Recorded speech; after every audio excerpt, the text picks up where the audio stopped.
Good morning. Good morning. Good morning.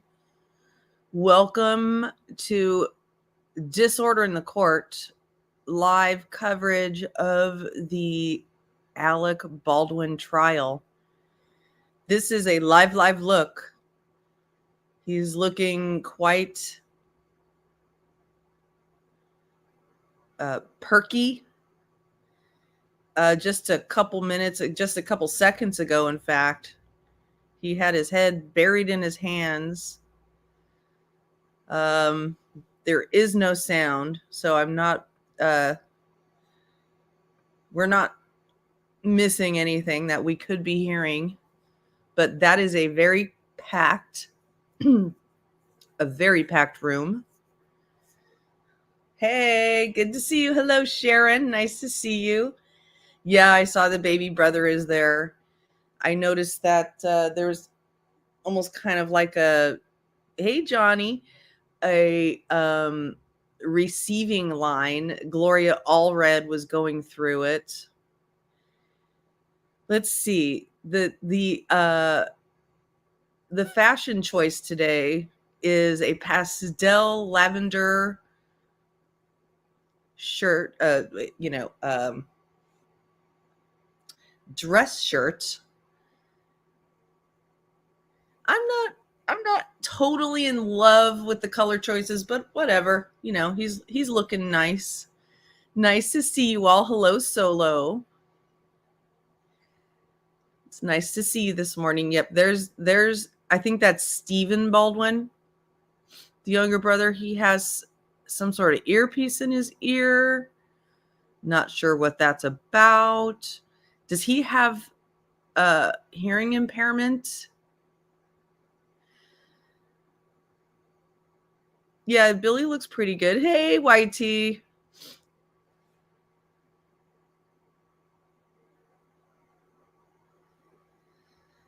Very animated this morning. A little too, he's going to get some, lots of Ozempic. I've watched a couple videos about how people who take Ozempic get the Ozempic face. We see a few Ozempic faces in there. Yeah, he just looks like just moments ago. Let me just show you. Just moments ago, he had his head in his hands, and then he's a moody guy, you guys. He's a moody guy. Yeah. Let's see what was going on right before he put his head in. They're having a conversation. He's getting all wired up on his Starbucks. He's probably been up all night. Who are we fooling? He's been up all night. And Steven back there looks and his head is in his hands. Did he get like a immediate headache from drinking something?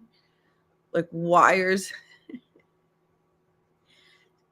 I don't know. And then pretty much after that, he starts getting kind of animated and giddy, and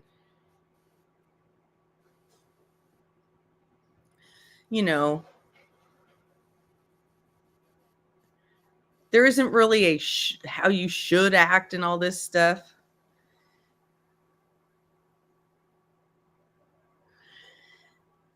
Johnny thinks he had too much to drink yesterday, probably.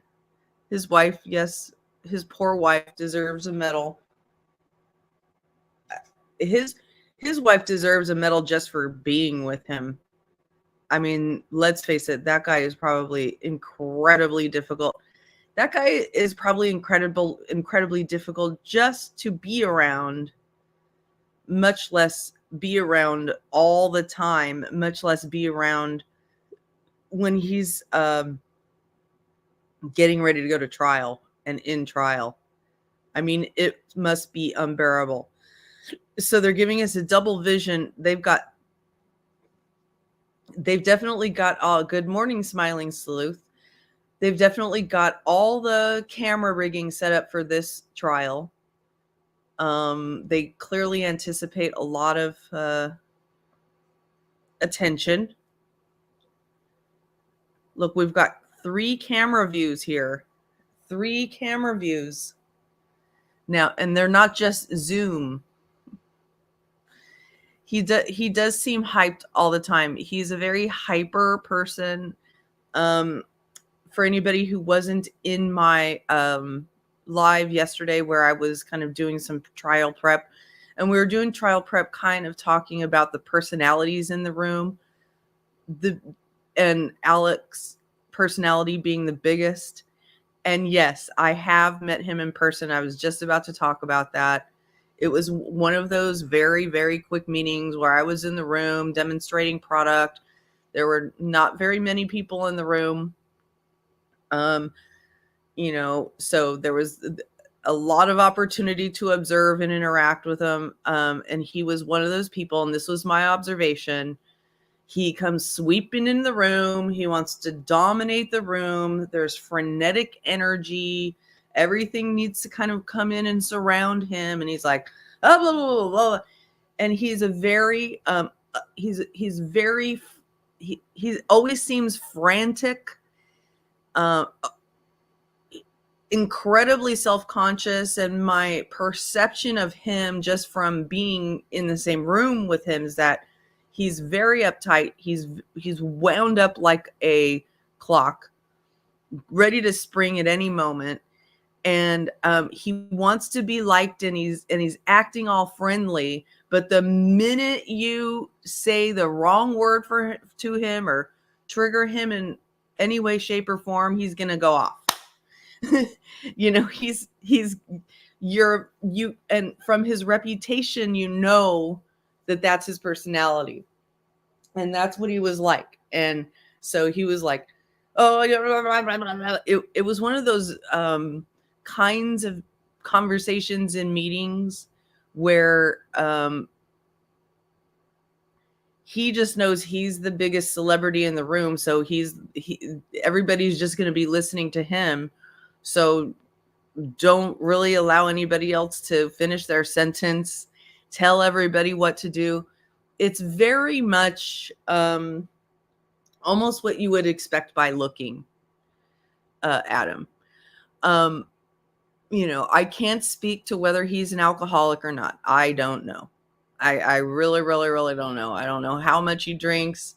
He didn't appear super inebriated when I had a few minutes of a brush with him. The lawyer sitting to the left of him is Luke Nikas, and the lawyer sitting to the right of him is Jack Spiro. These are both very, very high-priced, very skillful, very aggressive, and Jack Spiro is very tall lawyers.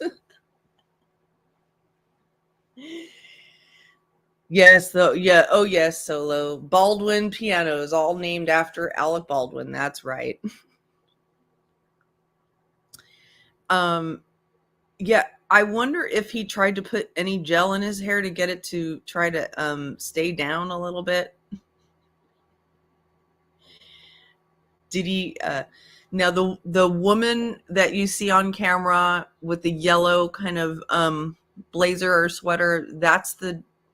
If I'm seeing her correctly, that's the new prosecutor that was added to the team recently. A lot of people.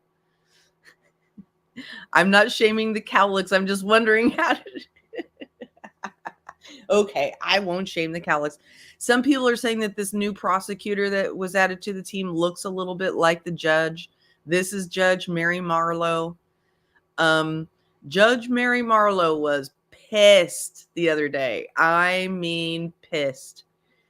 Because they went through this long ass hearing. And at the end of the long ass hearing, they're like, oh, by the way. The matter I'm calling is D101CR 2024-13, State of New Mexico versus Alexander Ray Baldwin.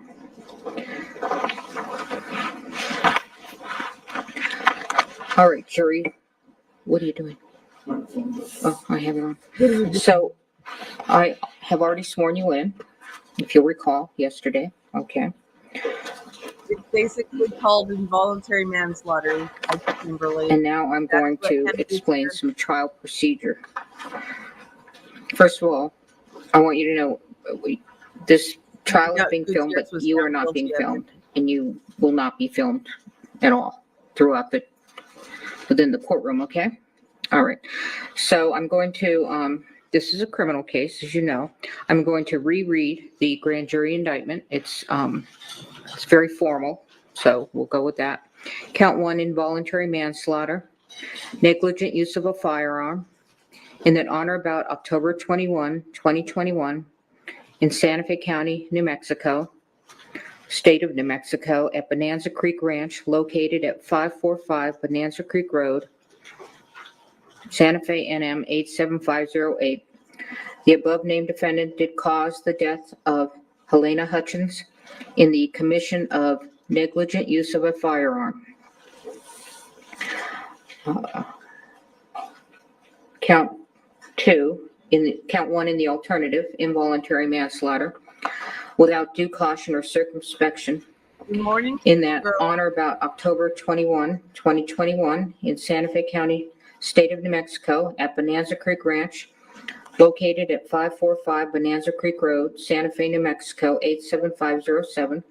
The above-named defendant did cause the death of Helena Hutchins by an act committed with the total disregard or indifference for the safety of others, and the act was such that an ordinary person would anticipate that death might occur under the circumstances. Again, Mr. Baldwin is presumed innocent. The burden is always on the state to prove guilt beyond a reasonable doubt. What I say now is the introduction of the case and the instructions.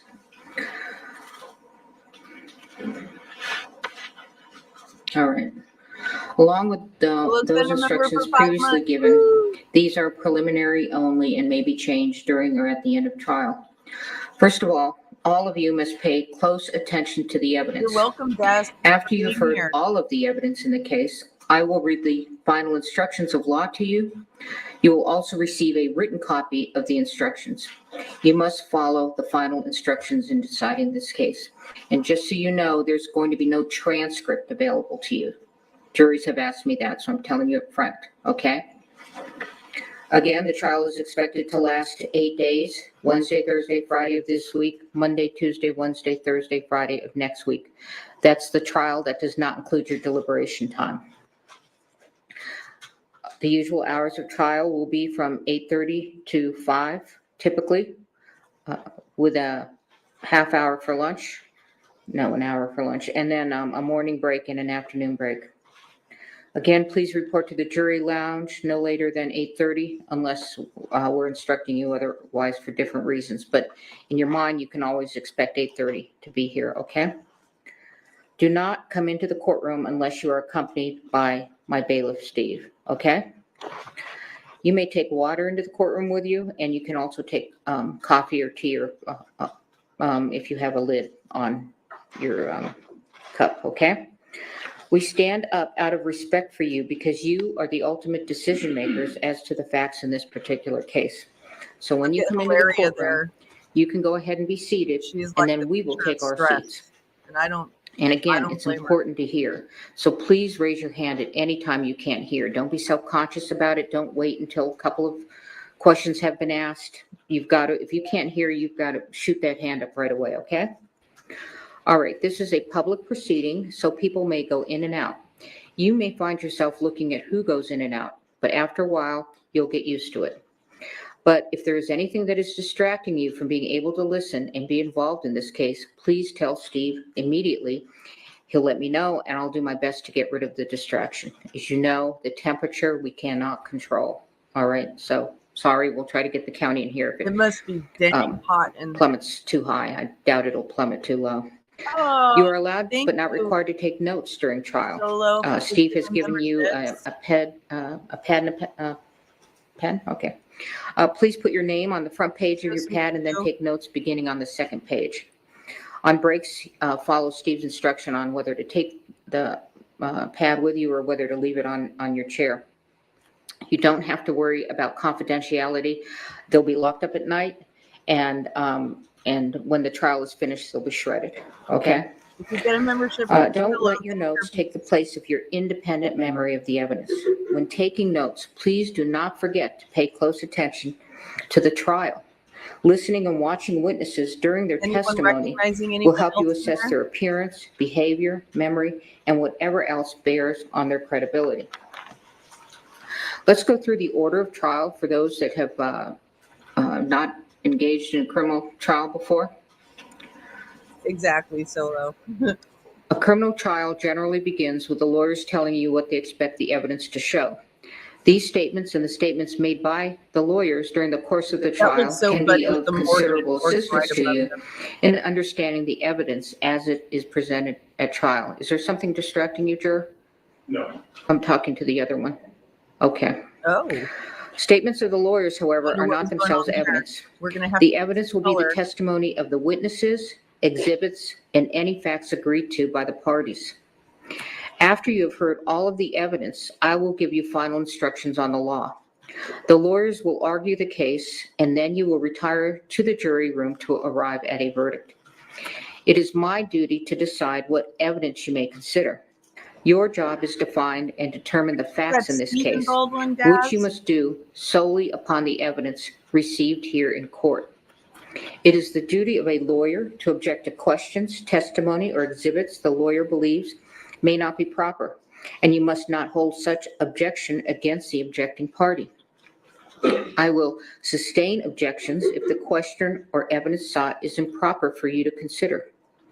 If I sustain an objection to evidence, you must not consider such evidence, nor may you consider any evidence I have told you to disregard. By itself, a question is not evidence. You must not speculate about what Gentleman will on be the the right answer to a question that I rule area cannot be looks like answered. he might have come from It is Russia. for you I to seen him decide interviewed. whether the witnesses know what they are talking about and whether they are being truthful. You may give the testimony of any witness whatever weight you believe it merits.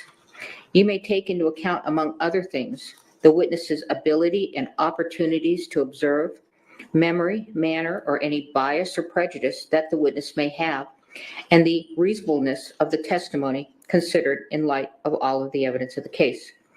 No ruling, gesture, or comment I make during the course of the trial should influence your decision in this case. At times, I may ask questions of witnesses. If I do, such questions do not in any way indicate my opinion about the facts or indicate the weight I feel you should give to the testimony of the witnesses. Questions by jurors. Ordinarily, the attorneys will develop all Yeah. pertinent evidence. It is He's the a very exception reactive rather than the guy. rule that an individual juror will have an unanswered question after all of the evidence is presented.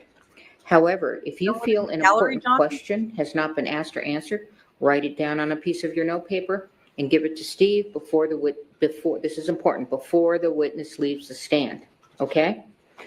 I will decide whether or when your question will be asked. So the Rules of jury gets evidence to or other submit considerations questions. apply to questions you submit and may prevent the question from being asked. If the question is not asked, please do not give it any further consideration.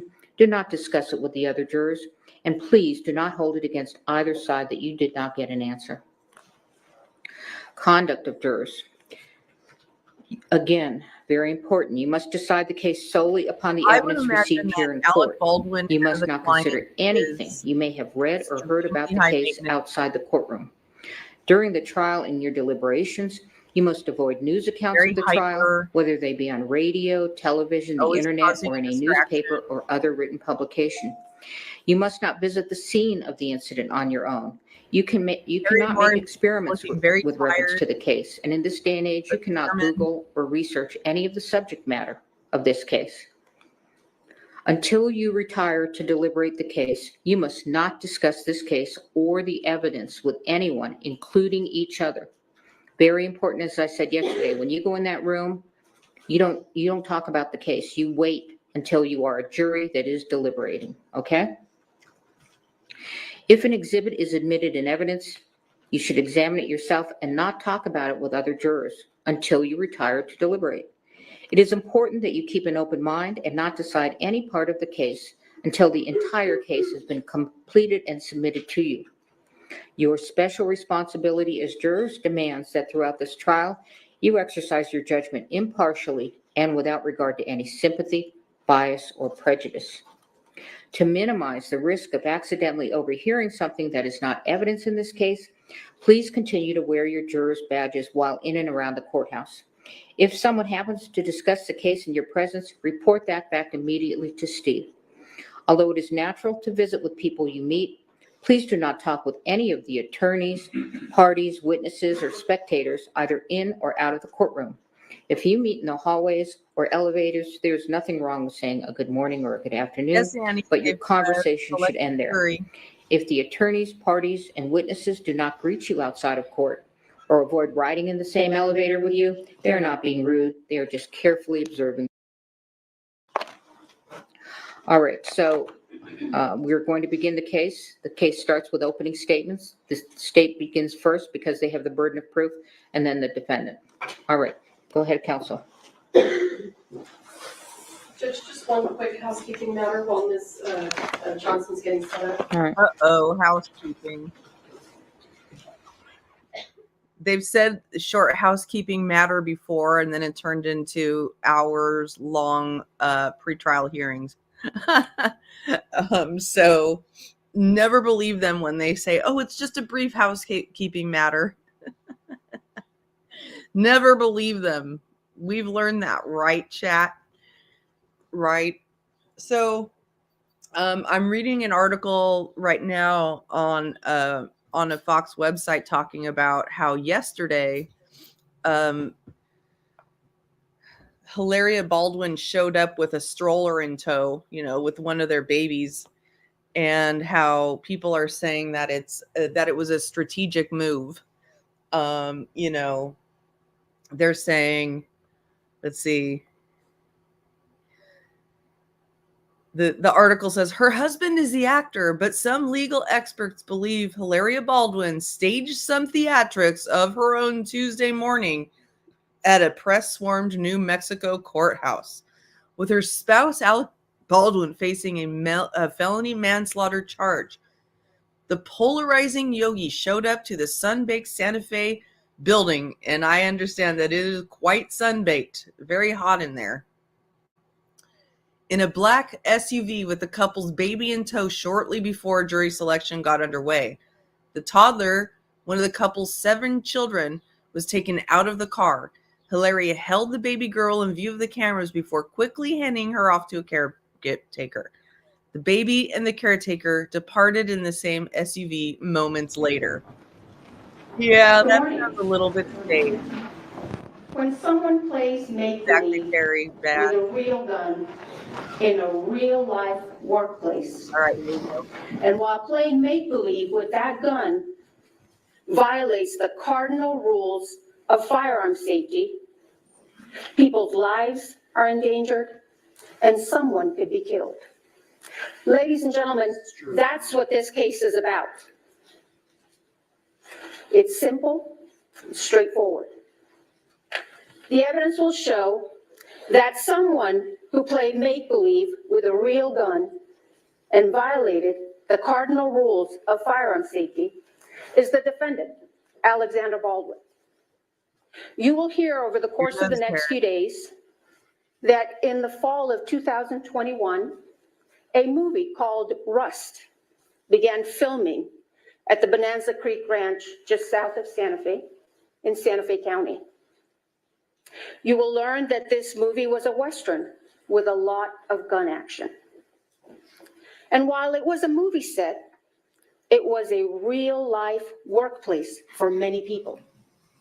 But you will hear this workplace was on a tight budget.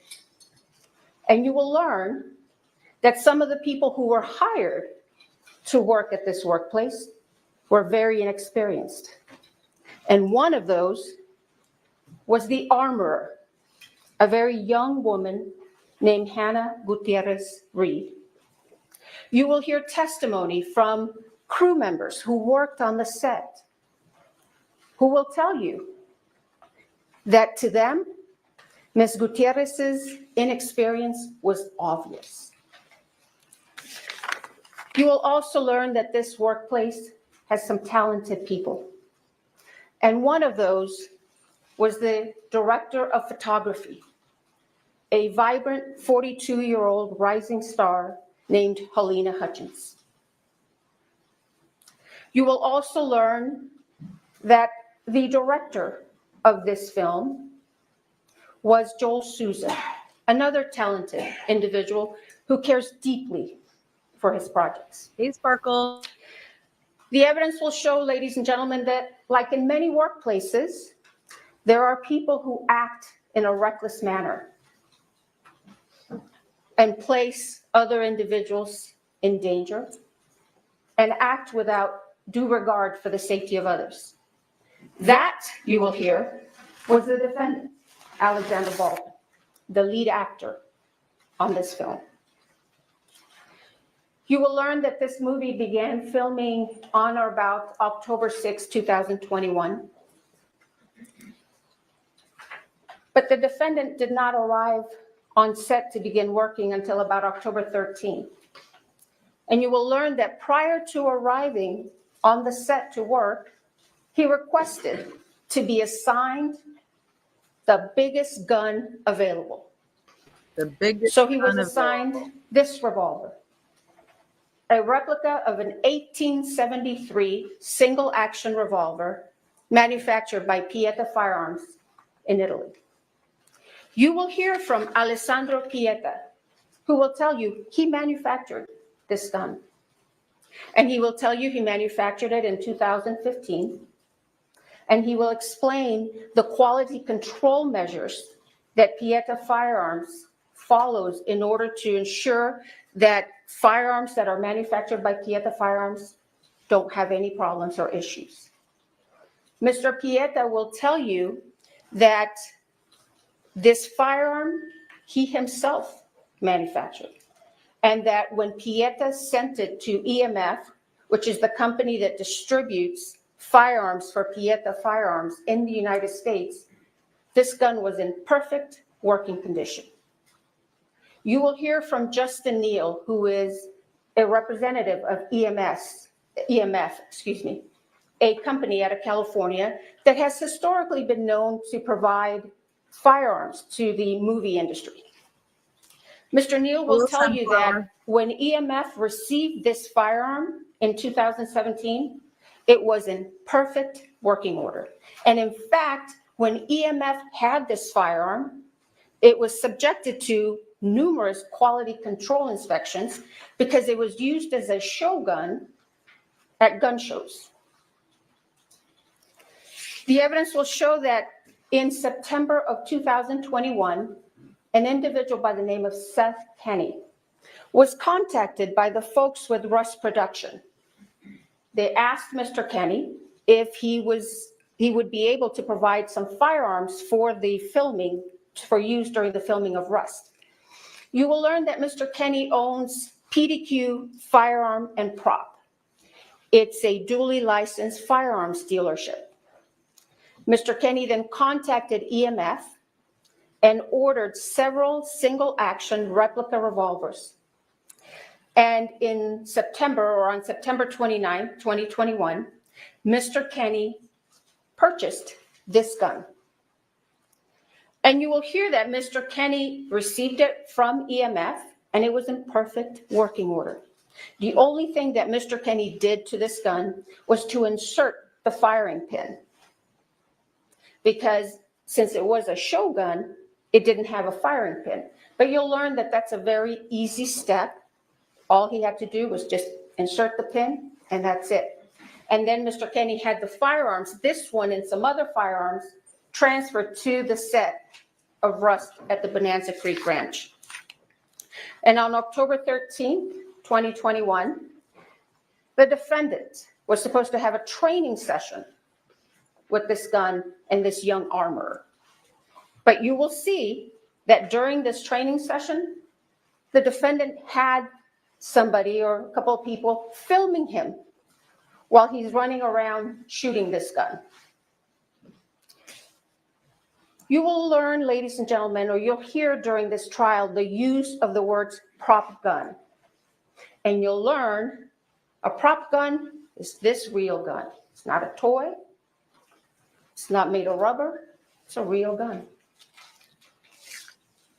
You will also see evidence, ladies and gentlemen, that during the days before that fateful October 21st day, the defendant handled this firearm multiple occasions. You will see video footage of the defendant firing this firearm, working perfectly fine.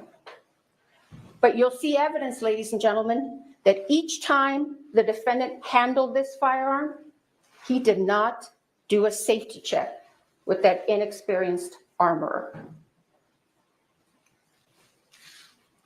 And you'll hear that the reason he didn't do a safety check is because he didn't want to offend her. The evidence you will see will paint a real-life picture of a real-life workplace where this defendant mishandled this gun. You will see him using this gun as a pointer to point at people, to point at things. You will see him cock the hammer when he's not supposed to cock the hammer. You will see him put his finger on the trigger when his finger's not supposed to be on the trigger. You will hear about numerous breaches of firearm safety with this defendant and this use of this firearm. And the evidence will show that on the morning of October 21st, 2021, the camera crew walked off set. And you will learn that one of the reasons that camera crew walked out is because they were concerned over safety breaches with the use of firearms. The evidence will show that the morning of October 21st started out a couple of hours behind. They filmed some scenes at this church on the Bonanza Creek Ranch. And you will see that one of those scenes required the defendant to pull out his gun. This was in the morning. Pull out his gun. And you'll hear the director tell him, pull it out and hold it.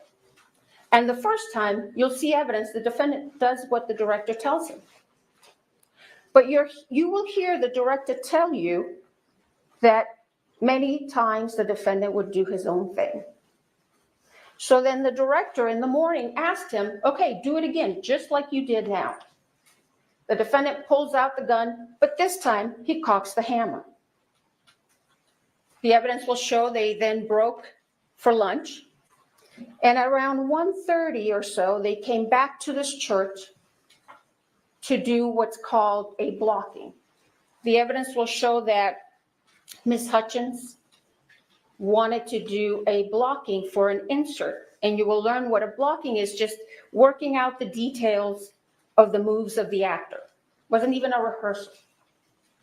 You will hear from one of the witnesses who walked into the church and saw the defendant kind of playing with his gun. Our evil queen. And then you will see evidence or hear evidence that Ms. Hutchins and Mr. Souza were talking to the defendant about doing this insert. And the insert was just supposed to be from here to here. And it was supposed to be of the defendant just slowly taking his gun out of his holster, and just holding it at an angle. The evidence will show that someone asked the armorer to bring the defendant's gun to him. And she did. She brought it into the church, showed it to David Halls, who you will learn was the first assistant director. The gun was empty. Ms. Gutierrez then handed the gun to the defendant. But then you will hear that Ms. Gutierrez was given the gun back, and she took it and loaded it with dummy rounds. And what you will learn is that dummy rounds are inert rounds. They look like real rounds, but they are very easy to tell that they are not because they'll rattle. Ms. Gutierrez then went back to the church, showed the revolver to the first assistant director very fast. They only checked about 3 rounds, very quick. and they missed one round, you will learn that one of the rounds in that revolver was a real round.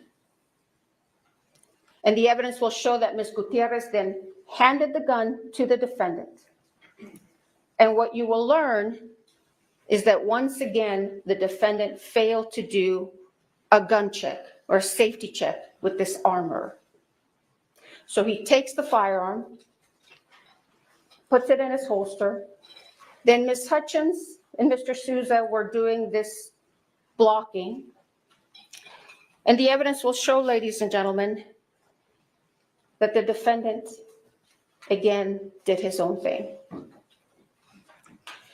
You will hear from an individual by the name of Kent Jorgensen. Mr. Jorgensen will tell you that he's been involved in drafting and revising movie set safety rules. You will learn that these movie set safety rules require actors like the defendant to treat every firearm as though it's loaded, to never point a firearm at another person, and to never put your finger on the trigger unless you're prepared to Hilarious shoot or pissed. to destroy whatever's in front of you. The evidence will show that on October 21st, 2021, after that lunch break, the defendant once again violated those set safety rules. And during this blocking, the director had instructed You can him to tell he just gets really slowly triggered take out by that gun them and just saying hold that. it at an angle. But you will see that the defendant takes it out quickly the first time, points it. And you will hear witness testimony who will tell you the first time he does it, his finger is on or around the trigger. He does it again, takes it out very fast, points it. And once again, you will hear testimony that his finger was on or around the trigger.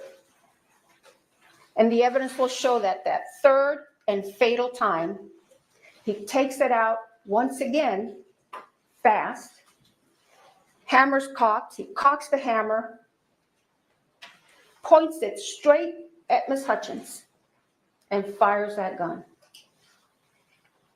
sending that live bullet right into Ms. Hutchins' body. You will learn that this bullet was a .45 caliber round that entered Ms. Hutchins' body right underneath her right underarm. It perforated her right lung. It traveled through her spine, lacerating her spinal cord, and then it exited on the left side of her back. That bullet then Horrible. went into Joel Souza's right shoulder, and it came to rest in his back, from where doctors removed it once he was transported to St. Vincent's Hospital here in Santa Fe. You will learn, ladies and gentlemen, that Ms. Hutchins did not have the same fate.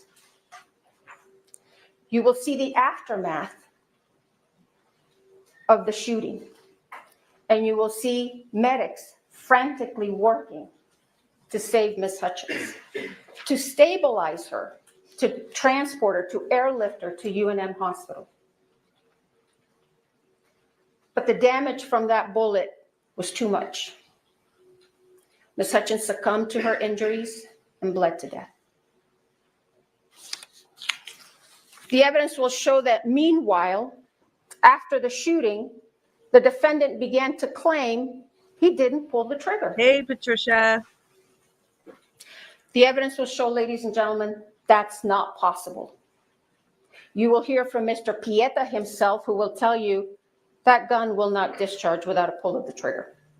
You will hear from firearms experts who will tell you that gun will not discharge without a pull of that trigger. The evidence will show that law enforcement officials arrived at the scene on October 21st after the shooting and immediately took this gun into their custody. Then later, they asked the FBI for assistance in processing this gun for forensics and examination. You will learn that the gun and some ammunition that was taken from the set and from PDQ arms were sent to the FBI for analysis. You will learn that the gun first went to the DNA section of the lab, where a DNA analyst found the defendant's DNA on this gun. And then the gun was transferred to the firearms and tool mark section of the lab, where a firearms examiner examined this gun very carefully and closely. Bryce Ziegler, who is the firearms examiner for the FBI, will tell you that when he received this firearm, he first examined it. He didn't see any defects, didn't see any modifications. He tried and he checked the hammer in the 3 different positions, cocking positions. He checked the quarter cock position, fine. Checked the half cock position, fine. Checked the full cock position, fine. And when he held it in the full cock position, you will hear that hammer held until he pulled the trigger. You will also hear that Mr. Ziegler test fired this gun 12 different times. And each time that gun fired as it was designed. Each time when he pulled that trigger, it fired. And he will tell you that not once did this gun malfunction or discharge on its own. Now, the evidence will show that because the defendant had been claiming that he didn't pull the trigger, Mr. Ziegler suggested one last test to the sheriff's department. Mr. Ziegler told the sheriff's department that he could do what's called an accidental discharge test. He obtained authorization to do this test, and you will hear that he left that test for last because that test could potentially damage the gun. Mr. Ziegler went forward after he received this authorization and conducted the accidental discharge test. And you will hear, ladies and gentlemen, that during that test, a couple of the internal components of this firearm damaged. You will hear that the trigger sear and the full cock hammer notch were damaged during the accidental discharge testing. The evidence will show, however, So that it's before ruined this now. accidental discharge testing by the FBI, this gun functioned and worked perfectly fine. You'll see the video footage of the multiple occasions during which the defendant used this firearm on the set, and each time he fired it, it was working just fine. And in fact, you'll hear evidence that the defendant himself admitted in December of 2021 that this gun didn't have any mechanical problems. You will hear from the 2 of the country's leading experts on firearms forensics, Michael Haig and Lucian Haig. And they will tell you that they examined the revolver and the damaged pieces extensively. They will tell you that the damage to the full cock trigger notch is consistent with the accidental discharge testing that was conducted by the FBI. Lucian Haig will tell you that in August of 2023, he examined the trigger sear, the other piece, and that when he looked at it initially with the naked eye, there was nothing wrong with it. He couldn't see anything. But then he put it under the microscope, and he noticed some kind of rough microscopic diagonal lines on the surface of the trigger sear. And since at the time he did not know how Mr. Ziegler had conducted the accidental discharge test, he opined that these very small microscopic lines were likely not caused by the FBI accidental discharge testing, but he could not exclude that as the source of those lines.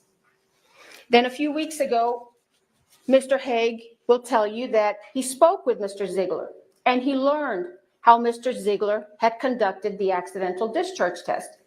Mr. Ziegler explained that he affixed that firearm onto a fixed platform and then struck the firearm on 6 different planes with a rubber mallet. And Mr. Ziegler explained to Mr. Haig that he had not affixed the mallet to another fixed device. Instead, he did it freehand. Mr. Haig will tell you with his 50-plus years of experience as a firearms forensics expert, he opined or concluded that those very tiny microscopic diagonal lines on the surface of the trigger sear were likely caused by the FBI's accidental discharge test. The evidence will show, ladies and gentlemen, that regardless of how those tiny microscopic lines got on that trigger sear, these firearms experts will tell you that those would not affect the functionality of this firearm.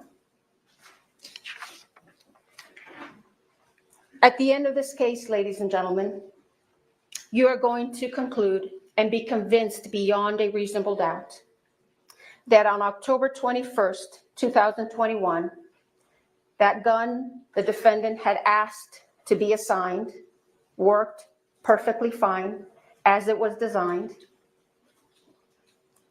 and that the fatal and one of the main problems that afternoon of October 21st was that the defendant didn't do a gun safety check with that inexperienced armorer. He pointed the gun at another human being, cocked the hammer, and pulled that trigger in reckless disregard for Ms. Hutchins' safety. And you will be convinced that the only true and just verdict in this case, so that true justice can be served, is a verdict of guilty to involuntary manslaughter. Thank you. Yeah, he's hyped up. Mr. Spiro? You could tell he got triggered by so much of what she said. He's like, you get up there, Luke Nikas, and you drill it in, baby. This is the performance of your life. And Hilarious back there. Oh no, okay, it's Jack Spiro giving opening statements. So this Jack Spiro, this lawyer, is the one that is Elon Musk's lawyer. He's the one that they call smooth talking, kind of like a, you know, he has a kind of a smooth, eloquent delivery. All set? May I proceed? Thank you, Your Honor. Good morning. This was an unspeakable tragedy, but Alec Baldwin committed no crime. He was an actor acting, playing the role of Harlan Rust. An actor playing a character can act in ways that are lethal, Now Alec that is just aren't lethal evaluating on a movie set. how he's being argued. These cardinal rules, they're not cardinal rules on a movie set. And I don't have to tell you much more about this because you've all seen gunfights in movies. And the reason that can happen is because safety is ensured before the actor. On this movie set, there were people responsible for ensuring the safety of the set and the firearm. Those people failed in their duties, but Alec Baldwin committed no crime. The most critical issue in this case is how a real bullet got on a movie set. The evidence will show that real bullets are never supposed to be on movie sets. Movie sets use dummies and blanks.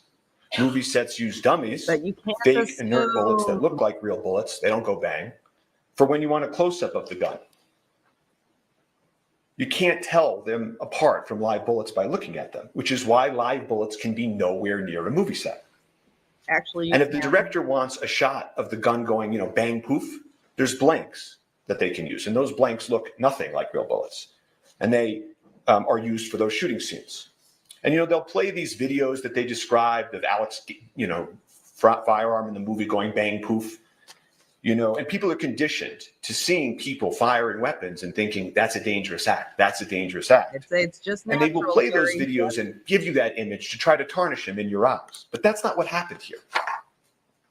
On this set, there was a real bullet, something that should never be on a movie set, something which has nothing to do with making a movie.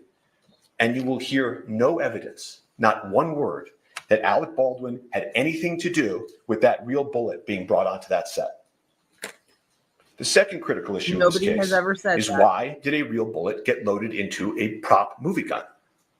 it is undisputed that the bullet was loaded into the gun by the armorer, That has been the person adjudicated. on set whose responsibility it was to ensure the gun was safe. And so picture that moment of the armorer placing a live bullet into It that was firearm. everybody else's fault defense. You know, you hear the prosecutor say, you know, he did this or he performed in a certain way. He picked out the biggest gun as his prop. Not mad It's at to all. tarnish Evil him in your Queen. eyes. Not mad at all. You will hear no evidence whatsoever Everybody's opinion No is evidence welcome here. that anything Mr. Baldwin did, that something he did in that moment, that horrible moment when she put that bullet in that gun, none of it had anything to do with Alec Baldwin. And finally, the first assistant director's job, the head of safety, Dave Halls, checks it before it goes to the actor. And he will tell you he made a tragic mistake. He failed to detect the live bullet. And Alec Baldwin had nothing to do with that either. So all this evidence that the prosecutor just outlined, all of it, has nothing to do with these critical issues. Nothing. Which leads us to this.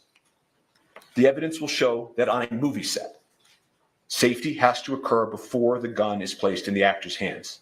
In this case, this unique case on a movie set, the prop gun was placed in Mr. Baldwin's hands and cold gun was announced, meaning it had been checked and double checked by those responsible to ensure the gun was safe. It was just a prop. They all thought it was just a prop and could do no harm. The actor's job is to act, to rehearse, to choreograph his moves, to memorize his lines. He's Harlan Rust. He's an outlaw running for his life, who in the incident in question, he's pulling a 6-shooter to try to defend himself. That's why the gun has to be safe before it gets into Why the did he actor's say hands. he'd never pulled His the trigger? mind is somewhere else, in the being of another, a century away, an outlaw. He must be able to take that weapon and use it as the person he's acting would. To wave it, to point it, to pull the trigger like actors do, in ways that would be lethal in the real world, but are not lethal on a movie set. And I'm going to show you that scene now before lunch. And if we could just play action.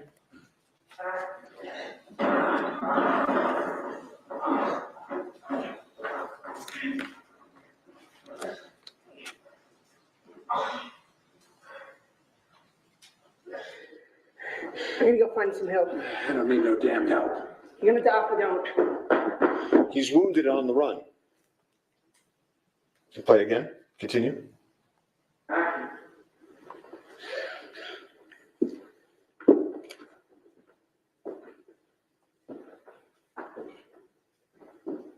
Harlan Rust. Need you stand up nice and slow, toss any weapons you have. He's on the church pew, bleeding, his hand gripping the revolver. He would defend himself against the men in the movie. Play. One more. You good? Ready?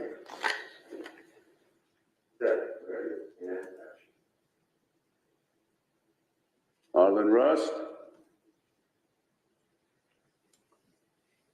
Did you get up nice and slow, toss any weapons you have?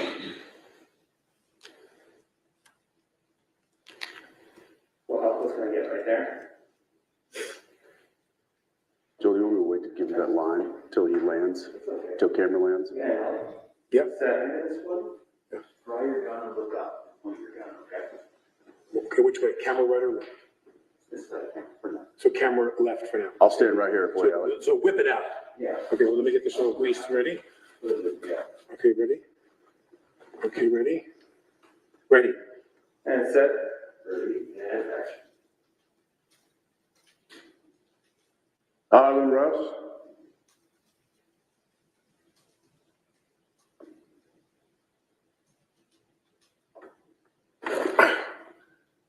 Do one more just like that. You got one more? Yeah. Ready, ready, ready, They ready? want him to do it again. There's no danger. They want him to do it again. And set, ready, and action. Harlan Rust.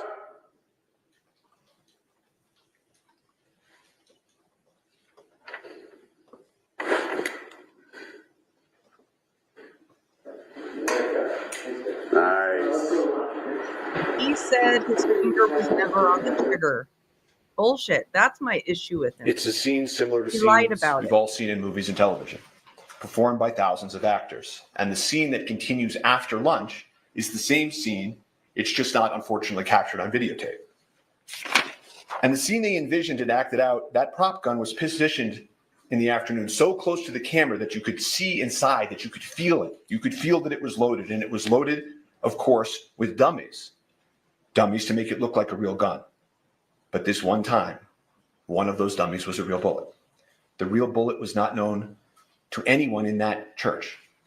Amongst the actors, directors, and crew in the scene, everyone was doing exactly how they go about their business every day on a movie, not as if some lethal element had been included in the environment. You will see creativity and movement and everyone talking and vibrant. No one had any idea that this venomous, toxic element had been inserted into this magic they were creating.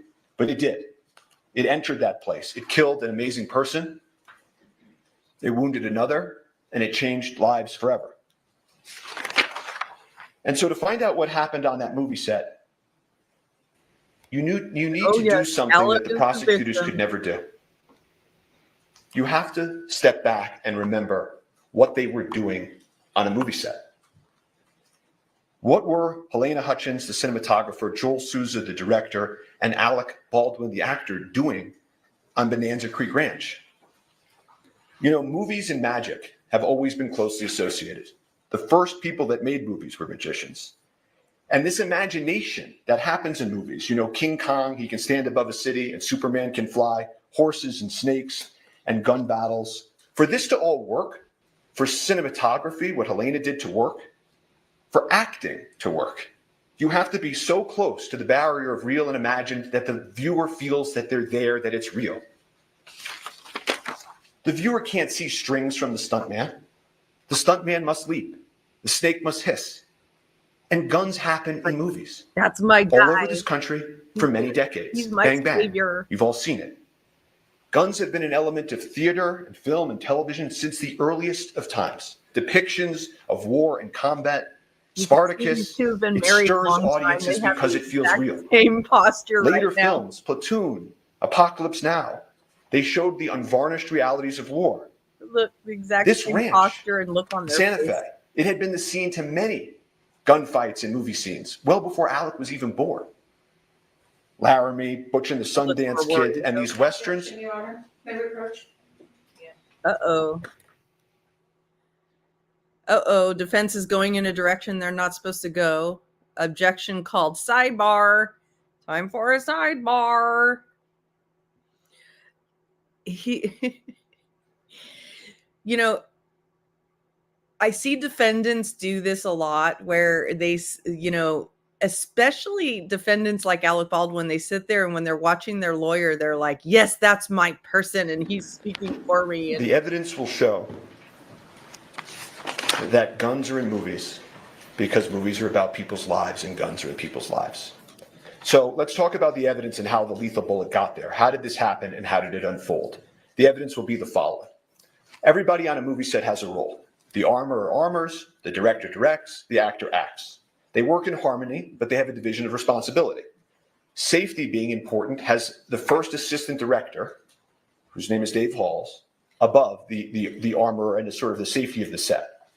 And on that day in question, the cast and the creative directors and crew in the church, it's a fake church. Their actors are not in their normal clothes, it's costumes. There's debris falling from the ceiling, it's fake debris. And they yell out cold gun. And that is an important term you're going to learn in this case. It means that the gun is cold. No one need worry. But even that requires a little bit more explanation. Cold gun doesn't mean no live bullets. There are for sure 100% no live bullets on movie sets. That's unimaginable. Cold means you don't even have the fake blank poof in it. You don't need to worry even about, eye gear or earplugs for that fake bang. It means it's empty, inert, cosmetic, can do no harm. Cold guns can't hurt people. It's impossible, literally impossible for a cold gun to hurt somebody. You could hurt you more by dropping it on your foot. And that's why these artists are carrying on in their art. Cold gun, all clear to go. And the armorer on this set hands a prop gun to Alec, like she had done times before, like people have done with him in movies for a generation. And he's there. He's in the movie set church with his movie set gear and his holster, and he takes his movie set gun. And he's deeply focused in that moment on his character. The artists, the crew members, they're moving around him. Again, no eye gear or earplugs, nothing to protect against. They carry on, they practice, they rehearse, they take a lunch break. Some folks leave, some don't. They continue the scene. Dave Halls, the head of safety, is actually practicing the movement so they can frame the footage that will happen after lunch. And the prop cold gun comes back. The prop cold gun comes back, cold gun. They call it again. Same gun, again, safe. The first assistant director, Dave Halls, head of safety for the entire film, a man with decades of experience, comes and takes the additional step and inspects the gun, verifies again, cold gun. Everyone relax. Go back to focus on the making of a movie. There's nothing in the gun that can hurt anybody. And Alex sits on that pew. And the creative directors, the crew, they're moving around him, in front of him. And Harlan Rust, he begins, like the prosecutor told you, rehearsing, acting. This is a completely mundane, uneventful, routine act on a movie set. And so everybody carries on. Nobody fathomed, imagined, foresaw any possible danger. They moved around Alec as he practiced his draw. As the prosecutor put it, working out the details of the move in the actor. He does it again, does it in a different way. Nobody bats an eye.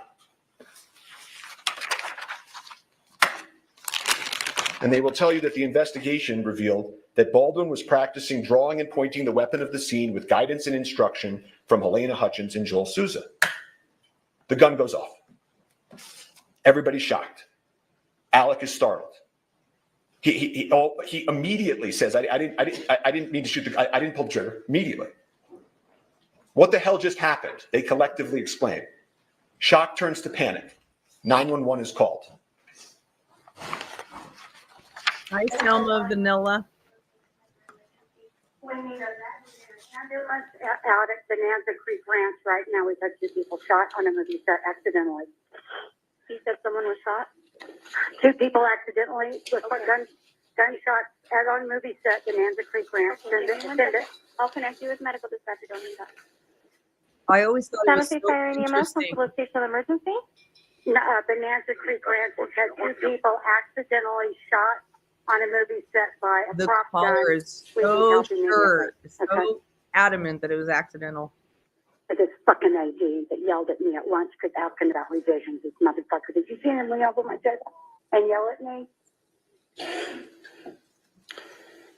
He's got disgusted guns. He's responsible for what happened in the now, Mimi?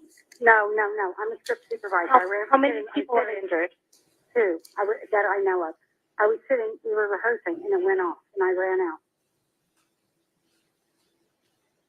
Accidentally shot on a movie set with a prop gun.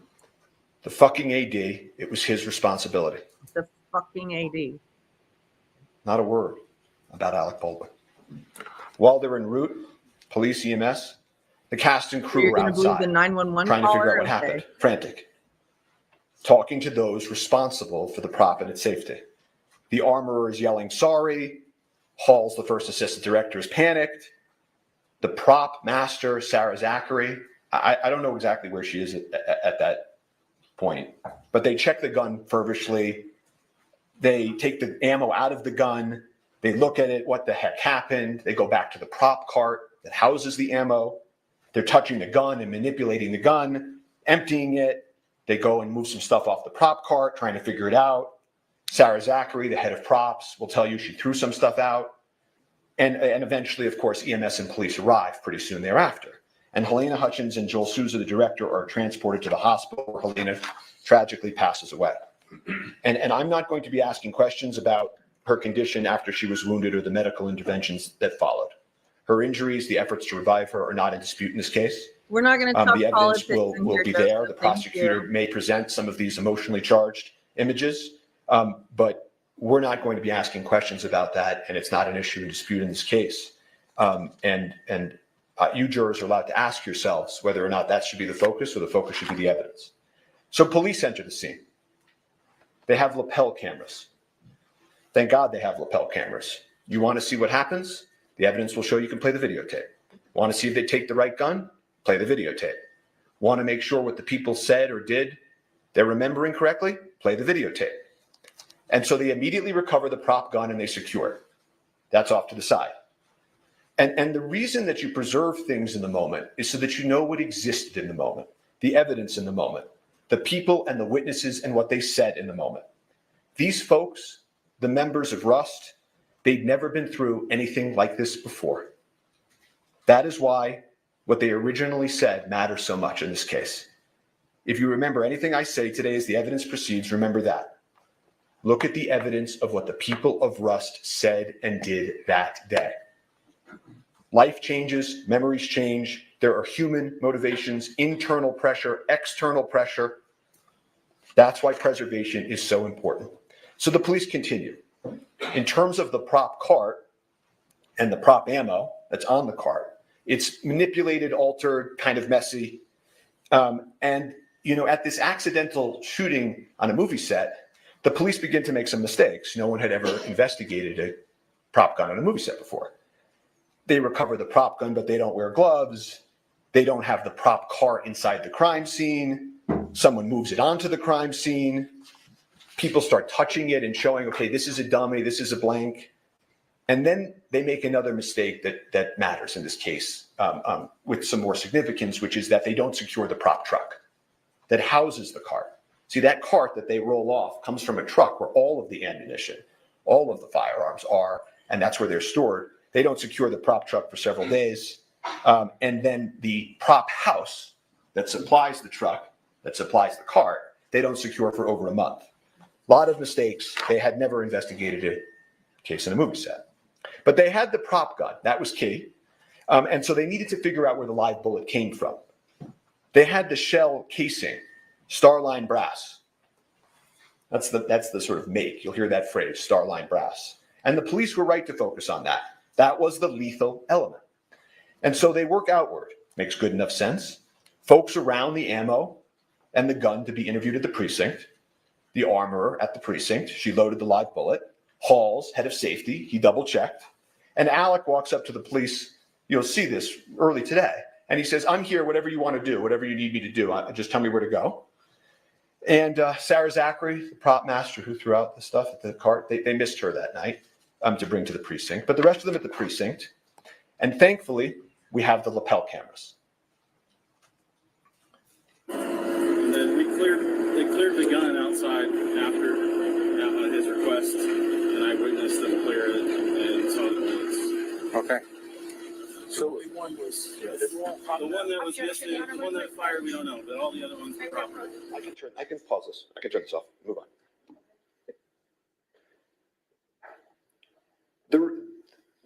That was just a quick snapshot of the scene. Let's approach her. This is, Ms. Johnson?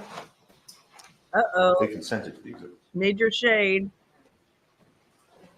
So apparently they weren't supposed to show this part. These are all things, usually when you see a sidebar happening in the middle and it makes no sense, it's usually because they've agreed to something before trial and one or other party believes that they're breaching that agreement.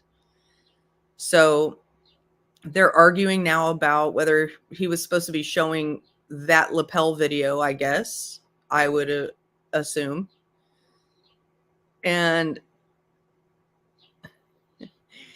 Court TV, which is operating the cameras, trying to figure out where do we focus right now. Of course, always focus on Baldwin and his wife. The remaining witnesses from inside the church are interviewed on the scene. They're interviewed with lapel cameras. And the prosecution. They're interviewed by the lead argument. detective, Detective Cannell. And those witnesses, some of them will come in here and testify. And not a single one of them will tell you anything different than what I'm about to tell you about the evidence.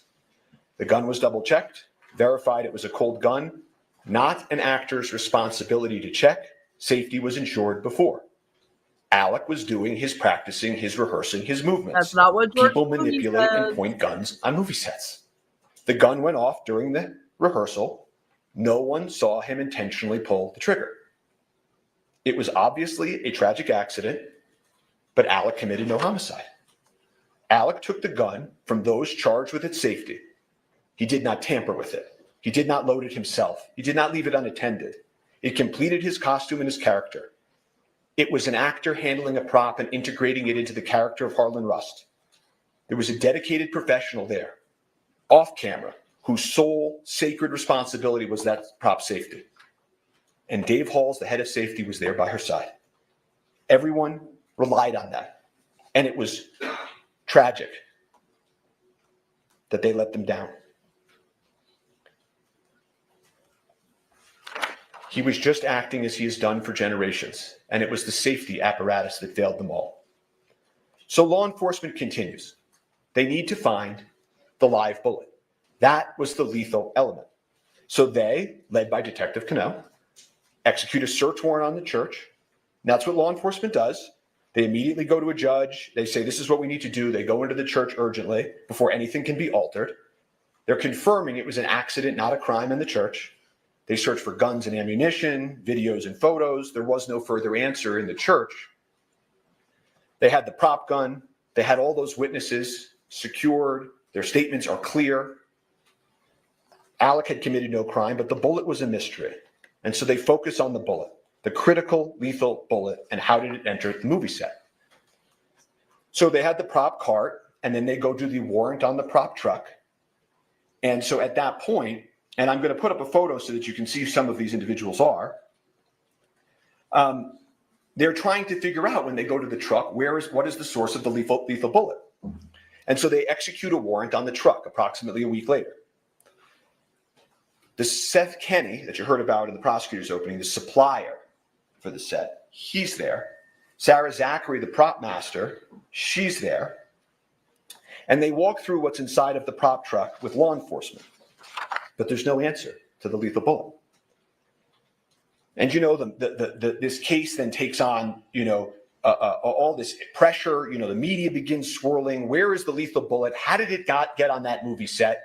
And what about that actor, ALEC Baldwin, who had nothing to do with why the bullet got on the movie set?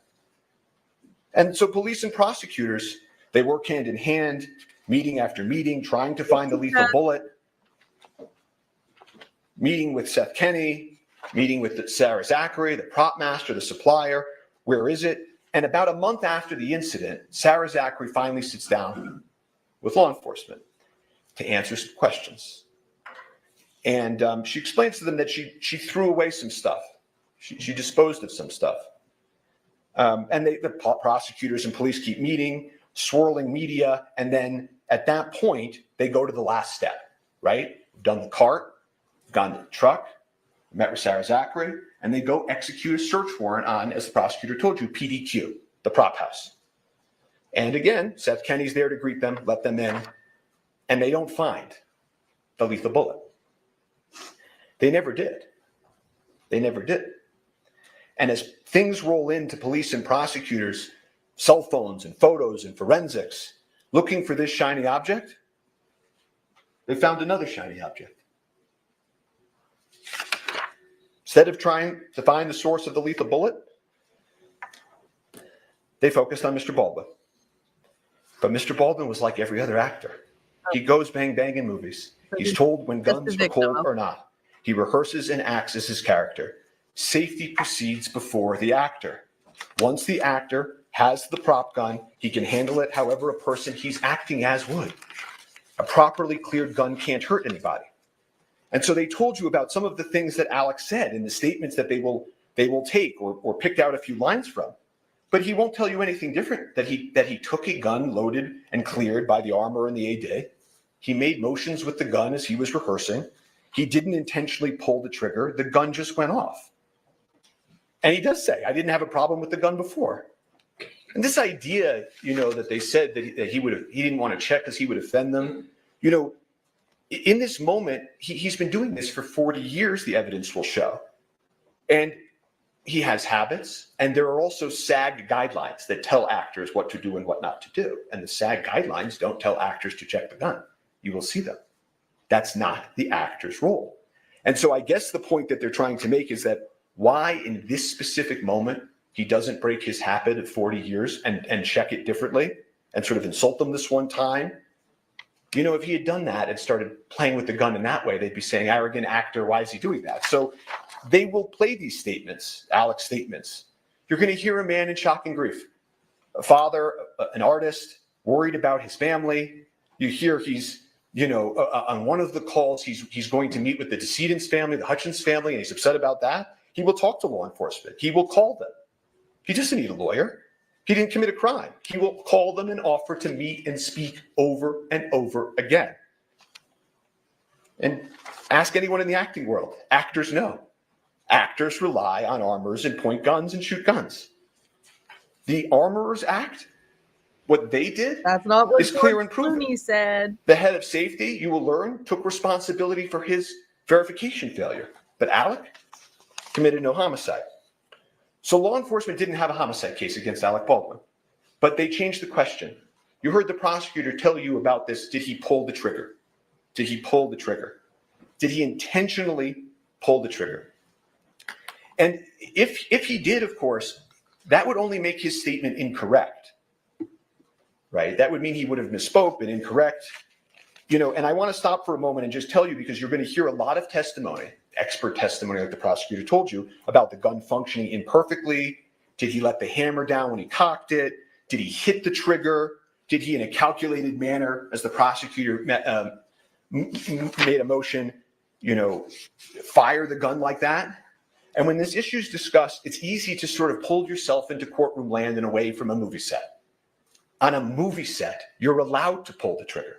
So even if he intentionally pulled the trigger like the prosecutor just demonstrated, that doesn't make him guilty of homicide.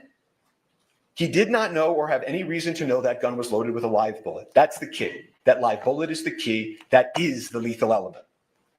But again, as the prosecutor told you, if they could prove that he intentionally pulled the trigger and he was imperfect, imprecise, wrong with what he said, then maybe you take that and you say he's lying. And if he's a liar, he committed homicide. And so what they do is they take the prop gun. They're blinded by the shine. They're blinded by trying to disprove Alec. They take it and they order a destructive test on the How firearm. hopeful they look right now. How hopeful. They order the FBI to take a test that they know will destroy the firearm. It's a pointless, unnecessary test where they blindly try to make this big case by taking a mallet and smashing the firearm. At the time that they did that, they knew that Alec had adamantly maintained, that he was manipulating the hammer and the gun just went off. That the witnesses said it went off out of nowhere. That there are these accidental discharges that happen on the set. That guns have issues in the real world. That this gun had a hair trigger. Yes, teacup. And the owner's manual of this specific gun actually says that if you load it with a live round or any round in the chamber, in that last position, and you drop it like you see a cowboy in a movie, this type of old cowboy gun can accidentally go off. I don't remember hearing anything about that. The evidence will show that. So rather than trying to answer the question of what happened, they proceed with the destructive test. They eliminate the one item, that could prove what Alex said and believed. They didn't offer him a chance to test the gun. They didn't take the gun apart before they broke it and destroyed it and look at its inner workings. They didn't turn on their videotape. They just destroyed it. Can't ever be tested in the same condition it was in that day. Won't ever allow Alec to show his truth. And the destruction of this gun that you will hear in this evidence is symbolic of this entire Alex case. is looking like he Because wants the to break officers in will right tell you here. at that point, they weren't You're really missing something. investigating You're missing anything. something. They were trying to disprove Alec, to get Alec, Either that or he's on the edge of his seat. to have this day. And so after the destruction of the firearm, You are amazing. they hired some expert witnesses you heard about Hero. to pick up the pieces, so to speak. And the state retained Lucian Haig, an expert with over half a century of experience. And he will come into court and he will tell you he's never seen anything like this in his entire career. They conducted a pointless test, a test that would lead to inevitable destruction of the firearm. There were other correct tests that they could have done to prove whether or not it could have accidentally discharged. None of the experts can test the gun in the condition it was in on the day in question. Why? Not because of something that ALEC Baldwin or the crew members of Rust did. They were all clear. The gun just went off. But because of something that law enforcement did. And they deprived him of that opportunity. However, Lucian Haig will tell you that in his analysis, he did find modification that he thought likely pre-existed the FBI testing. And what that modification means and how it impacted the gun is hard to perfectly know, of course. But it was a modification on an important part, the critical part of the firearm. And it was important enough for them to put into a report and to write a new opinion about. They felt this revelation had to be sent to prosecutors. And they maintained that position, that this modification was a matter of import for almost a year. And then a few weeks ago, before trial, they just took it back. They just took it back. You will get to see the circumstances of that take back. How far they would go for the shiny object. They never solved the question of the lethal bullet. They destroyed the gun, and all they were left with is ALEC Baldwin and the movie they intend to put on. But because they never solved the lethal bullet, they eliminated the prop gun. There will not be one witness, not one shred of evidence in this trial that ALEC knew or should have known the gun was loaded with a live round. So they can't prove their high-profile homicide case. So they will proceed to then here and now tell you about other things, other evidence that you will hear that has nothing to do with what happened in the church on October 21st. That the movie set as a whole was improper or anything, that they hired the wrong armorer, I think I heard in opening. The evidence will show that the armorer was hired by somebody else, trained by somebody else, had done gun scenes on Rust with somebody else before ALEC even got there. She was the daughter and the apprentice of the most famous and well-respected armorer in Hollywood. And she had just left serving, being an armorer for Nicolas Cage on another Western. Then they'll come in and they'll say, but what about the movie guidelines? You heard about Mr. Jorgensen and the movie guidelines. That one of the protocols wasn't followed. Or there was a set safety issue about something unrelated to this. Like these movie guidelines on a set or the things of Navy SEALs and NASA. The guidelines were followed. They followed the safety guidelines. Actors don't check the weapons. Safety is ensured by dedicated personnel. So they will say, but there had been accidental discharges on the set, that guns had fired accidentally prior, not related to ALEC, by the way. But again, that's the people we looked at. Hannah Gutierrez-Reed's fault, Sarah Zachary's fault, perhaps, Dave Hall's fault, faults, workplace issues. Some of them will end up, and you will hear the witnesses in this case, many of them have brought civil lawsuits. And you'll hear that, in those civil lawsuits, they're presenting evidence to try to meet a burden, not a criminal beyond a reasonable doubt homicide trial burden, but they're going to try to prove their cases in civil courts. And that's where faults and accidents are at worst 99% worked out. Not here. But you'll hear these members of the Rust crew come in here. They'll try to make sense of this for you. Some of them have sued. Some of them are in grief. Some of them are in grief and have sued. And part of this grief they feel, that everybody feels, is understandable. And what they will do is they will tell you, if only we had had a second armorer. One of them will say, if only Dave Halls had checked better. If only the camera hadn't been right there and Ms. Hutchins wasn't leaning over the camera. If only I myself did this. If only ALEC did that. This is natural, their testimony. It's part of the human condition. It's part of grief. Objection, Your Honor. None of them knew. Yes.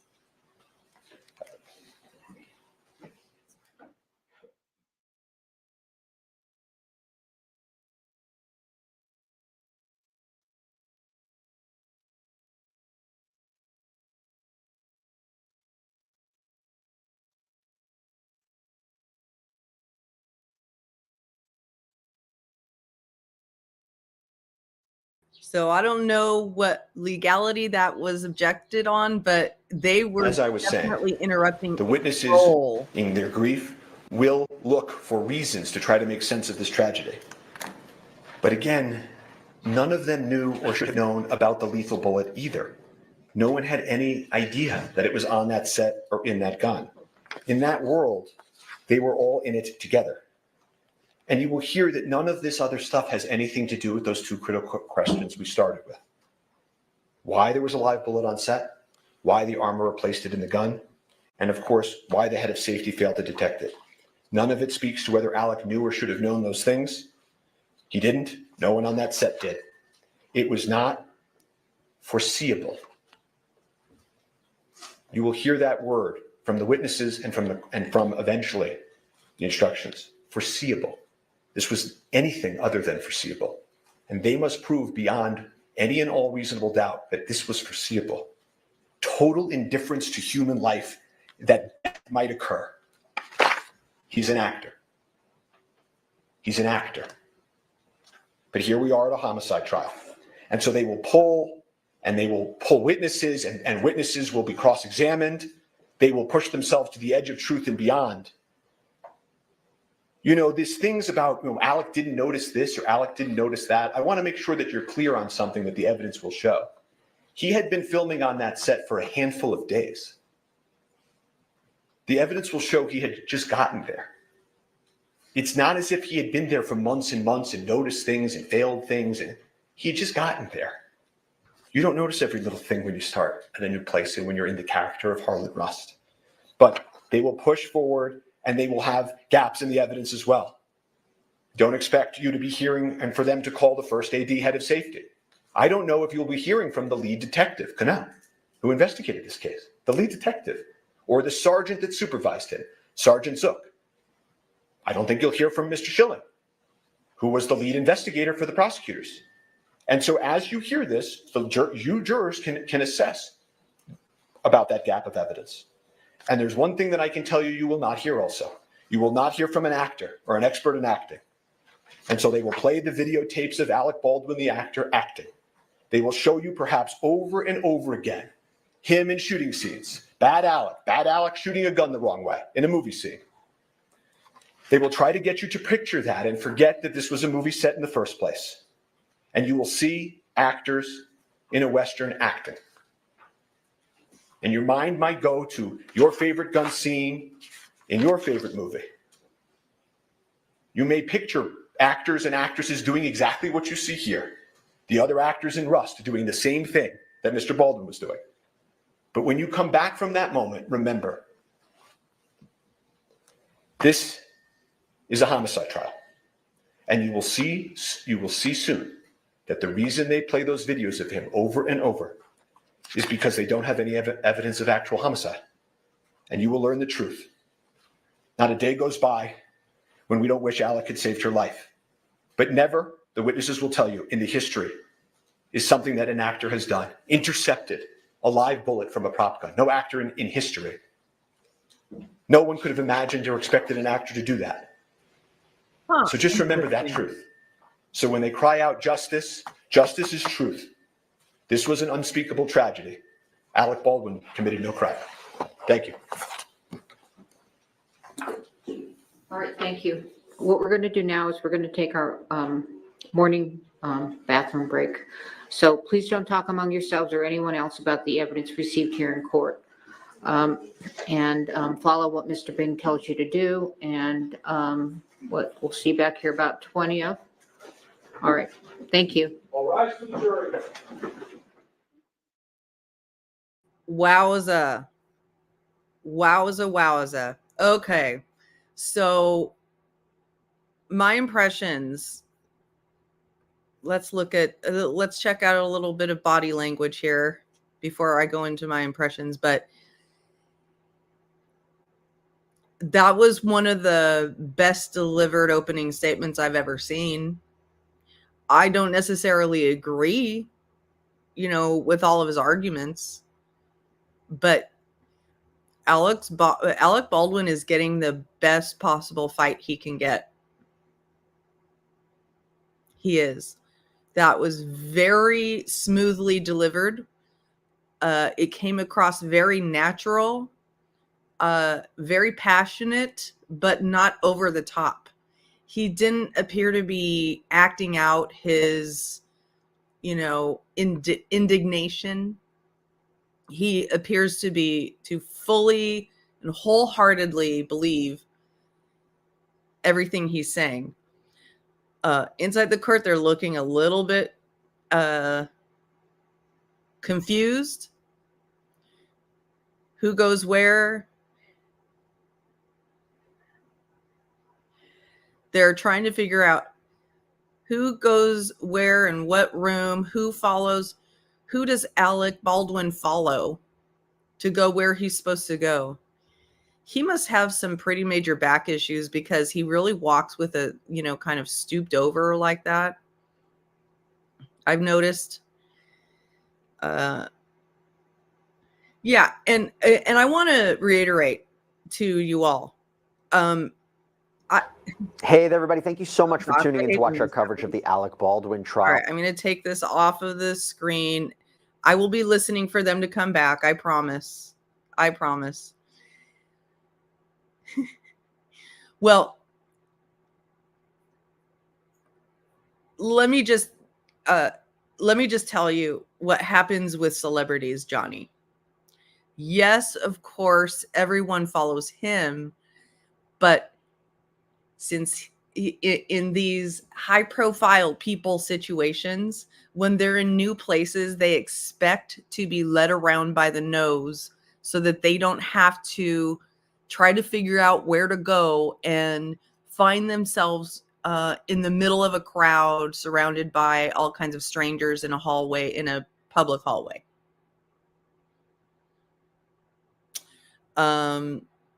So I agree with you, but that's what I'm saying is that in these high profile celebrity situations, they always have some sort of handler who handles their every need.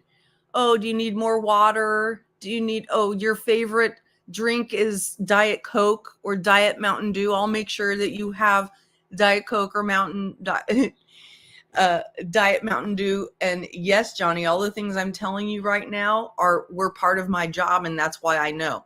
So it was either my job to do these things, or it was my job to tell other people to do these things and tell other people to do these things for me while I was doing them for a few other people. Yes. So that's how it works. The celebrity expects that they're going to be protected from the public and led around and taken safely from point to point to point by their handlers. So that's how that works. So let's see. The stooped walk could be playing to the jury. Yeah. I mean, I said this with the Amber Heard trial, Amber Heard Johnny Depp trial, especially for Amber Heard. That was her trying to put on the performance of a lifetime in her own trial. And I think that's what's happening here as well. So I'm sure even if they haven't worked together and scoped everything out and plotted exactly how everything's going to handle, I believe that every decision they make is put through the lens in their mind of how it will play to the public. Oh, if I walked a little bit more stooped over, maybe I'll get more sympathy. If my wife arrives to the courthouse with our baby in tow, maybe we'll get more sympathy, that kind of thing.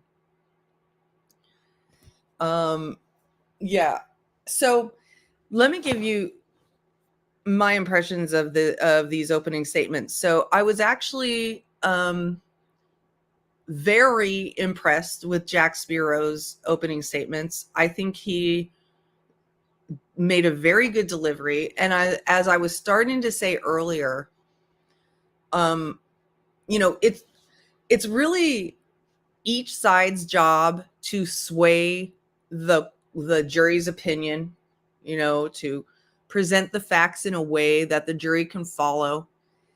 And in the meantime, since it's being live streamed, our opinions are being swayed as well. And,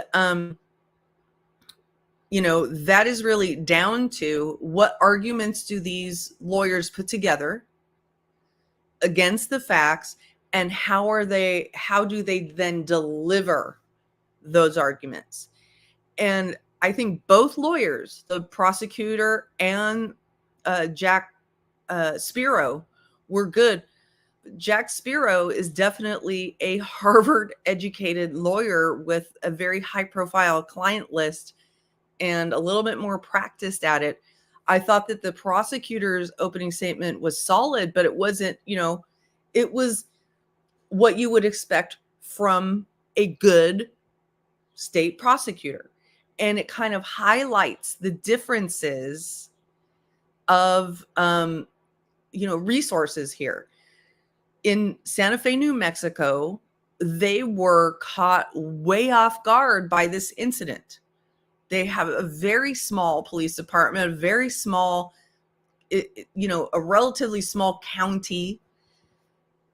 They had to bring in special prosecutors, special investigators. They needed almost like an entirely new department to investigate this crime and this issue.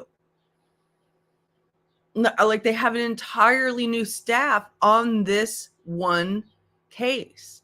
And when you're hiring and bringing in an entirely new staff on, you know, in a small department where the investigation was probably shoddy, you know, they don't have a lot to work with. And also, you're not getting, you know, when you don't have as big a budget as the actor has to spend on his lawyers, you're going to get what you get, right? So I feel like the state gave as good as argument as they could under the circumstances, but Jack Spiro, from a presentation perspective, was better. However, I still believe, look, what it comes down to is, should actors be responsible for checking their weapons before they point and shoot? That's what it really comes down to. Because, you know, and that honestly is going to be a matter of expert opinion and what is communicated in the industry and by the unions to actors. And according to George Clooney, you know, I'm not saying we should, like, George Clooney is the gospel holder of truth in all of this, but he says you never fire a gun ever or point it without checking. You never take a gun on a set without looking at it yourself first. Hello, Teresa. So,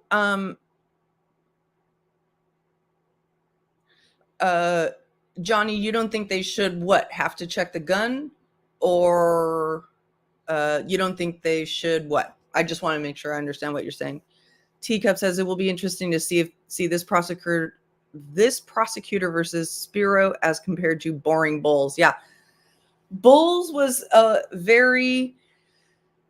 he was good too. He was smooth in his arguments. He did as good as I think he possibly could have for Hannah Gutierrez, but he was really he was much slower, more low energy. So, Johnny, you don't think the actors should have to check the gun? You know, here's the thing. I think that every human being alive, this is my view on it, just my personal view, okay? Every human being alive handling a gun has responsibility for making sure when they're handling it for that gun's safety, okay? Don't just depend and assume that the person handing you the gun has ensured the safety of everybody around before you point it and you shoot it. And in this particular scene, he was, it was his role to point and shoot the gun. That was his role. His role was to point and shoot the gun. Whip it out and point it. And then he was going to, at first just point it and then I guess later in the scene shoot it. So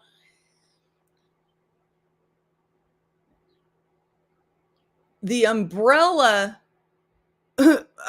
ethical morality in my mind on this is every human being, no matter whether you're on a movie set or off a movie set, has to make sure that a gun is not loaded with a live round before they point it at somebody. Point blank, end of story. Yeah, I understand, Johnny. Here in America, we have a little bit more experience with guns. I have very, very little experience with guns, but that is one thing I know. I remember even when I was handed a toy, a water gun, a green plastic toy water gun, and my family told me, don't point that at anybody. It was, my family was extra careful about that. So let me just hold on and see if there's anything going on interesting outside of the courtroom for us to check out. One moment, please. Oh, well, actually, here's a view of him entering the courtroom earlier today. That was from earlier today.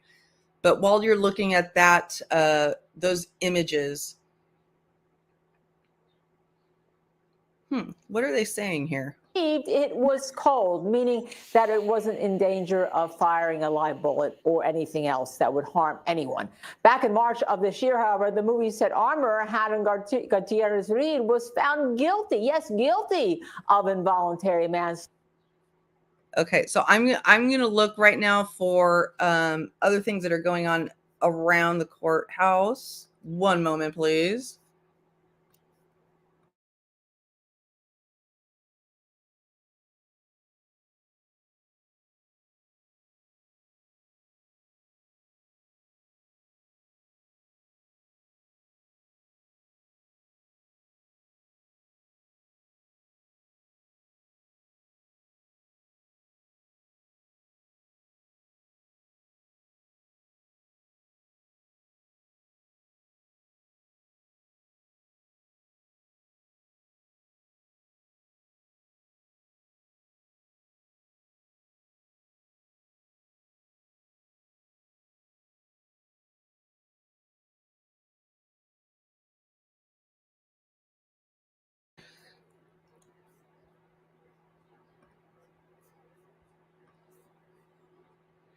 He was All doing right, what guess he who's wanted there, to do, doing it guys? his way, not wanting to offend the armorer. Look who's there giving commentary. One of our favorites, Lauren. Let's see what Lauren has to say. You remember Lauren from Hidden True Crime. She very heavily covered the Chad Daybell trial. And she gave an update a bit earlier. She is in Santa Fe covering this trial. And let's see what she has to say.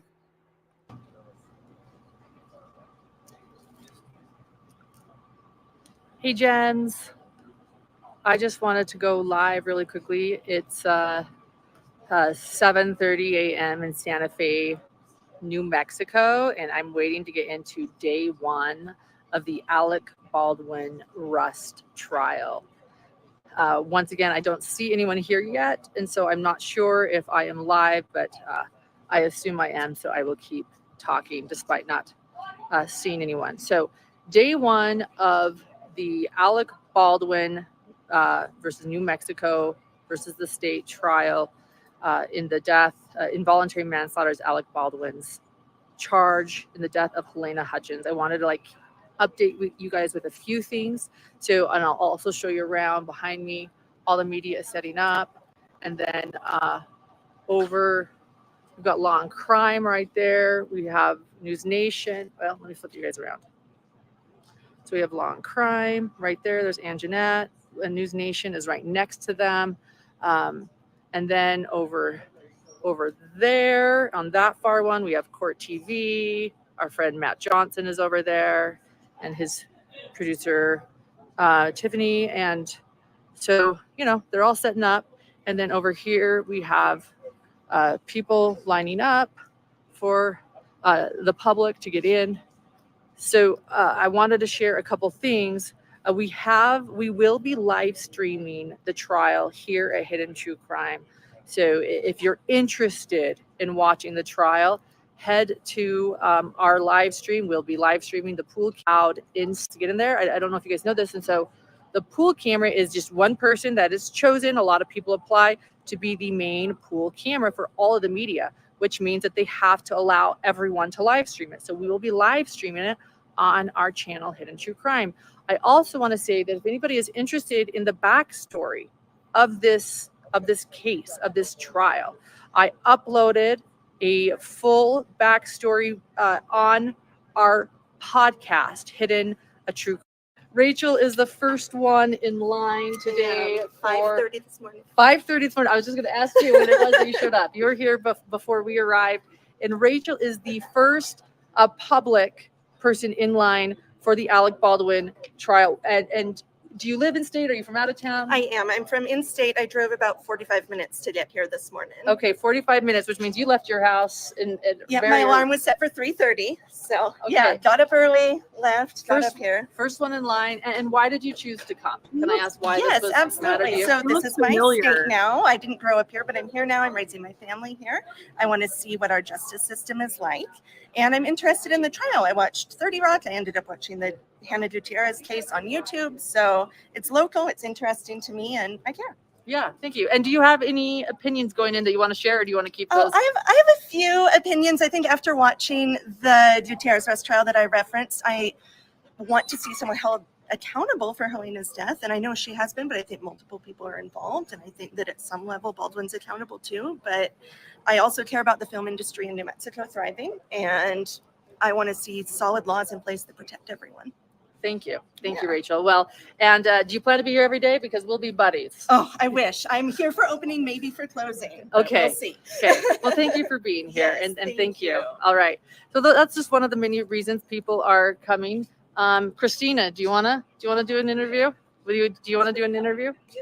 What? I'm just here for you. Oh. I'm just here for you. This is also Christina. Christina and I were at the Daybell trial together, Yeah. and so you were here. I'm here for her. Just moral support. Moral support. Just kidding. Here No, to also see it too. You And want to moral see, support. yeah, and you're Let's interested. see. Yeah, let's see. I mean, So- I feel like you should show our conversation last night about how I feel. I did. Yeah. So, well, that's a great example. I will share a little bit, but I won't share. Okay. So, well, do you want to share how you feel?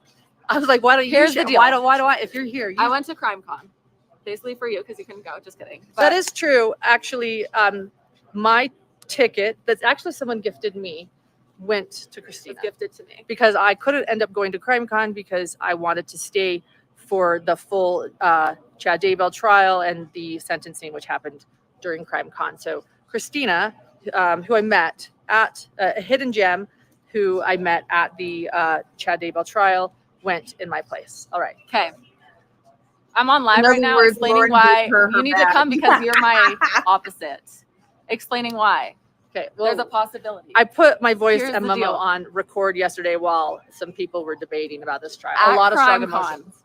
At CrimeCon, there was a Rust panel, and we have another friend back here who does not agree with this opinion. He explained how with the old-fashioned guns, if you had your finger on the trigger and you pulled the hammer back, it didn't allow the switch to go in, and letting go of the hammer would make it shoot. When I explained that to my father, who is into guns, he said, oh, think about the old-fashioned movies, how they would just pull the hammer and it would just keep shooting the gun. So essentially, that made me ponder whether or not he did. Pull the or did trigger. not. Whether Pull or the not trigger. Alec, Yes. whether or not Alec Baldwin pulled the trigger, which is a big part of this case. Oh, 1 second. Stay with me, guys. Someone with the media is here. And so, you know what? I'm going to take off because I got to go talk to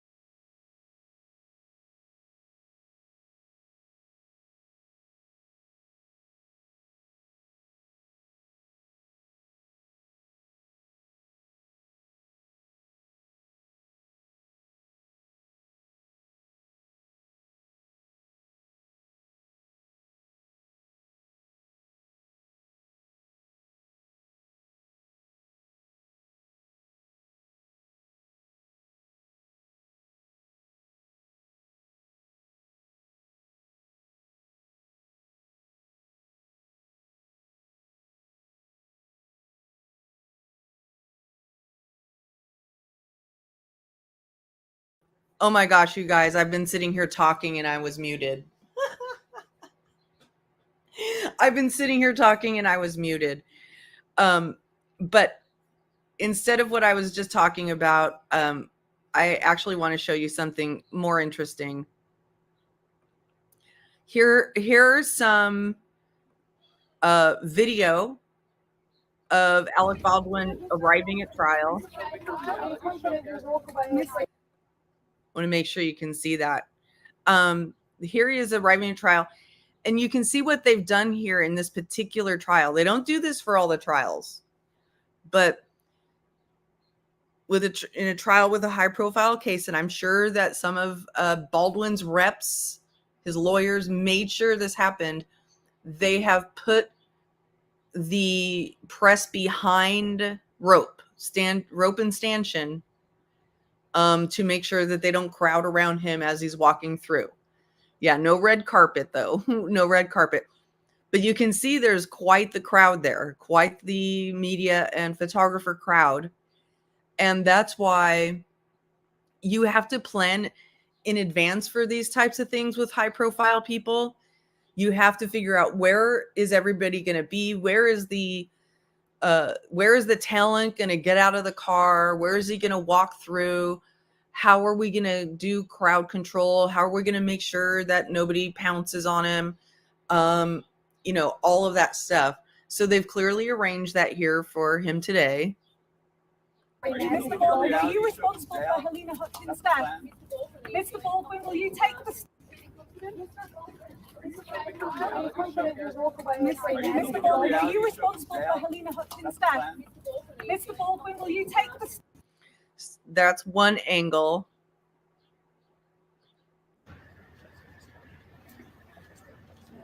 There's another angle. You can see they're covered at both sides.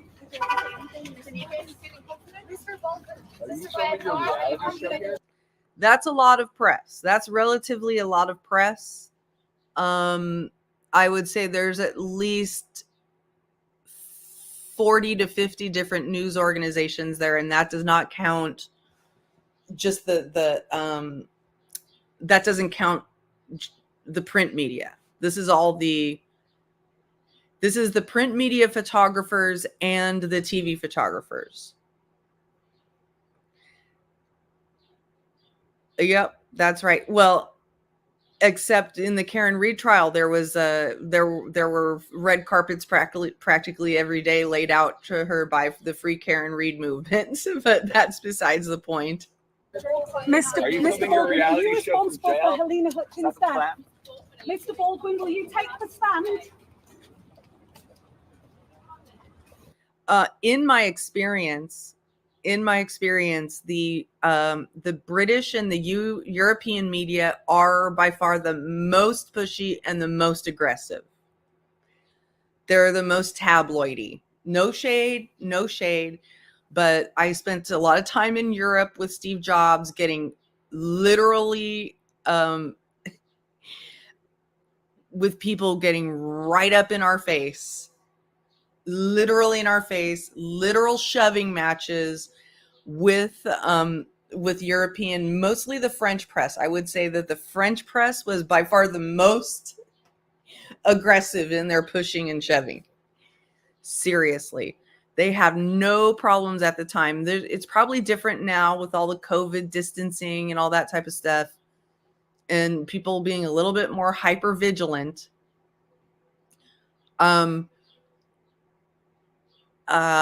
But it was not unusual for the talent, the person that you're walking through, to be touched and pushed and shoved on multiple occasions, and especially in France. It happened so much in France. I was pushed to shove. I was literally shoved aside by a French reporter, literally shoved aside so that they could get in their shot. So they can be extremely aggressive. No shade to any particular region or origin. Now here's a shot of him actually walking in the... No, that's not it. Sorry. Walking in the courtroom. Getting seated. I'm still monitoring to make sure trial hasn't started yet. Oh, looks like we're back on. So we will go back to trial now. They are muted.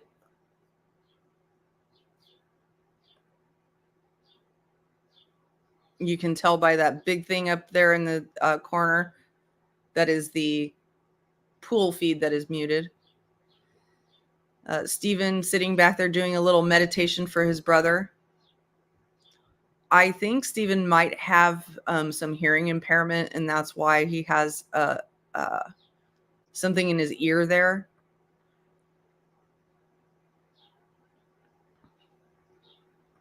Yeah, maybe he was stiff from sitting. We like to give the benefit of the doubt.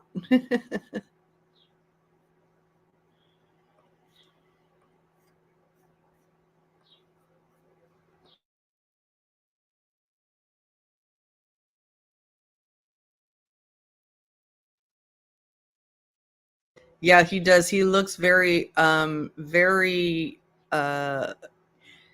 at his haircut. I usually don't comment on people's looks, but Steven's haircut, I think he's had that haircut since he was 15. I'm sorry. I'm making a factual statement that I think his actual hair has been that way since he was 15. I'm not I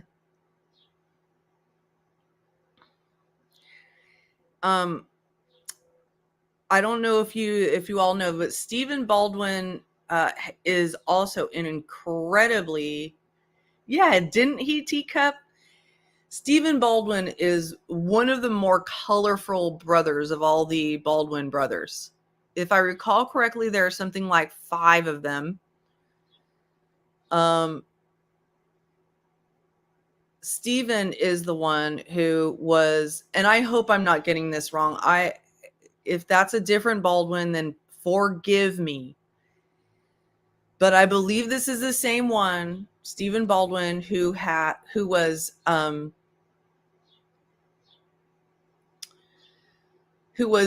in The Celebrity Apprentice, and is I think that caused kind of, because he became friends with Trump, if I recall correctly.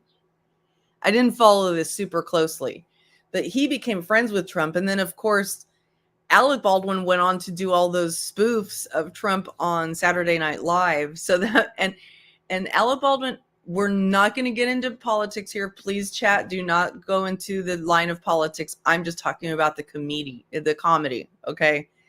But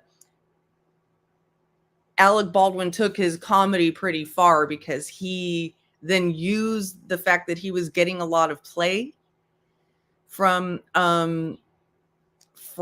his parodies of Donald Trump. Then he was kind of parlaying that into his own politics. He's Teacup. You can't deny he's a very good actor. He's a very good. He's good at what he does. That's why he gets hired over and over and over again. And again, that's why he's going to be okay. He's going to be okay. It's not going to be the end of the world for them.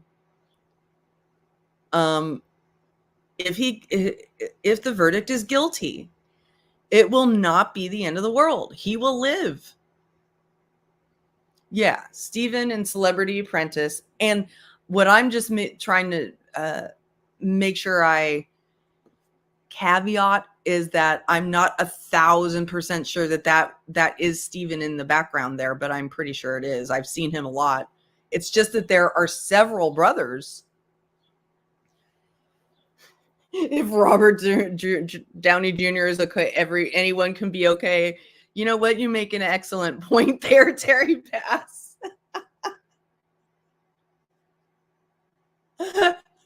You make an excellent point there, because for a long time, Robert Downey Jr. was not okay. And yeah, but Johnny, if OJ had been found guilty in the murder trial, you could tell he would not have been okay. But then he did get convicted of some gun and grand theft charges, and he was okay. You're right. I mean, my point is that sometimes you have to look at these situations, you know, when you're in the middle of these situations, you have to look at it and go, all right, I'm in this situation. What is the worst?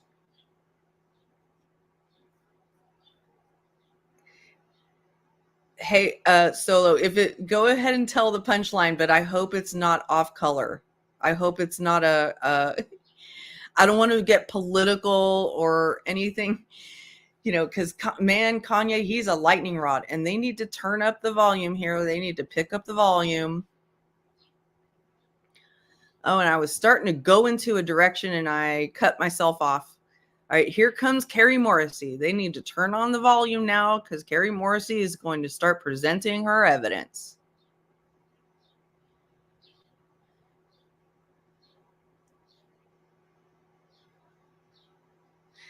Oh, that's right. What I was starting to talk about is when you're in a position such that Alec Baldwin is in, you look at it and go, what is the worst that can happen? The worst that can happen in this situation is that the jury finds him guilty. But he's been, so if the jury finds him guilty, he'll get a sentence. It's an involuntary manslaughter. It's a very involuntary manslaughter charge. Nobody thinks he intentionally did this. Nobody thinks that he hauled off and tried to kill one person and injure another person. If he's found guilty of involuntary manslaughter, it won't ruin his career. Maybe he won't get to be in any more gun movies or Westerns. Maybe they won't want to hire him for that. But the man is worth $70 million. His family will be okay. He will be okay. He'll serve his sentence. Maybe he'll be on, you know, some sort of lockdown for a while. Maybe he'll be in jail for a little bit of time. Whatever. That's the worst that can happen to this guy. He's not, if he gets a guilty verdict, he is not a victim of that. And that's what bothers me about some actors. Yeah, probably no sword movies either, because he's just not super careful. I would agree. So, you know, this is an actor who has reinvented himself many, many, many times. He has been publicly called out for many things, not the least including calling his daughter, his 12-year-old daughter, a thoughtless pig. Right? 2 or 3 different times in that voicemail. He still recovered from that. That took him back for a while. I mean, that literally took him back for a while. And so did punching out the paparazzi when he and Christy Brinkley were bringing that very same daughter home. This man has acted out on numerous occasions in the public eye and has still recovered from it. I mean, there was a time I remember thinking before 30 Rock came out that his career was over. It's like, wow, I haven't seen Alec Baldwin for a while, and all of a sudden he ends up on 30 Rock, and it has like what, a 10-year run or something like that. I mean, at least 7-8 year run. 30 Rock from the Sun, or no, not third. It wasn't Third Rock. 30 Rock. Sorry. So Solo, Patricia really wants to hear the punchline. Go ahead and put that punchline in there. If it's offensive, I will, to me, or I think it's offensive, I will I will delete it. But take no offense if I delete it. It's not you. It's just me trying to stay away from the fire, from the YouTube consequences of something. Call your first witness. You just can't trust anything when State it calls happens when Nicholas it comes to LaFleur. yay. Sir, please, Raise your right hand. You swear affirm under penalty of law that. Ooh, I don't know what's going on. They're jumping around. All right, have a seat. Talk into the microphone. First, not sure who it is. Sure. Rules and votes. I'm sorry? With regard to the invocation of the rule, our case agent is in the room. We just wanted to put that on the record. The prosecutor indicated that they'd be calling the case agent early in the case. So given that, I did not continue my objection I had earlier to her being present. Thank you. Case agents allowed in.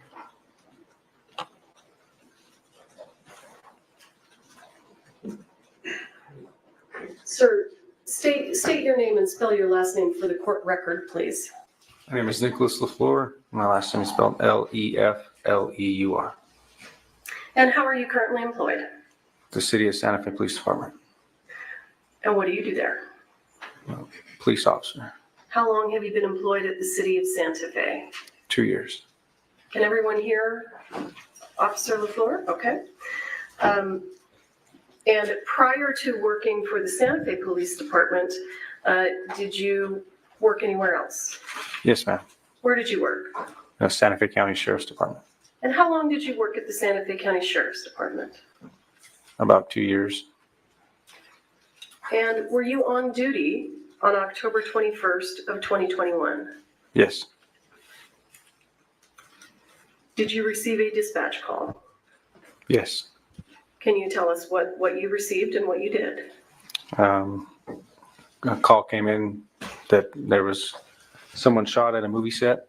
Unclear who shot, how many were shot. I happened to be the closest person to the call and arrived on scene first.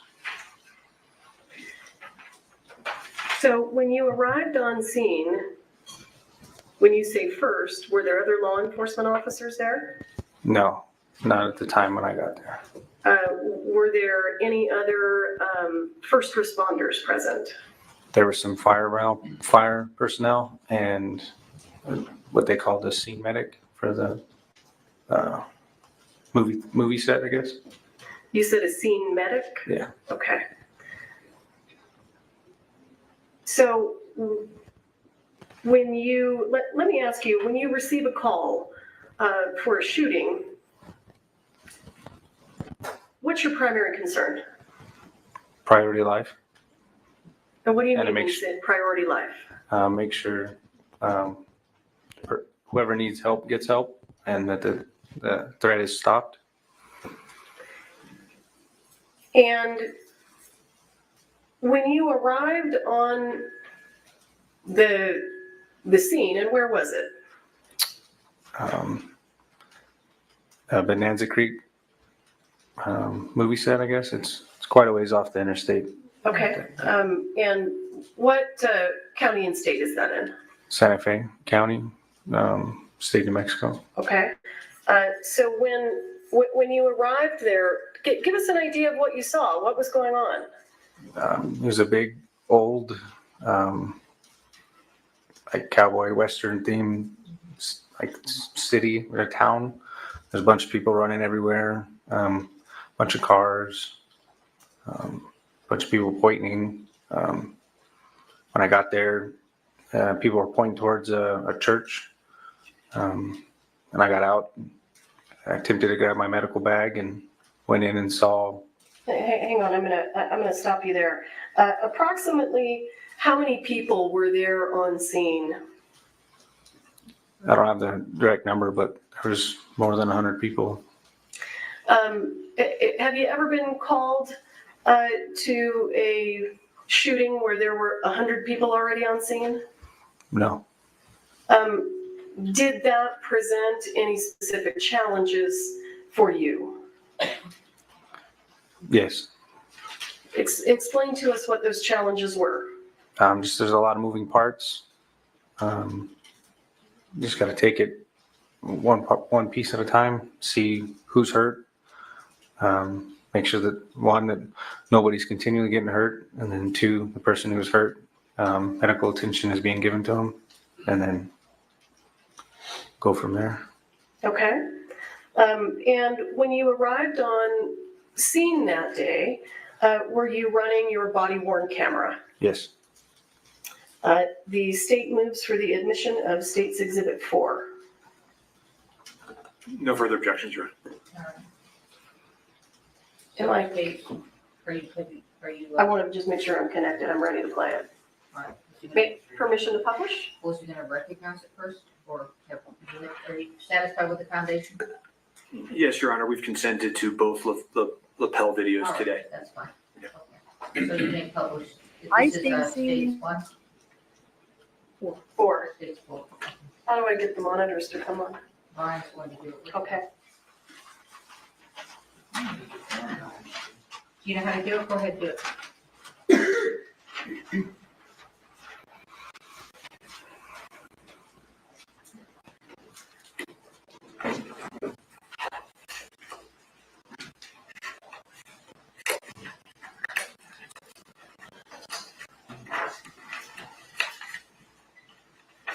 Okay, so that's definitely Stephen Baldwin in the courtroom there. And do you all know Stephen Baldwin's connection to Danny Masterson?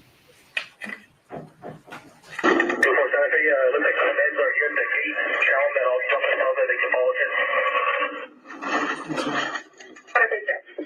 on, his monitor's not on. Are your monitors on?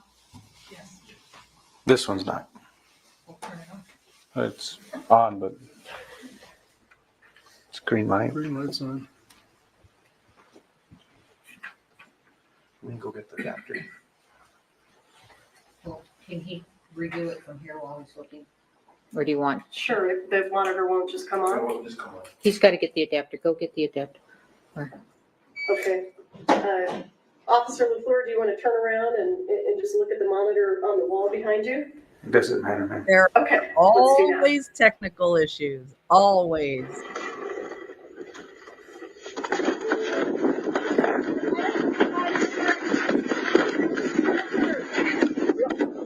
You got your Thomas kit? Yeah, I'm trying to get it out. Stupid new truck. Are we inside with the BBMs? Officer LaFleur, tell us what's going on in the video right now. I'm looking for my other medic bag. I handed the individual a trauma pack for shooting, and I'm attempting to open one of the storage boxes in the back of the truck. Who was the individual that you handed something to? I believe it was a fire personnel that I followed in, a volunteer firefighter maybe. And I thought I heard the word, is it BVM?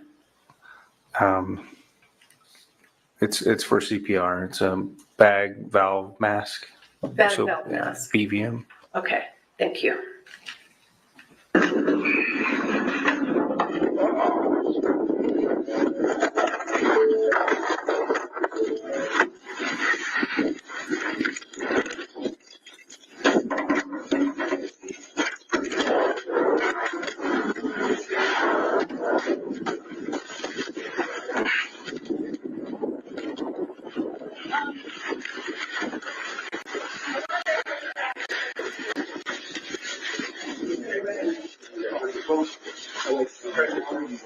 We need where you at? A seal. You have a seal? A seal? Seal.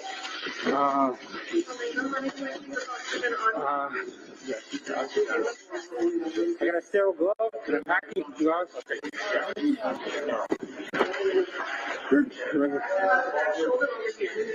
Are you over there? Over there? Yeah. My hand is on it. Talking. We're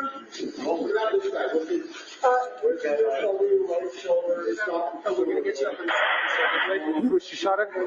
She came in here and went across her chest. And came back and then you want air flight? Yeah, we all in that. Okay. And what are you talking about there when you say air flight?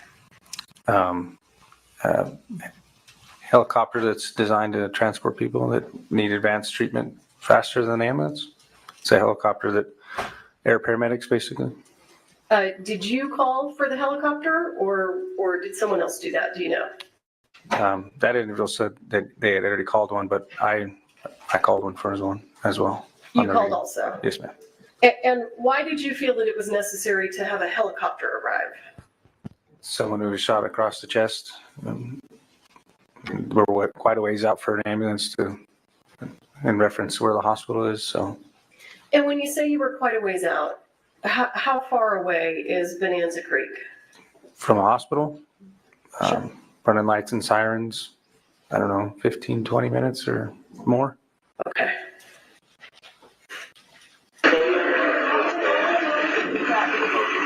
Santa Fe, one female shot in the chest, male shot in the stomach, requesting air flight.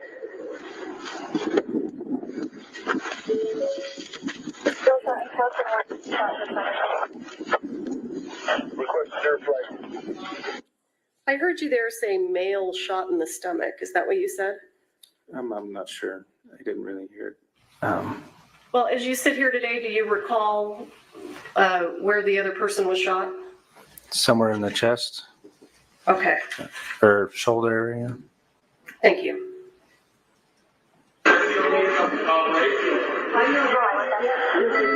GPS? GPS forward. It's okay. I got you right here. 2432, how many people you have seen there? 32, I got just Santa Fe medics. At this point, Lena was still alive and she was bleeding out.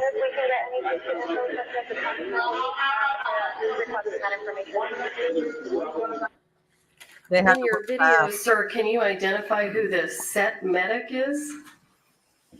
It's a little blurry, but I believe it's this lady, right? The one that's bent over with their blondish brown hair. Is the monitor working now? Yeah. No, Yes. Joe. Come on, Joe.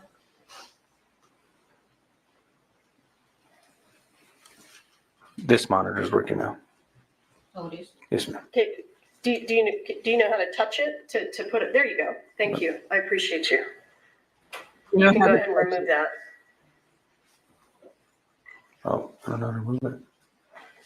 Can you show them how to remove it? Oh, push on the menu button. And then there's a clear view. Okay. And if it's in the way, just push menu. Do you know who these other people are that are in the room? No, I know that that person, and somebody over here, the battalion chief, they were wearing Santa Fe medic, county fire medic shirts. So, and they came in the vehicle in front of me. You don't know who the other people are that are in the room? I know the other person shot, and then Elena Hutchins, or I maybe misspelled her name or pronounced it, and then the other assistant director, and that's about it. Okay. And you mentioned that there was a truck pulling in ahead of you. It was a volunteer firefighter truck. So did the first responders that we see here in this scene, did they arrive about the same time you did? Yes. .32 Santa Fe both approximately 140 pounds, elderly male and young female.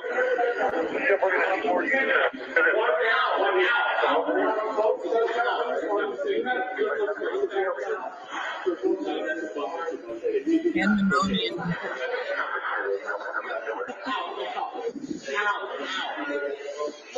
What do you need me?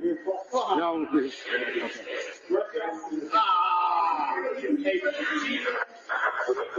That was Joel Souza crying out in the You want a BBM?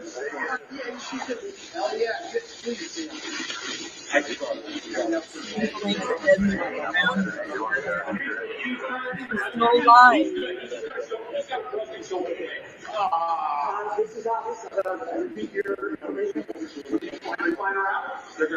Yeah, she'll be there.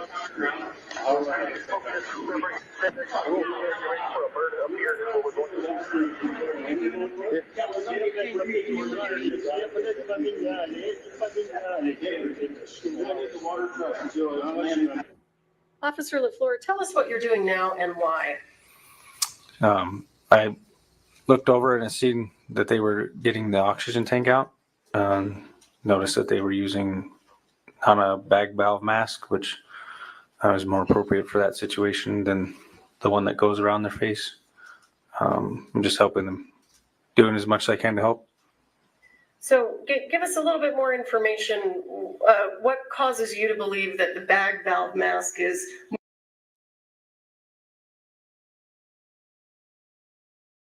I'm if not the oxygen were run out or they had to use manual breaths, they could use the bag. The other one is just something that's over their face. okay? And what made you think that the bag valve mask was more appropriate? Nothing really. I just believe that's more. I don't know. Officer LaFleur, are you trained in life-saving measures? To an extent, yes. Okay. Was it anything about your training that caused you to think that that would be more appropriate? It's just what we've been trained with versus the one that was already on her. Okay.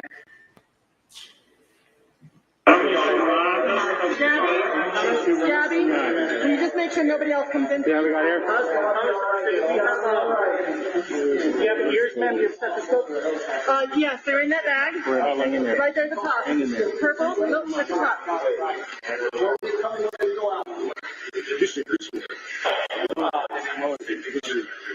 Elena. Is anybody allowed to go with her in the helicopter? Yeah, no. Elena, deep breath. Deep breath, Elena. There you go. Deep breath, Helena. Deep breath. Be okay. Good girl. There you go. Good girl.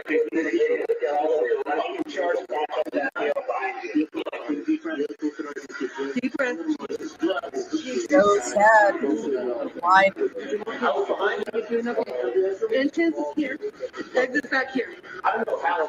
Do you guys Do you have another? No. Do you guys need I just need another dog tag. Something for pressure.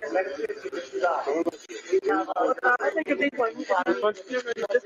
This one? No. iPad? You have an iPad? Yeah.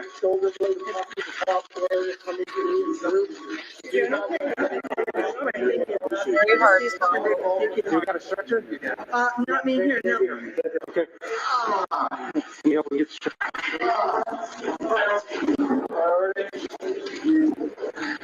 Heard that.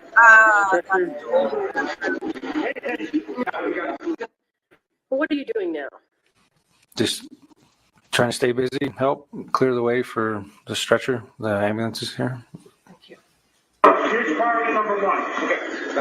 Let's start clearing all this out of this. We'll get everything in here and get it out. All right, so we got air flight en route. Not me here. We can get somebody Helena? Helena? This is Helena Hutchinson.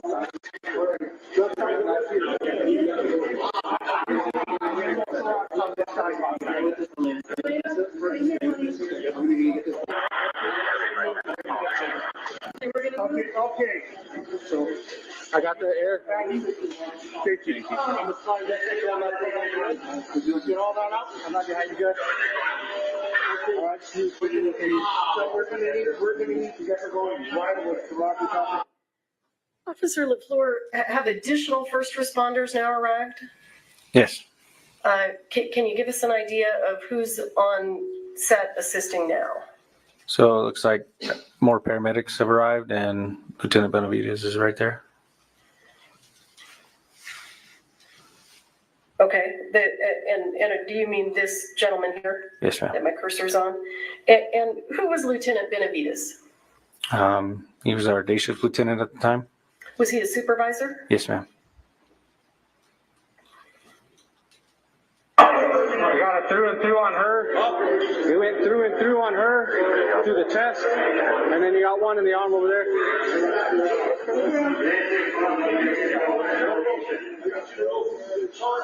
Everybody stop what they're doing right now. This is a crash scene. Okay, everybody stop. Whose voice is that we're hearing? Lieutenant Benavides.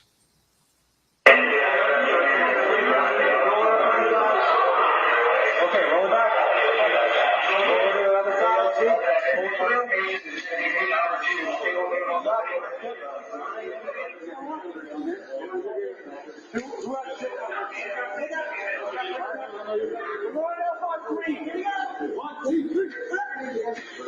Underneath, cool. Really good.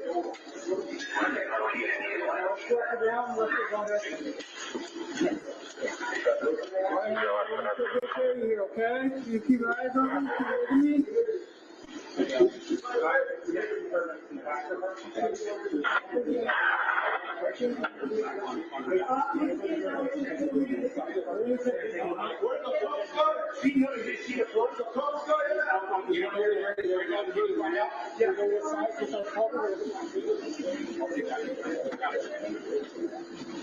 right, we got some stairs, guys. No stairs on the first step.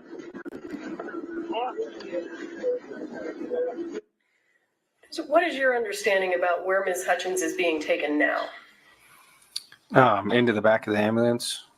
And can you explain why is she going into the back of an ambulance rather than the helicopter? The helicopter hasn't arrived yet, and my understanding is that they have additional medicines and equipment and measures they can take inside of an ambulance. All right, thank you.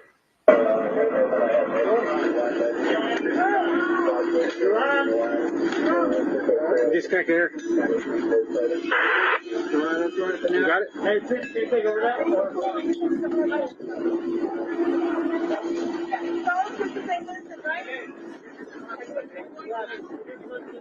You guys want to see Vincent?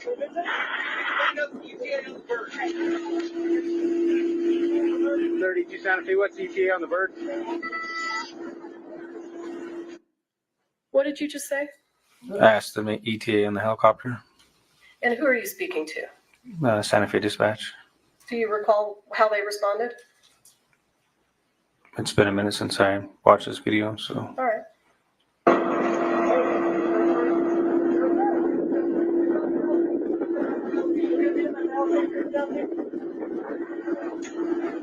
Oh, we got the bird right here.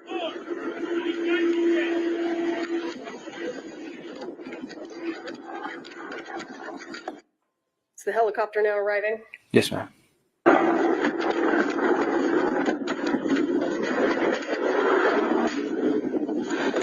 What are you doing now? Appears I'm grabbing crime scene tape.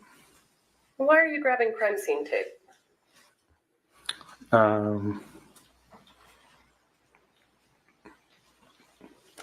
To start the crime scene. I don't know if anybody had told me to grab the tape yet, but She wants I knew we to needed to say start one. because it was a crime scene. You felt that you needed to put up crime scene tape. Yes, ma'am.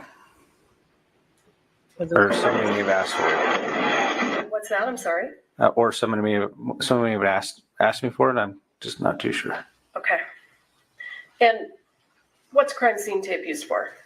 To mark the perimeter or the inner perimeter of essentially what a crime scene in which they want to tape off and only allow certain people in and out. Okay. And was that an issue in this scene? The crime scene? Well, cordoning off the crime scene, was that an issue here? Yeah, it was a unique situation because of the you can't really tie crime scene tape to nothing. So I think in one point they actually used our patrol units as to tie the tape around and go to the next one. And why is it important to cordon that off? Just for evidence purposes, and allow only certain people in and out, because at this point we didn't know what was going on. So. And were there people in that area that were not first responders? Yes. Approximately how many, if you recall? I don't know. I couldn't give you a number really. There was just a lot of people on the outside that I hadn't seen originally inside the church. So. Okay, and did you know who those people were? No. Okay.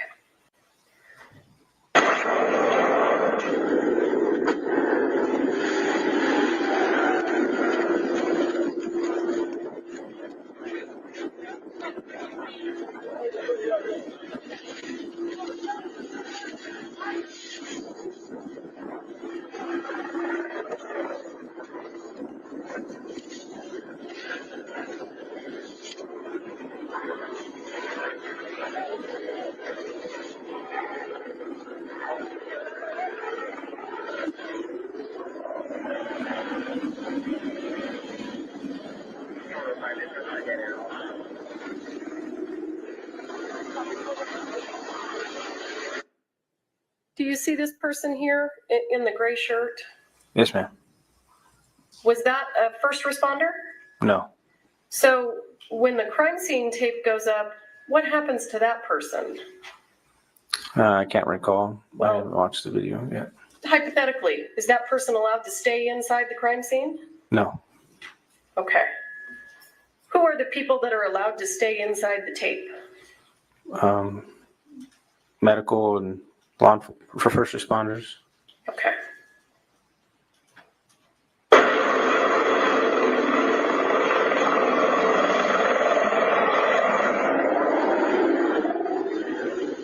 We need you.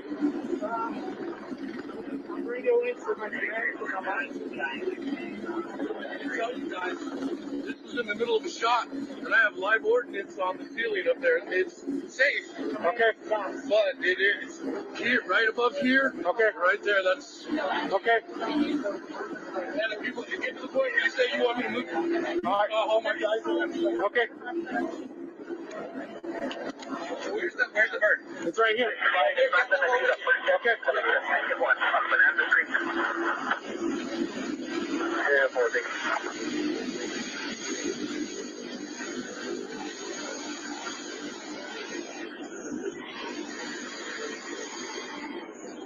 What are you doing now? I talked with the paramedics inside the ambulance, and they asked me where the helicopter was. I told them it was landing, and he asked them to bring the paramedics to them. So you're bringing the paramedic from the helicopter to the ambulance? Yes. All right.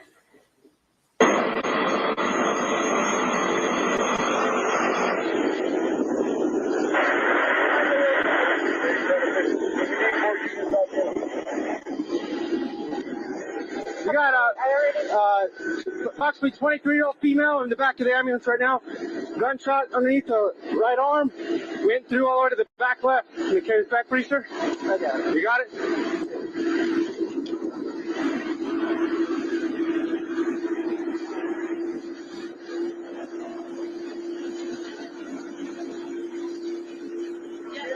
This one's priority.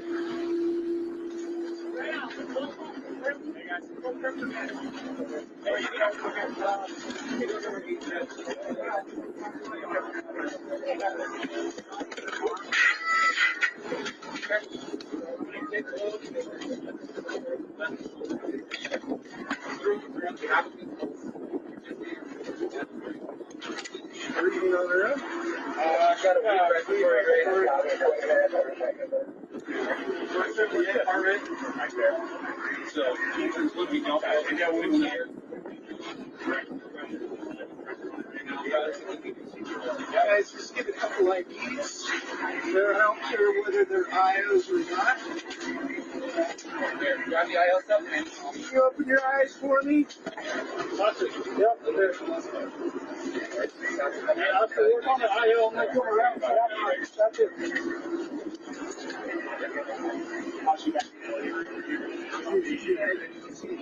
Here, if I could just have you guys just step over there for us, okay? Can I have you guys get over there for us? We're going to have to gather everybody up, get everybody's names, everybody who's on scene, okay?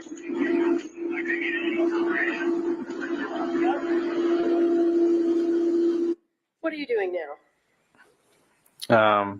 Just trying to think what's next. I think I'm putting one of the pilot's headgear inside the ambulance on the other side of the door. Why are you telling those people to move? Just to start to gather people up because they're just standing around the church where the said incident happened.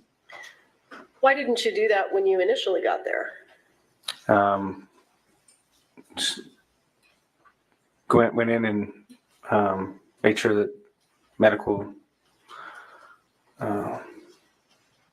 that people were receiving medical treatment, and then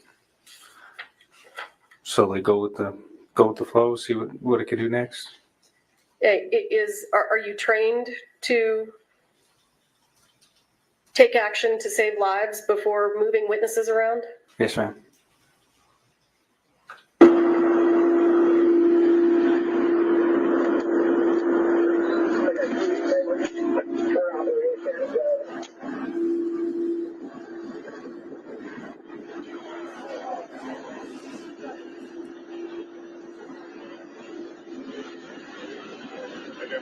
going, sir?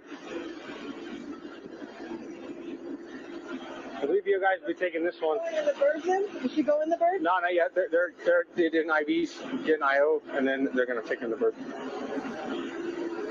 They're coming out, watch yourself. They're moving it from this one. Yeah. Yeah. A couple of them still. Is that your stuff?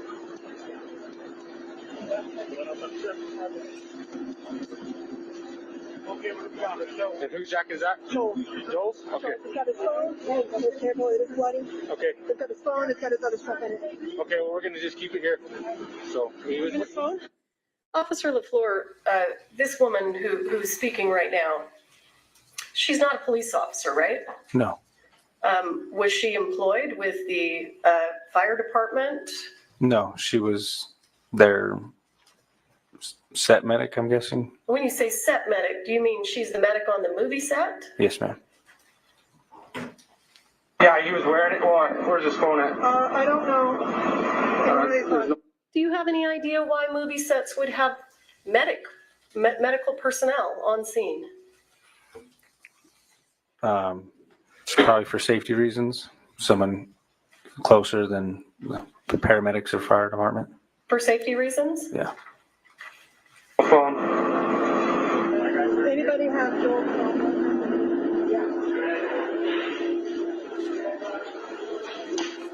All right, gentlemen. I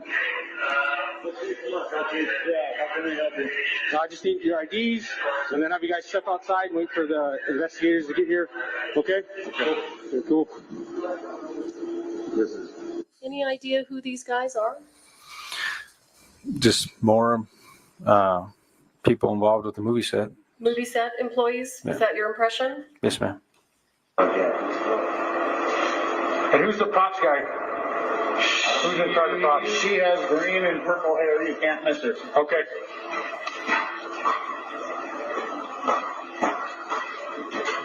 I was here when it happened. You were here when it happened? Who else was here when it happened? The camera operator. It's in his front pocket. How many people you think were in here when it happened? 3, maybe 4. 4? Maybe. Okay. So 2 more other than you two? Reed, as soon as I see him, he Reed, camera operator. Reed, yes, sir. Okay, who else? Reed Russell was here. Alec Baldwin was the actor on set that pulled the trigger. Alec Baldwin? Yes, sir. Where's he at? We got one. Yeah, you help me find him? Yes, sir. Right there on the cell phone with the cowboy. Okay.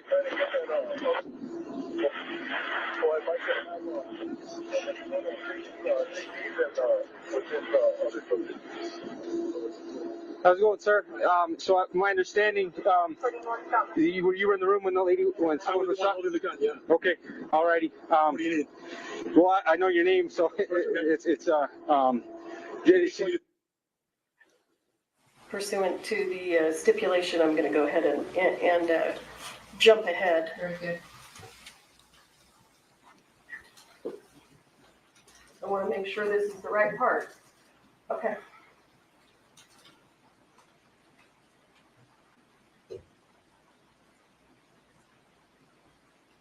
Let me get with my lieutenant and see where we want you to hang out, okay? Whatever you want to do. Yes, sir. All right, give me just a second.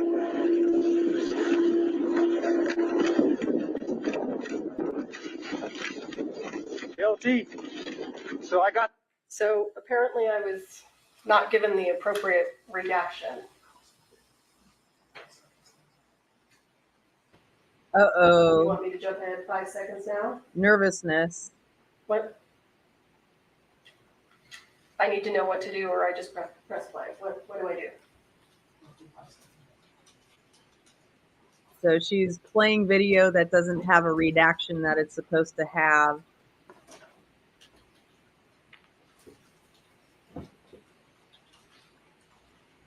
And she's trying to decide in real time, what do I do? Do I keep playing? Do I switch out the video? Do you want to pull the trigger? Do you want me to have him sit tight or? Yeah, you're gonna have to sit tight. Sit tight in the unit? I have the armor in here. This is all their stuff. I have the gun used is in there. And I got the two people that were in the room. Okay. You may have Alec Baldwin take a seat in the back of my unit, or? No, we know where he's at. We know who he is. Yeah. We just need to stay. Is he in a trailer? No, he's right there in the gray and black. Okay. All right.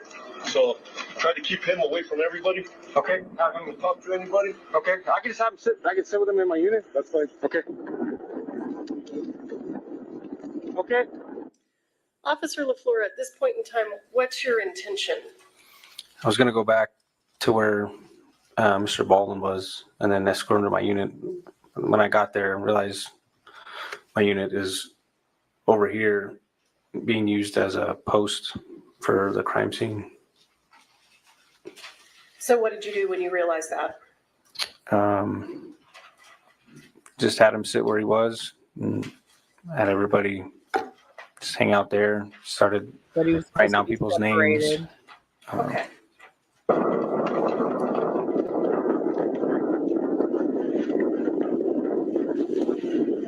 So this is a very young, very inexperienced first responder who probably has never dealt with an English accent in a highly. What are these people doing? Seems like they're talking about what happened. Oh, Patricia, Now, as a there's law no question. enforcement officer, is that There's no something question. that concerns you? Yes. And why? Why does that concern you? They could be, one person could be telling them what they saw and mess up what they have to say, what they saw. So it could essentially coerce testimony, I guess. People would say the same thing because the other person said it, rather than saying their own opinion or own view of what they saw. Okay. Mr. Baldwin, who's the director on scene? The guy that was shot. The guy that was shot? Okay. Where is he now? I think he's in the ambulance. Do you guys have a production car? Or? There's an AD. And it's Dave. I'm waiting for you right now. I'm happy to stay right here and do everything. Well, I was going to just want you to stay away from everybody and not to talk to nobody. So I was right here. We can wait right here and have everybody step back, or we can wait in the back on patrol, but I prefer to not put you there, okay? I'm just going to pause and say something right here, okay? It is highly unusual for actors to be left alone anywhere, especially on a set, especially when an emergency just happened. So that's one thing that an experienced first responder would probably know, that there are going to be people hovering over him trying to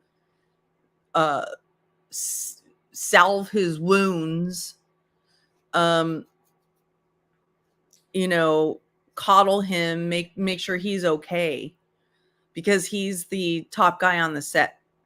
So leaving him alone was a very, very rookie move. Stacey, Hilaria is in the courtroom sitting right behind Baldwin, but I don't think she was on the set. You want water or something now? I want to find props to get a cigarette. So why did you let Mr. Baldwin sit there instead of putting him in some vehicle and separating him from the other witnesses? Like I said, my unit was clear across being used as a post, and just because I didn't know what we had right there, came to maintain cooperation with people involved. Well, it sounds like you gave him an option. You let him choose. Is that right? Yeah, he wanted to stay right there, and I figured if I could keep him there, I didn't see a big problem with it until later on when people were talking and whatnot. And did you give Mr. Baldwin instructions about whether or not he could speak to people? I did tell him to stop talking. Exactly, Selma. Did you give instructions to the other witnesses that were around? I didn't tell them, but I told them that he had to sit there and not talk to nobody. Okay. I got it. There's no way an actor on a set is not going to talk. They're going to cover over him to ensure that their most precious feat is totally okay. And you can tell that I'm right there. his personality demands it. You want to put him in there? Mr. Baldwin, is that your car? Yeah. We can wait in there.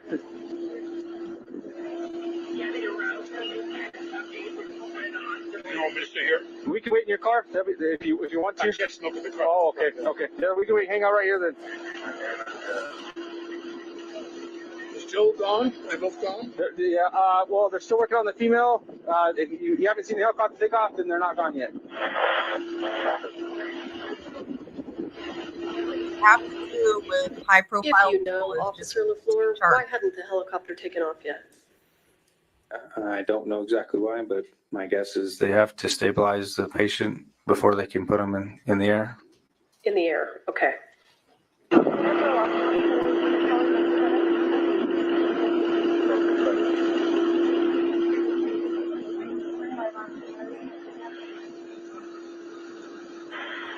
Oh, there's the water guy. Your ALEC has his water.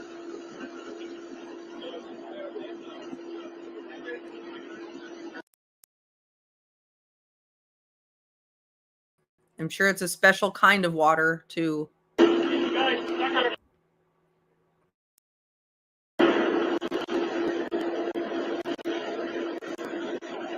Why are you just standing there?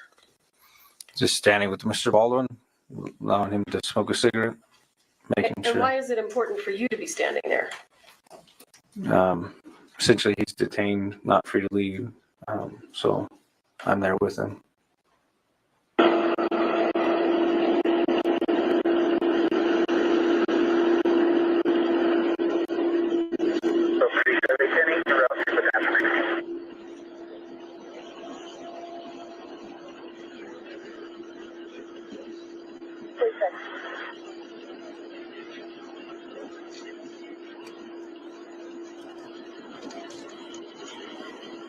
I actually didn't know that ALEC Baldwin smokes cigarettes.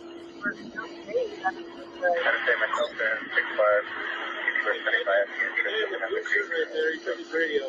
That's our first AD. Now, right there? Talking to you. Guys, right here. In front of that sheriff's car with the gray hair kind of and the Okay. shirt. Okay. Thanks, Dave.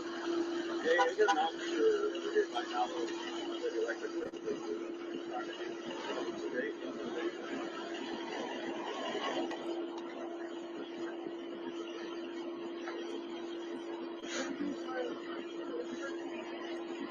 Why do you have these two gentlemen standing over there that we can see? What is there something important about them? The guy in the gray I had him stand over there because he was inside the room when I had first got at the church.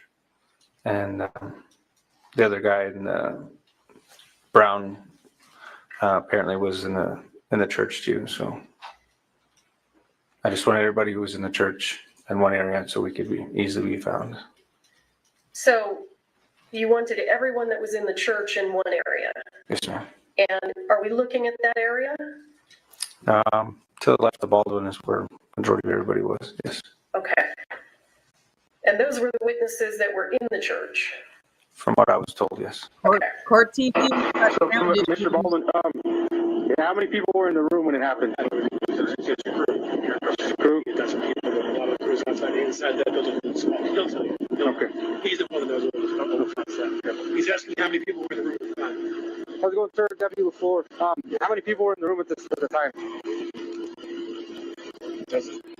6? Officer LaFleur, who's this gentleman who's speaking now in the blue jean shirt? From what I was told, he was on one of the other directors. 6 or 7? I need to answer. I don't know. Okay. So I got 1 here, the 2 that were injured. That makes 3, and then these 2 gentlemen, 4, 5. So who would be the other 2? Yeah, that was more than 6. I keep track of the narrative and how many where and tell you who's in the room. Okay. Were you in the room? I was at the door. You were at the door? Can I get your ID? Do you know whether or not the person in the jean shirt was inside the church and witnessed the incident? I do not know. Okay, why don't you come on over to the back of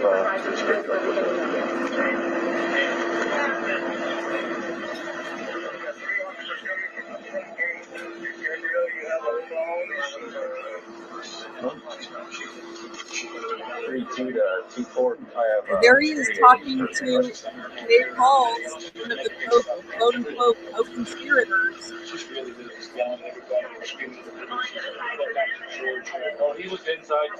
His first responder should be Does it appear to keeping him you away. that Mr. Baldwin is speaking to the other witnesses? I think he was talking about who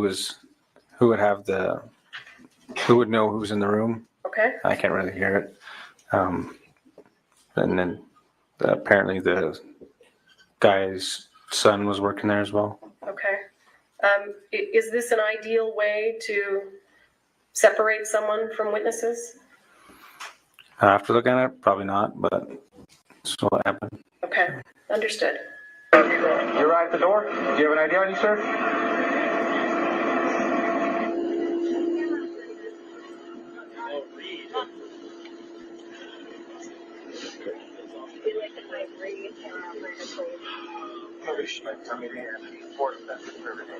As of right now, her status is questionable. That's why we called the air light.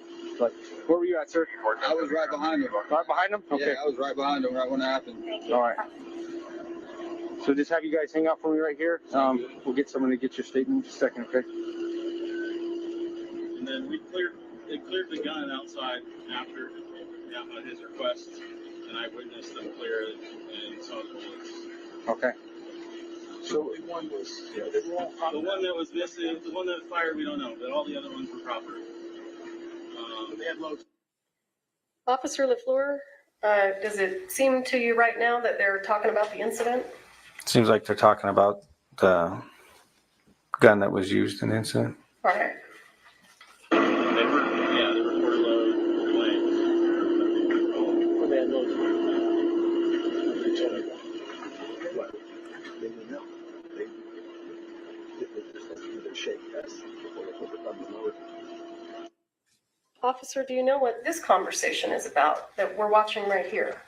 Something about a shake test. I don't know what. Maybe the rounds, dummy rounds, maybe. Okay. I'm not too entirely sure. Do you agree with me that, well, was Mr. Baldwin supposed to be talking about the incident? No, ma'am. Does he appear to be doing it anyway? Yes, ma'am.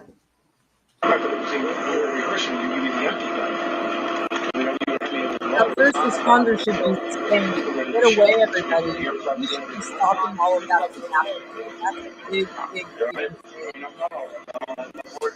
deal. We should be separating all these people, but he was clearly intimidated by the situation. Both of them took it in the shoulder. Hers came out the other shoulder, which is why it's not good. His, the shoulder blade stopped it. Here they are talking about what happened. There's basically a rotten to blank, because I think it was based on the sound and how much ringing I had. I think it was a half. Officer, are they still talking about the incident? Yes, ma'am. Is there a reason that you didn't stop them since you told them not to? I think as time goes on, I tell them to stop.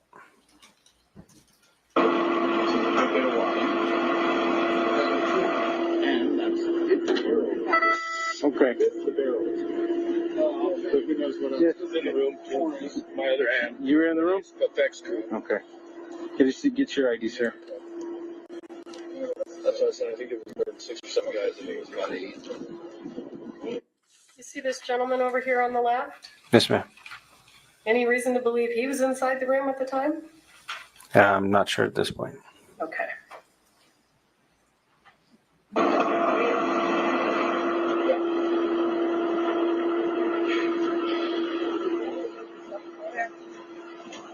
Were you in the room too, ma'am? Yes. Okay.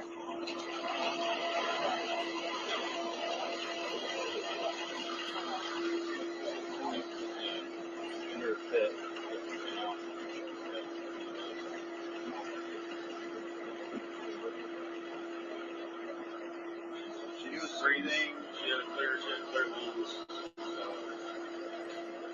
And then using it for me. But he potentially has got clear breath. It's not stuck here. Where did he put them? He took it to the right shoulder. His right shoulder blade stopped it, but they're hearing stuff in his head. So.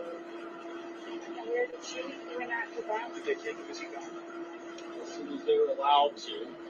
So they'll stabilize both, and then once the sheriff says you're good to go, they'll let them go. So she basically they're trying to stabilize her vital signs enough for the flight, and administer any kind of narcotics or anything they need, blood thinners that may be. Then they'll load her up in the helicopter and they'll fly her there.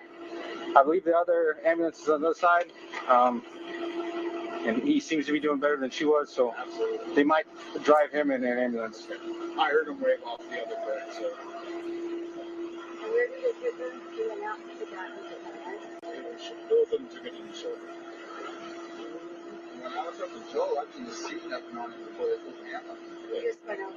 Yeah, I ran out. came back in the fuse and I was helping him and I didn't see nothing. I was asking if he was all right. He couldn't hear me. You and him at the trauma hospital. Still at St. Vincent's. They're both trauma ones. So. Thanks for the information. I was curious. Yes, ma'am.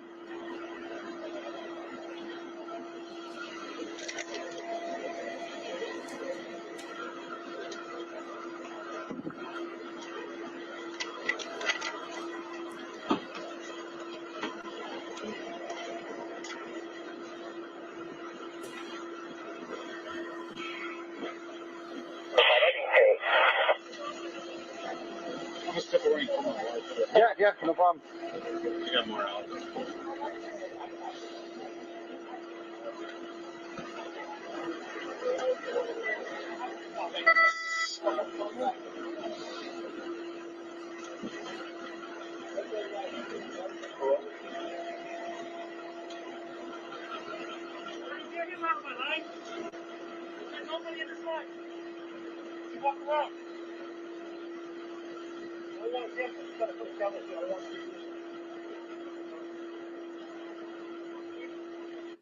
Officer LaFleur, have more first responders now arrived?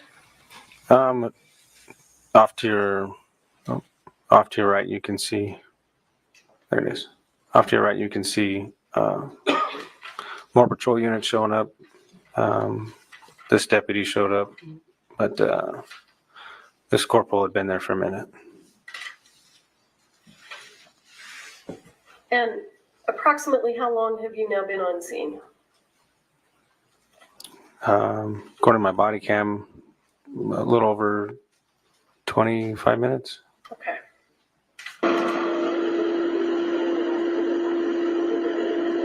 Hey, Corporal. I got 7 people there in the room when it happened, all their IDs, so. Okay. Just get it all brought back down. I'm not sure what the CID came out for it. It's okay. At that point in time, what was your understanding of how many people were in the room and witnessed it? I believe I said 7. Okay. Do you know whether or not that turned out to be true? I think there was actually more. I wrote all the people who said that they were in the room in my report. Okay. Hey, sir. Okay. And I'm just hanging out with him because, he's the one who pulled the trigger. So. Okay. Yeah, he tried it. Sorry, I was trying to set things up a while ago. And what you gonna do? Whatever you gonna do.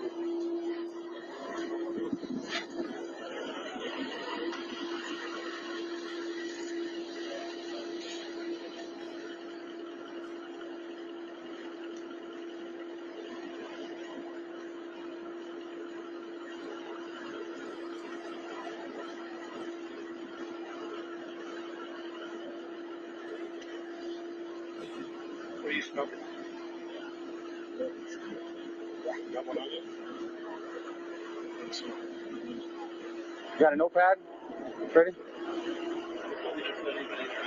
All right. Do you have a notepad? Officer LaFleur, at this point in time, I know he's no longer in the frame, but the gentleman in the blue denim shirt, do you know whether or not he was in the room at the time? I don't recall if he was in the room or not. Okay. I know there was some director or whatnot there. Okay. Yeah, I don't have mine either. Yeah, playing start. Yeah, I know. It came off when I was given, trying to pack wounds. Yeah. Okay.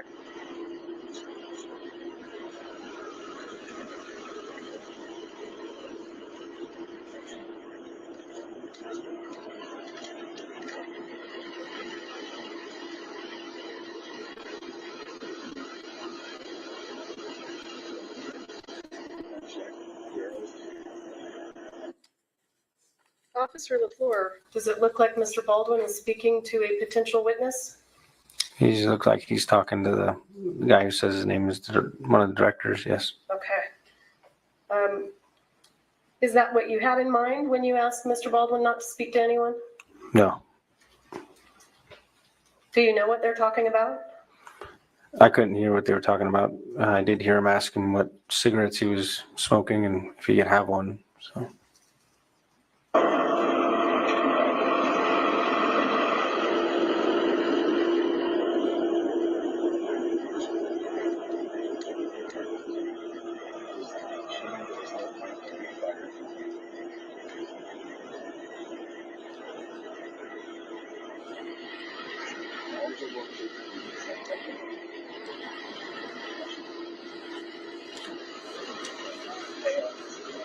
Careful, he has a bunch of these cards in there.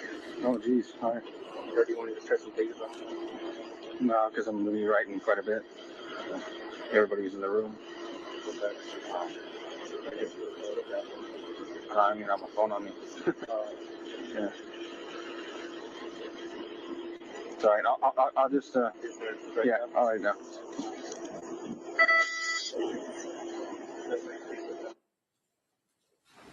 Do you see the gentleman in the denim shirt gesturing? You want me to back up? Yeah, which one? Are we talking about this gentleman? Yeah.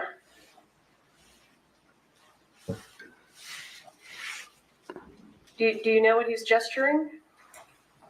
No, it looks like he picks up his hand.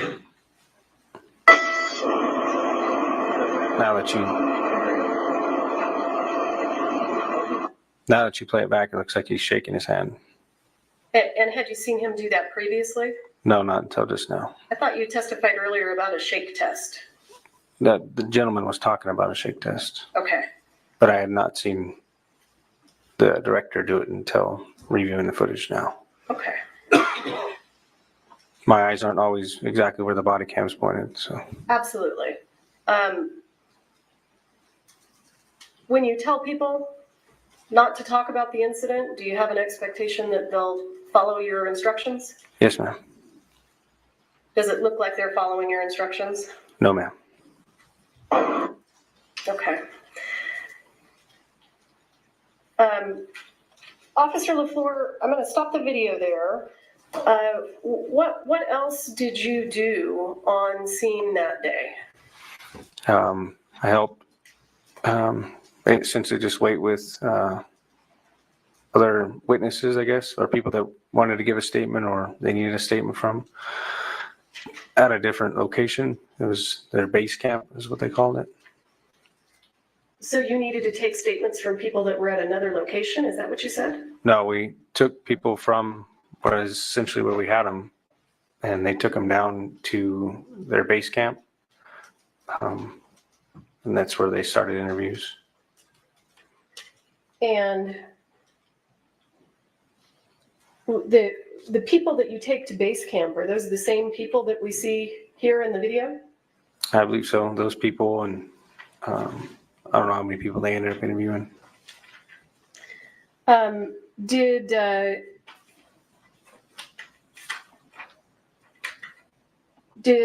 any point in time, did Mr. Baldwin tell you that he didn't pull the trigger of the gun? I believe he told me he was holding the gun.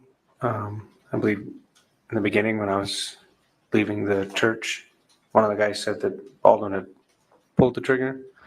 So just off of what was told. And I know that this sounds ridiculous, but we have to follow some jurisdictional rules. Do you see Mr. Baldwin in this frame here? Yes, ma'am. Would you point him out, please? And do you see that same gentleman in the courtroom today? Yes, ma'am. And would you point him out, please? He's sitting in the middle with the glasses. Okay.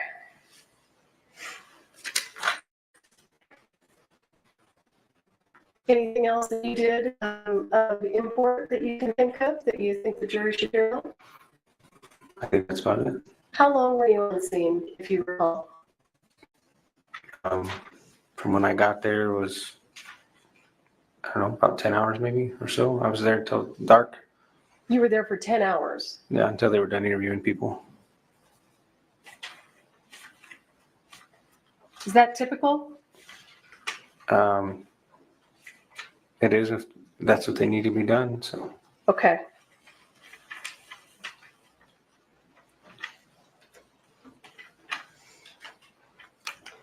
Your Honor, just for the record, we would ask that the record reflect that Officer LaFleur has identified the defendant. Yes. Thank you. I'll pass the witness.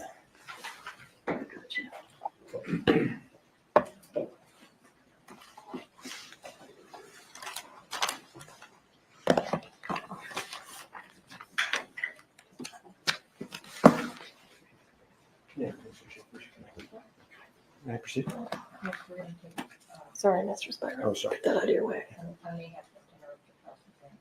Always fine when the court interrupts me.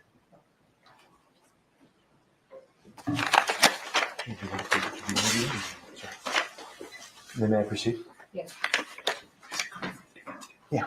Thank you. When you got to the scene, Mr. Baldwin walked up to you and said, I was holding a gun. He blurted it out, right? yes, And in fact, he was very shocked, if you could picture Alec Baldwin in a pale state, very unsure of himself. You could say an actor out of character. Fair? sure. Object to the formal question. It is Mr. Spiro testifying in the question. Okay. That calls for expert testimony, don't you think? That called for expert testimony. So to add to what Cinnamon Girl is saying, Silicon Valley, oh, there's Lauren back there. You can see her right behind Hilaria. I think that's Lauren. I think that's her. Anyway, Silicon Valley has the same mix of personality types as anywhere else in the world, but I think Silicon Valley has a higher concentration of people on the spectrum. And the reason I say that is because when you're on the spectrum, you have a tendency to excel in Baldwin, you looked very categories. shocked. If you could picture Mr. Baldwin in a pale state, Especially Matt. like unsure of himself, you could say an actor out of character. Is that a fair description? Sure. And he said to you, I'm here, whatever you want to do, right? Yes. He said to you at one point, where should I go? Right? Yes. And he also pointed out to you who the director was on scene who was hit in the shoulder, right? I believe so. Yes. I inquired about him. And he also asked you how she was doing, right? Meaning Miss Hutchins, right? Yes. I don't remember you being asked about that in direct, were you? And you being asked by the state? Yeah. Objection relevance? Yeah, relevance. I mean, that was just a dig. These lawyers do So I not want to take a step back. The dispatch that came over to your radio, sir, before you got to the scene was a dispatch for an accidental shooting by a prop gun, correct? I believe that's what was told to me, yes. Okay. And you've testified to that previously, right? Yes. Okay. And the dispatch report, you know that you received that wording, accidental discharge, several times, right? I believe so. Okay. So I want to ask you, how come when you described it today in court, how come you didn't include the word accident when you testified before this jury? I'm not one to say if it was an accident or not. Just there to initially respond to it, and then the detectives determine whether or not it was an accident. Well, sure, but every other time you've been asked about this, you've said It was an accident. And now today at the trial of Alec Baldwin, when you're talking to this jury, you left that word out. Isn't that true? Not intentionally, no. Did you meet with the prosecutors before you testified here today? That's where he's going with it. Did the prosecutor Just briefly in the room outside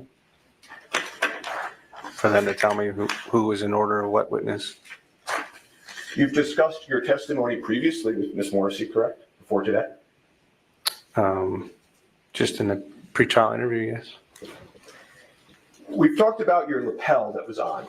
It's true, right, that the lapel is actually mandatory, Yes, right? And so they came to the officers, passed a law, and told you had to wear your lapel, right? yes, And the way it works is it secures all of these statements, and when you're done wearing it for the day, you go back to the station, you log it in, and then it exists, right? essentially, yeah, but it's more complex than that. It uploads on itself. Oh, it self-uploads so that it maintains itself? Yes. Okay. And you then talked a little bit about the security of the scene, and you talked about crime scene tape going up, right? Yes. But as you just told this jury, at the time, you don't know whether this is an accident or not, right? Yes. It's not like a crime scene tape is some evidence of a crime, right? And whether it was an accident or a crime scene is still essential. And you've been very candid that you made some mistakes at the scene, right? Yes. And that you've learned since then about some of these mistakes, right? Yes. You've said hindsight's 20/20. I hope so. Right? Yes. And you can Monday morning quarterback decisions, but you made them in the field, right? Yes. Okay. And you've said that based on your training and experience, you know that if witnesses are left to speak to each other, they can taint each other's memories, right? Yes. And sometimes that's incidental and accidental, right? Yes. And sometimes it's purposeful, right? Depends on who's there, yes. Well, if you were with somebody and somebody was talking to you about the 911 call, right? And they kept saying to you over and over, it wasn't an accident, it wasn't an accident. And then you testify and you leave out the word accident. That could be an example of taint, couldn't it? Sure. And also non-witnesses can taint people's memories too. You agree with me? I guess. Well, at one point in your testimony previously, you had said that there was a lawyer on the scene that was talking to some of the people that were on the scene. I believe so, yeah. Okay. And if that lawyer told somebody on the scene, I think your understanding is that could have tainted their view or their memory, right? Essentially, yes. Mr. Baldwin never asked to speak to that lawyer, did he? I'm not to my recollection. And then you went on and you said, that you had told Mr. Baldwin not to speak to the other witnesses. Do you remember that testimony? Yes. And I think you were asked approximately 5 times why Mr. Baldwin was disobeying your orders. Do you remember that testimony? Yes. Okay. But in the lapel video that we just saw, you're not going up to Mr. Baldwin or these witnesses, but get out of here. Get out of here. I'm an officer. You got to separate. You don't do that, right? Nope. And also in that video, you can see a lot of these people are coming over to Mr. Baldwin, right? Yes. One of them comes over and shakes his hand, right? Yes. Have you ever seen that in all of your experience? Somebody commit a homicide and everybody and all the witnesses are on the scene, circling around the person, shaking his hand and talking about what happened. Have you ever seen that in your entire career? Who's being No. coddled. Completely different dynamic. And then you went on to say, well, you didn't put him in the cruiser. You didn't put him in the cruiser because your cruiser was being used. Was I guess the reason that you gave? Was that? Did I understand that right? My patrol unit was being actively used as a post on the other side of the field for a crime scene. When you say a post, do you mean like it goes somewhere else and you put the tape around it? Is that? The side mirror was wrapped around with crime scene tape. Uh-huh. I mean, there were also another dozen officers on the scene that day that had police cars that they wanted to put Mr. Baldwin in at any point, right? Yep. Okay. And in fact, Mr. Baldwin later on drives himself to the precinct and goes and speaks to the police, right? I'm not too sure how he got there, but he did get there. Well, he wasn't under arrest, right? Not to my knowledge, no. And so you use this word detained when Ms. Morrissey asked you, well, were you detaining Mr. Baldwin? Do you remember that question? Yes. Isn't it true that even today, years later, no police officer has ever arrested Mr. Baldwin or detained him in a police car? True? I don't know. Because he's an actor. The police department, the Santa Fe Police Department, has never arrested Mr. Baldwin. Not the Back Santa to Fe the Police form of Department. question, asked and answered.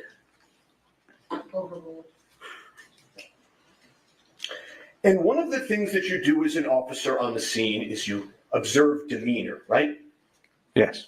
And you spent 10 hours on the scene, I think I heard you say, right? Yes. You got to see the people of Rust that day live, right? Yes. And the truth of the matter is that you took it as a way how everybody was acting, and that the individual who claimed to have been holding the firearm was still there, that there was no, the way he was, his demeanor was that there wasn't any intention behind the act, as you could say. Isn't that true? I wouldn't say there was no intention. I don't know the individual's intentions, but his demeanor was sad, upset. Okay, well, it's not just his demeanor being sad and upset, right? Okay, we'll move that to the side.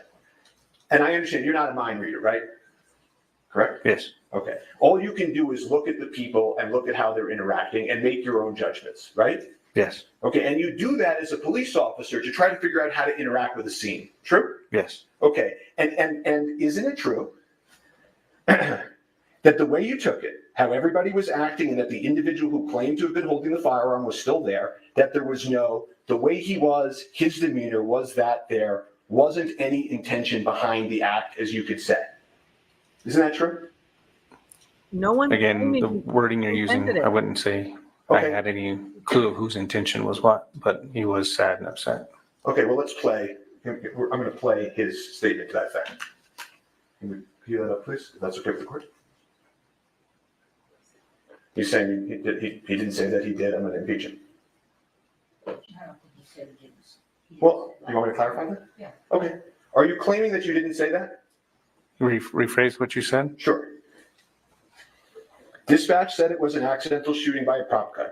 So I didn't know if there was any. I took it as the way how everybody was acting, and that the individual who claimed to have been holding the firearm was still there, that there was no, the way he was, his demeanor was that there wasn't any intention behind the act, as you could say, you know. Again, I wouldn't say I knew what his intention was. I understand that. What I'm asking you now, okay, is did you in fact say those words that I just asked you? At what time? The Gutierrez or PTI? Yes. I may have. Okay. You don't deny saying that? No. If we can. Sure.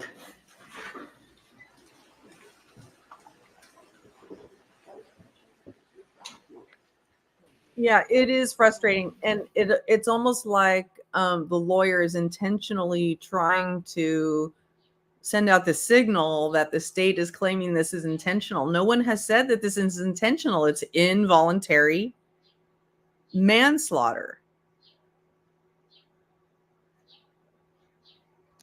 It's involuntary manslaughter. So no one is claiming there was any intention.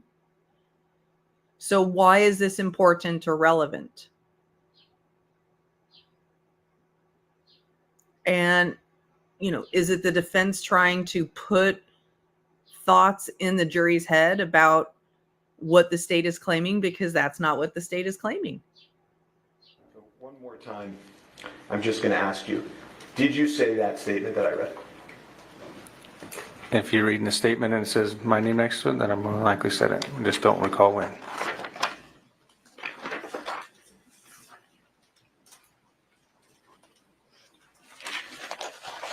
Into the millions, Stacey. And no question, into the millions. One of the other things that happened that day that I don't think we've talked about is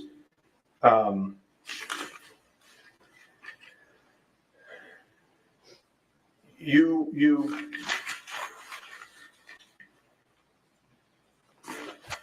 spoke to a witness who told you that A woman named Sarah was crying and shaking and going through the bullets and saying, I don't know how it got in there. Objection, hearsay. I'm asking the witness if he had that information. He's making the statement, the hearsay statement is coming in. Do you know whether anybody at the scene was, before you got there, shaking and going through the bullets and saying, I don't know how it got in there? I don't know. Okay. If we could refresh the witness with his lapel, and I would ask that can I put it up on just his screen? Okay. I don't think you can do that. I would object because that's not proper refreshment. We don't refresh in front of the jurors. That's my objection. What do you mean? Well, if we're refreshing. You know what, we're gonna take a lunch break real quick, and we're gonna be back at 1 o'clock, okay? Please don't talk among yourselves. Will rise to the jury.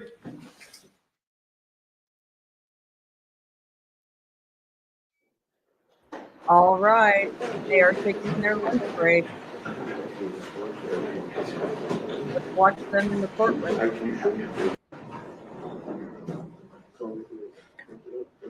This thing is a battery and counsel approach. Counsel approach. Come here, counsel. Now let's see if they have anything to say after the jury. Sometimes the court wants to talk to the lawyers and the parties.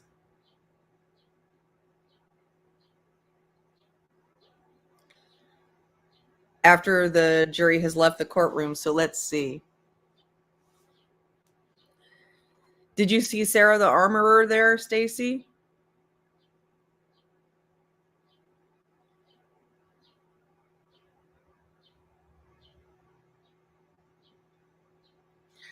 All right. Well, I guess we're not going to be able to see whatever they do.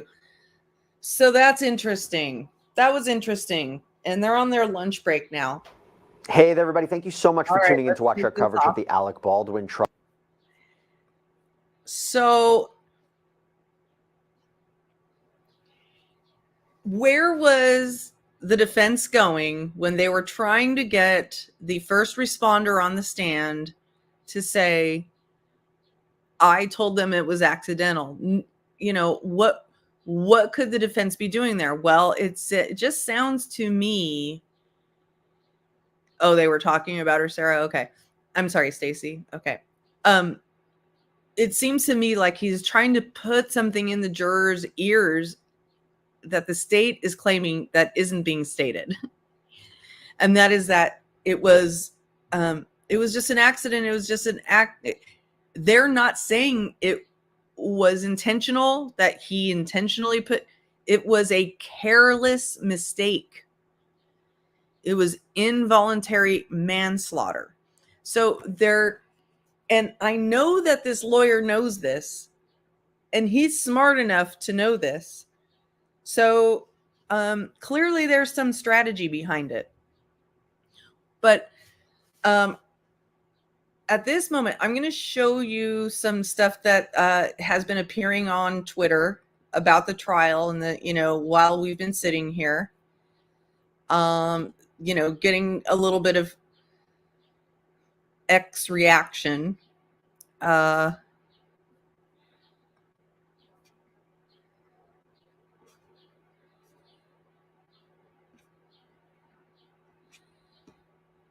So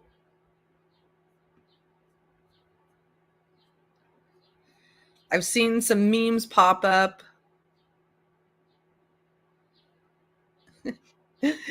Trump is not in the courtroom. That's kind of funny.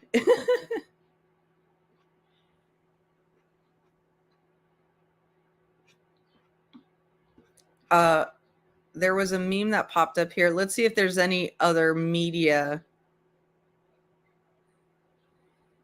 that has popped up. Now, we've seen all that. What's this? This says, Stephen Baldwin is channeling his inner fourth PSYOP group at Brother Alec's murder trial. Strange. I think he was just listening to his earpiece because he sounds like he has hearing impairment issues.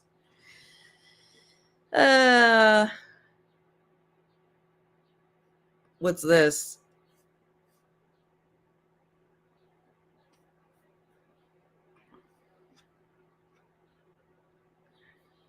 I think we've already seen this. Yeah, we've seen this.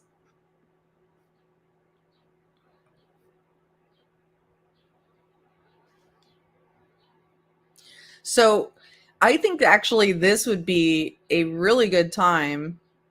Let me just check to make sure before I start. I put one thing on the screen here for us to watch during the lunch break.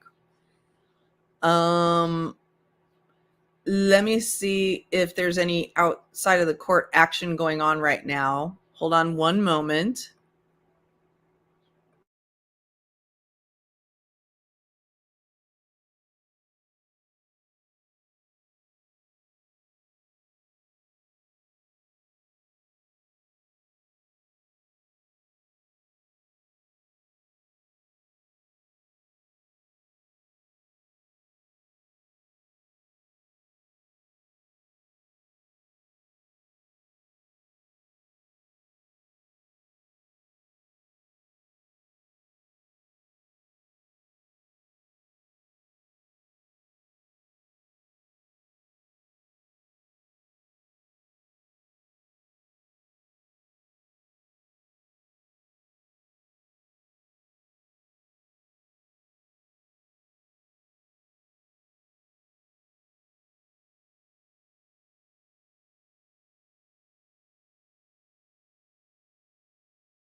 Okay. There's really not much going on outside the courtroom right now. I've been looking around. I looked to see if Lauren was holding her usual lunch live. It doesn't look like it's on. She's uploaded anything yet because I'd be interested to see what she says from inside the courtroom. But I think this would be a good time to watch what Alec Baldwin says to investigators in the immediate aftermath of the shooting, and then driving himself to the police station to answer questions of the interrogators. And this has been edited and cut down by Sidebar just to show the pertinent points. But I think it would be instructive for us to watch right now while we're waiting for them to come back from the break. And in the meantime, I will also be looking around for other happenings going on around the trial. For 2 weeks, and we did it the right way every day. Every day. I can't believe Alec Baldwin was holding the gun. That's so. It's a real gun. It's a real gun. Alec Baldwin is headed to trial for manslaughter after a bullet fired from the gun he was holding on the set of his film Prosecute film's biggest player. I'm Jesse Weber. Hutchins, Alec Breckner, the trigger being pulled. In fact, the FBI tested the gun. You're on a set. You rehearse. They bring you what's called a cold gun. The gun is either completely empty, the chambers, or there is a cosmetic piece. So, for example, if you're the camera, and this is going to sound silly and specific, but if I'm pointing the gun close to the camera, you want to see into the cylinder that there's material in there, cosmetic material. So those rounds are cosmetic rounds. They put them in, and you rehearse, or even in a shot when you don't fire. I pull the gun, and you see there's some material inside the cylinder. They'd hand me a cold gun, no charges. They always hand you a cold gun with nothing in it to rehearse. And then when you shoot, and if you are shooting loads that are flash loads, and they're usually in 3 denominations, quarter, half, or full load round, so that the flash is bright and the sound is loud, louder, loudest. Full load is loudest. So if you're outside, you want a full load bang, you want a loud sound. If you're inside, you can do a quarter of them. Right before you shoot, everyone preps, crew puts the earplugs in, so put headphones on. The camera's there. Very often there's a loose sight screen but you're the camera operator and there's the camera, so I should always shoot off camera. You never shoot into the lens. And you shoot it. There's a flash and a sound. Now, I went to lunch. She disarmed me. I sat down. She being Hannah, the armaments person. When she was always handling the guns, or 99% of the time. So I would, if I had a cosmetic rifle with no rounds, I'd hand it to one of her assistants. I'm sitting there. She disarms me. We go to lunch. We come back from lunch, and they hand me the revolver, the Colt. And I just like the name. It's Hannah again. They arm me, and you're assuming, as we've done every time, that it's a cold gun for the rehearsal. And I put the gag in the shot. You're the camera because I have a coat and I have a holster, and I pull the coat over, and I kind of cup my hands like I folded my hands. And then I'm going to slowly sneak the revolver, the Colt out, and turn and shoot these other guys, or try to shoot them. I take the coat over the thing, the camera's there. I believe, my recollection is she was there, turned a bit, like talking to him. So I think she was hitting the right armpit.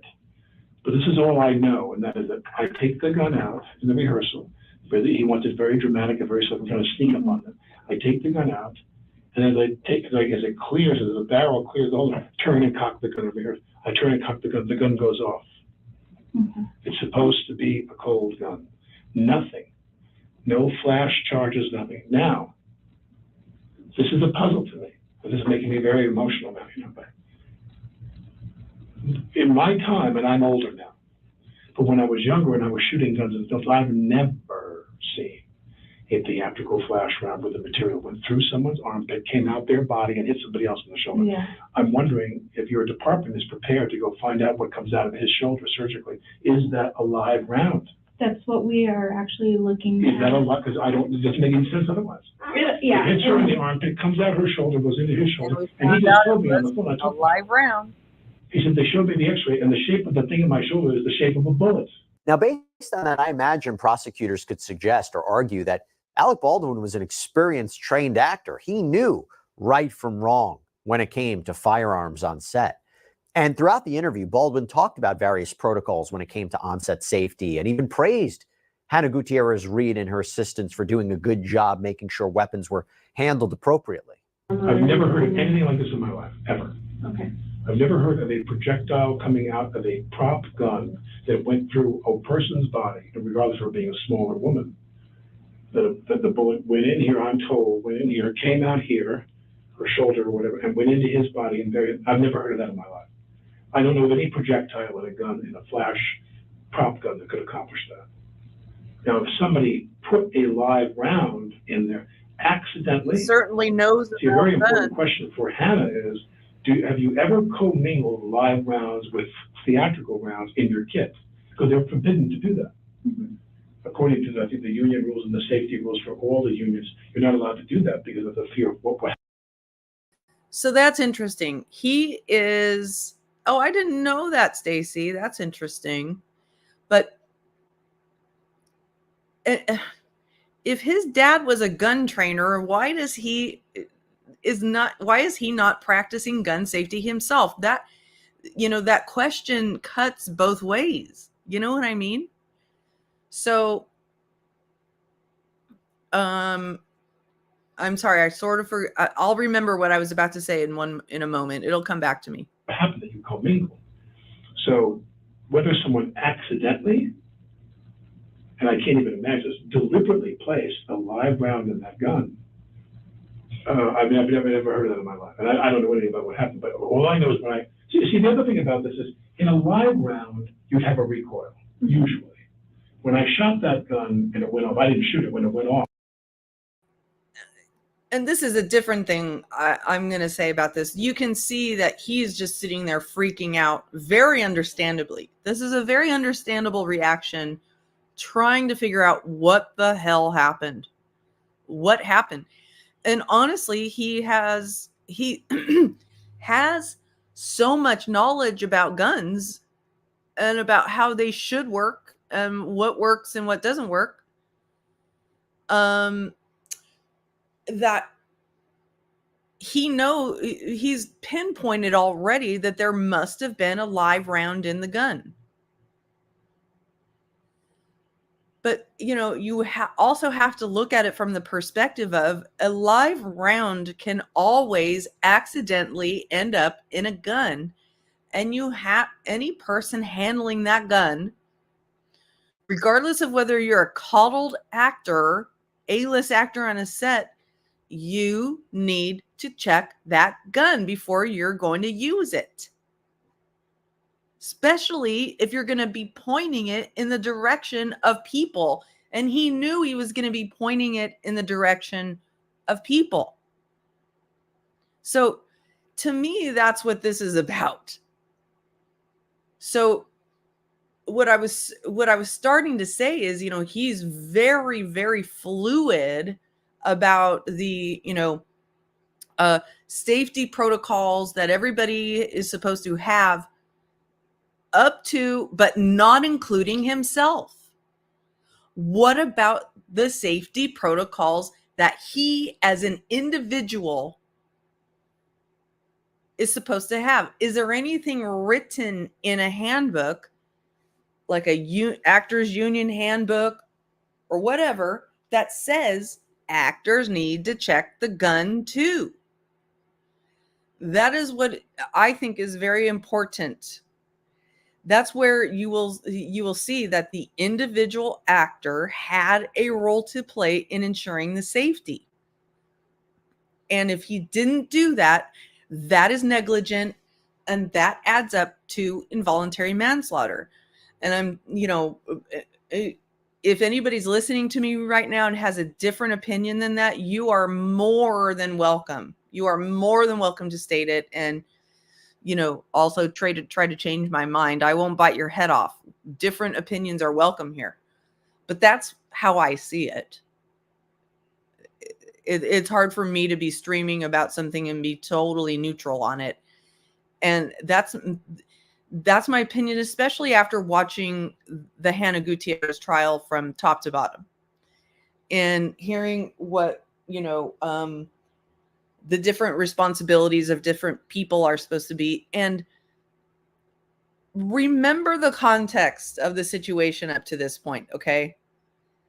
By the time this incident happened, there had already been 2 misfiring accidents on the set, and the crew had walked off that very morning.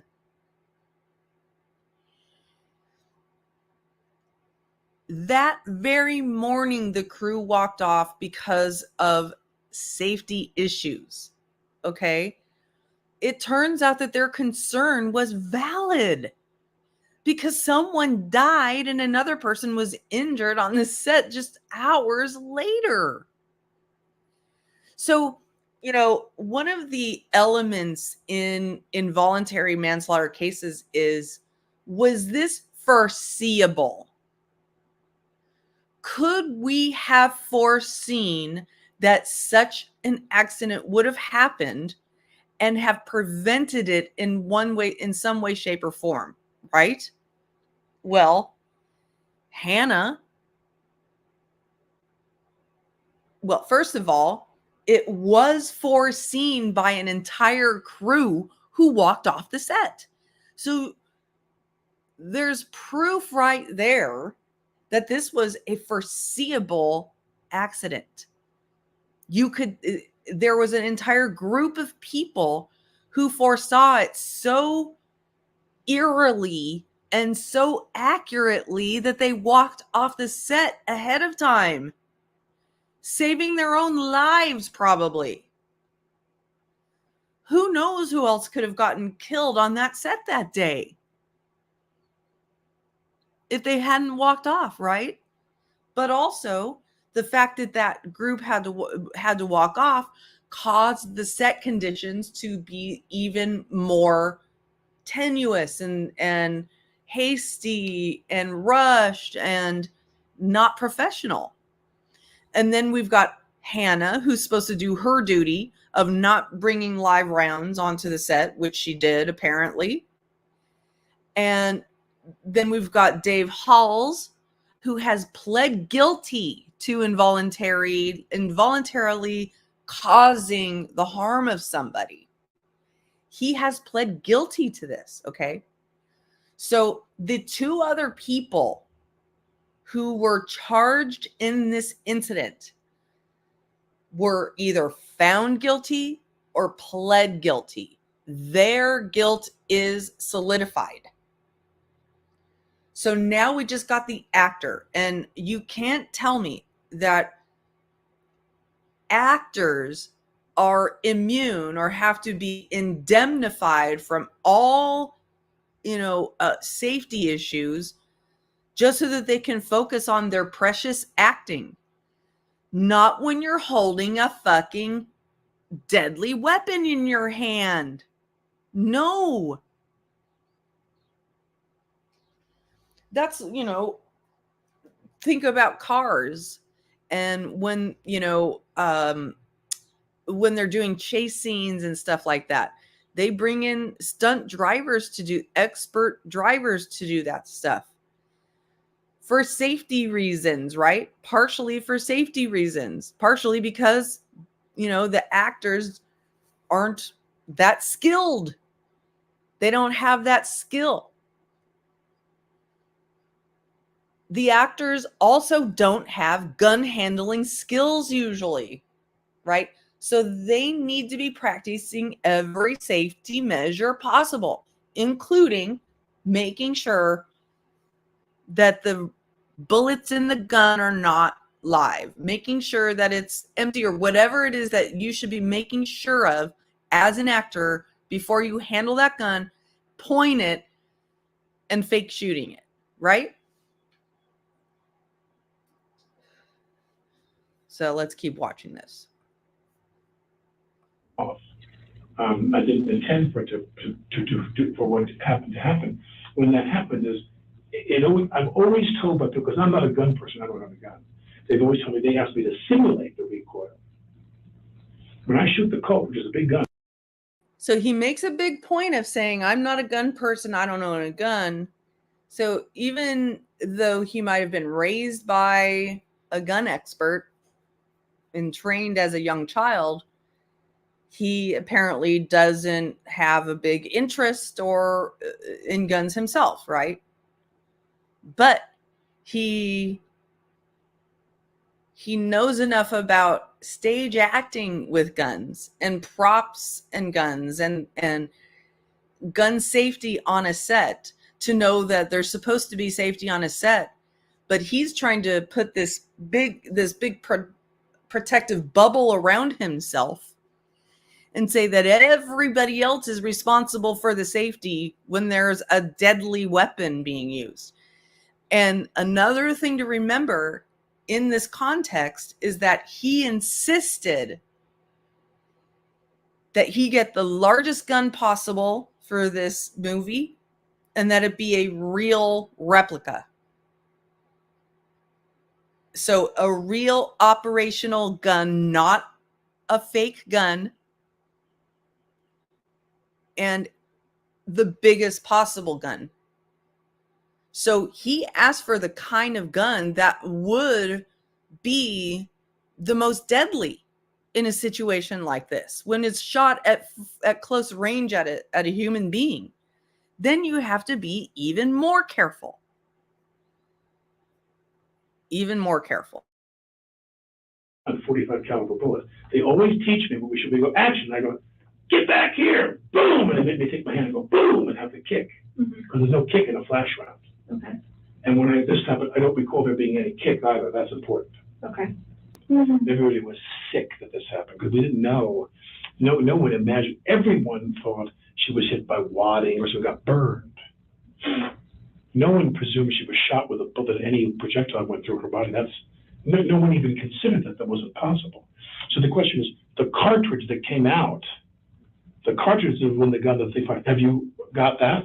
So we have to send that. We don't analyze that stuff. We collect it, but then we send it to lab. It was collected. You have it will be. Right. That's all I'm saying is that to me, I'm wondering, what was that? What was in that? They're measuring, I don't know anything about that. What are they? What ballistics? How can they measure what was in that? How much of it? And that'll all be done at the lab. Yeah, I don't know. All I knew was the gun went off, she hit the floor, he hit the floor, he started screaming. He was in a lot of pain. She went into shock. She didn't talk. Right. Her eyes are rolling back in her head, and blah, blah, blah, and bad. And everybody's just getting really, and then they start doing CPR, and everybody gets really panicky. And then people start wondering, what did something, we assumed because the wadding can burn you, there's material that can come out under that, very rarely, that could burn you. But remember, that often doesn't happen because there's always a cold gun on the rehearsal. By the time you leave, if the wadding comes out and it hits somebody, they're 20 feet away from you in a gunfight, the crew is away. You're not shooting anybody, they're the crew. And my point is that when she went down, I thought, what was stuck? We all said the same thing. What was stuck in the barrel? Was something left? They didn't clean the barrel, which they always do, always. And was there a rock or something that went through her body? I didn't know about the passing through her body. I know she was hit. I didn't know where, and I don't know to what extent. But we all presumed as we're sitting outside, bullshitting for the last 2 hours while this went on. The aftermath, we assumed something was lodged in the barrel, was a projectile that went into her body. Now, when you tell me that's what came out of Joel's shoulder, that's a faulty round, which I've never heard of that before. Okay. Never. I've never heard of a theatrical flash round that was loaded into a gun that had a projectile that misfired, and that projectile came out that was a lethal round. Normally, if you're going to have a round that has this on it, it's the material that disintegrates when you fire the gun. Because if you take a flash round with gunpowder in it, whether it's a quarter, half, or full load, and you put a real bullet on, that's called a bullet. That's not a movie bullet. That's a bullet. Yeah. How did that happen? Something that struck me watching this interview questioning was, just how chatty Alec Baldwin is and the way the officers are treating him. Now, it's strategic for them to sit back and just let him talk. Just let him talk, do his talking, let him tell on himself if there's something to tell on himself. Let him just say what he's going to say so that it's all, all of his defenses are out of his mouth on tape, right? But they're also very deferential to him. And, I always get nervous when I see lay people, very young lay people, interacting with high-powered, high-profile actors, because you probably see them cowering to that actor a little bit, or that high-profile person. Like with that first responder.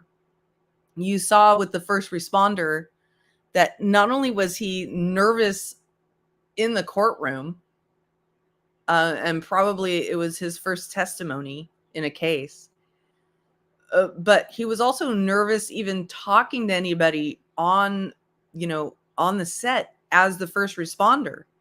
He was very timid. And, what he should have been doing was standing there saying, everybody move away. He needed to take charge, but he's too young and inexperienced for that, hadn't been trained in that. And in fact, I don't know how many officers in that town would have been trained in that anyway, or had that kind of experience, because it's not very usual for an A-list actor to be in Santa Fe shooting a movie and get into a shooting incident. Right? So everyone was completely out of their element, ill-prepared for this. And including these two ladies who are, sitting here, they're allowing him to talk. He's dominating the conversation. Right? And they're not really pushing back on him at all. They're not really... Let's keep listening, because they do try to elicit more information out of him, but they don't really push back or double back on any of the things that he's saying. Not that much, a little bit, but not that much. I mean, I'm the person that fired the gun. Now, Baldwin's defense, I imagine, will surely put the blame on Hannah Gutierrez. And he just said, I'm the one that fired the gun. I'm the one that fired the gun. Now, does he mean I pulled the trigger intentionally? No, we don't think that. But the gun fired in his hands. And as Jesse Weber is starting to say here, he's absolutely correct. The defense is laying all the blame on Hannah Gutierrez. And yeah, there is no attorney in that room, and he, at this point, he clearly hasn't asked for an attorney, because the moment you ask for an attorney, you're supposed to stop the questioning. And maybe that's why they're allowing him to talk. Maybe he did ask for an attorney, and then he just continued to talk, and they're just letting him talk. But I did watch this before, and I recall him saying that he wanted to call his attorney, but I don't remember him saying, I want my attorney in this room. But I remember him, his lawyer was one of the first people he called. He called his lawyer, and he called his wife from inside the room. But there's another there's more. Oh, this is when he's told that Helena didn't make it. I just didn't want you to hear it outside of here.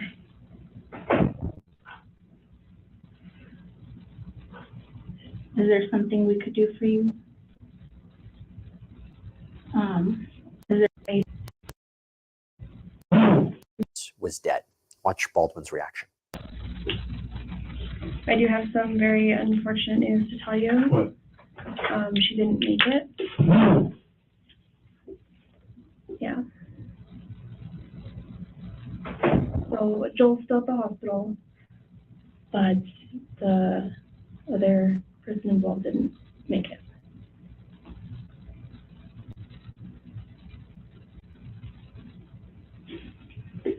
Sorry.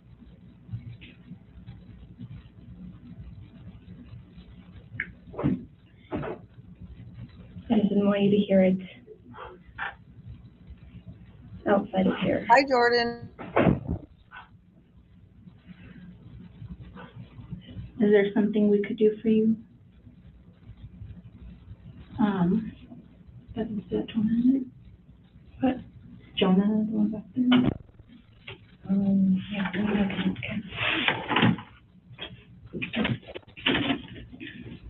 Okay. Would you want Jonah in here with you?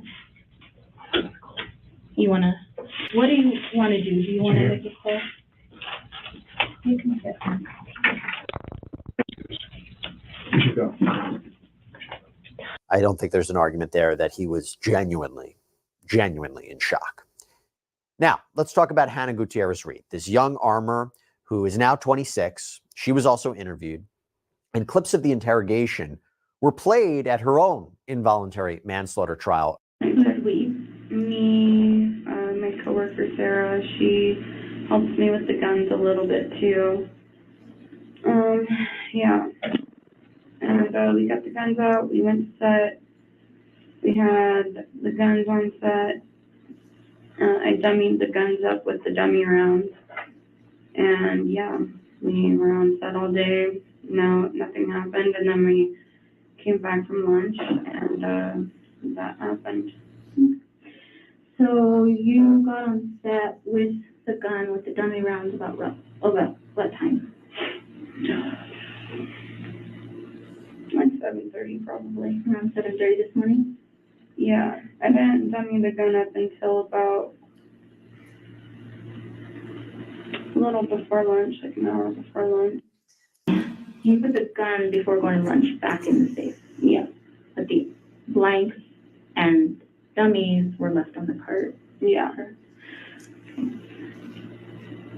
Did you, when you got back, did they look moved or tampered with or touched when you got back from lunch? They did not. No, nothing seemed out of the ordinary. Okay. Was the gun still in the safe after lunch? Yeah. Who pulled it out? Sarah pulled it out and she handed it to me. Okay. Yeah. Then you watched her? Yeah. Okay. where I'm trying to get with is because you can handle the gun, you obviously are going to be loading the gun. So that's where I'm concerned about the dummy and the blanks, because those were left out. And is there some way that somebody can alter them to make them still look like your dummy rounds? Well, so that's the thing, is that like bullets, like real bullets, pretty much look the same as dummies. The only difference is the rattle. And when the detectives asked Gutierrez Reed about the incident on set, she told them she wasn't inside the small church, again, where the scene was being filmed. But she quickly realized something was wrong. What do you remember about? Basically, I just we had a couple of, we had a popper pop last week. The poppers are for special effects. Like one just went off randomly last week. So I was like, oh, it must be a popper. And I checked all of them myself. So I heard the shot and Sarah was like, what was that? And I was like, must have been a popper. And I turned around and then I heard them say medic emergency. And I was like, what the And then I checked in and I looked and I saw Alec on the ground and I was like, oh, not Alec, Joel. And I was like, what the was it, the gun? And Dave was like, yeah, it was the gun. And so I was like, I walked in and I tried to see what was happening or where the gun was, to secure the weapons on the set. And I got yelled at, and I ran out and Dave brought me the gun and I opened the gun up and one of the dummies somehow had been discharged. And can you kind of explain a little bit more what you mean by that it was discharged? So if I had a bullet, wait, I have some dummies. So, right, check these out. I wish it had just been one of these, but see how these have the hole? Okay. And this one doesn't have a primer, right? And most of them, they have the primers, but the primers aren't hot. I've never had one with a hot primer before. Okay. So that seems pretty weird to me. But so basically this part, when a bullet shoots, the fire projects it, and this comes out, this little piece right here, this little nipple. Hmm. Yeah, and so when I had checked the gun, this. So there are some interviews and reactions going on right now. I want to check this one out. This is Piers Morgan getting some interviews in with TMZ and Popcorn Planet and a few other people getting their reactions. Let's check it out. Back on Uncensored. You've said before on Fox, I think, that when the charges were dropped against Alec Baldwin originally last year, this was a bullshit prosecution. Do you still feel that now that he's back in court? I do. In fact, I feel it even more strongly, Pierce, because yesterday, I got to tell you, Alec Baldwin won a huge victory, and I think really undercut the prosecutor's case. Because remember, he was being tried for. So in case you don't know who this is the guy who I'm forgetting his name at the moment, but he started TMZ and he's also a lawyer. He is a lawyer too. So it's interesting to get his reaction. It's not surprising that he would consider this to be, a bad prosecution. He's going to be on the side of the actors. He needs access to the actors. He runs TMZ. Okay. This is not a surprising reaction, but I'm sure he has very valid points as well. Two roles: his role as an actor, the guy who fired the gun, and his role as an executive producer on the film. I never thought that it was kosher to charge him for being an executive producer. That's a vanity role for him, as you know, that they often have executive producers who are stars of the show, and they don't really get involved in the day-to-day production of a movie. And that's what he was doing. And the judge said, look, there are other executive producers. Yeah, Stacy, he's not a practicing lawyer, but yeah, that's how he was educated. I think he might have been practicing before he started TMZ. I'm not sure. On this show, on this film, and it's unfair. It's too prejudicial to claim he's responsible when he wasn't really making those decisions. Patricia, they're going to be named Harvey Levin. That's right, Terry Bass. You're right. Harvey Levin. Can't believe I forgot that name because it's a pretty common name, easy name to remember. But Patricia, TMZ has been all over the celebrities for something like 20 years now. They are the ones who get the scoop on everything. All the other tabloid magazines are pissed off at TMZ because they were able to get such access. TMZ is they were the ones that were tipped off by Amber Heard that she was going to be filing for divorce with a black eye. Right? So that is, they're going to be mentioned in practically any court case involving a high profile celebrity because they're so in the action. So the judge said, look, you cannot present evidence to the jury that this was his responsibility as a producer. The only thing you can do now is present him as an actor to the jury. I think that really undercuts the case because actors rely on professionals. They rely on the armorer. See, I'm going to cut away from this very quickly to show a different side of that take.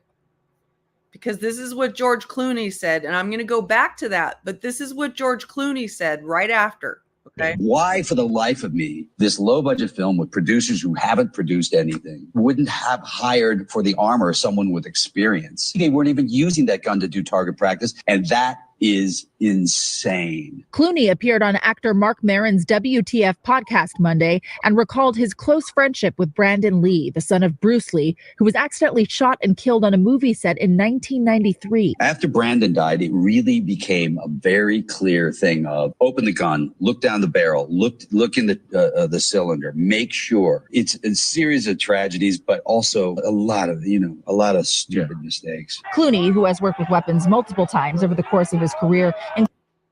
See, he said a lot of stupid mistakes. That's basically what's being charged here. It was a very stupid and deadly mistake. All right, so let's go back to this interview here. And the armorer has already been found guilty of involuntary manslaughter. So I think this is a huge win for Alec Baldwin. I mean, the other way of looking at this is that ultimately he pulled the trigger, and he's always tried to make out that actually the trigger didn't get pulled and this gun kind of fired itself.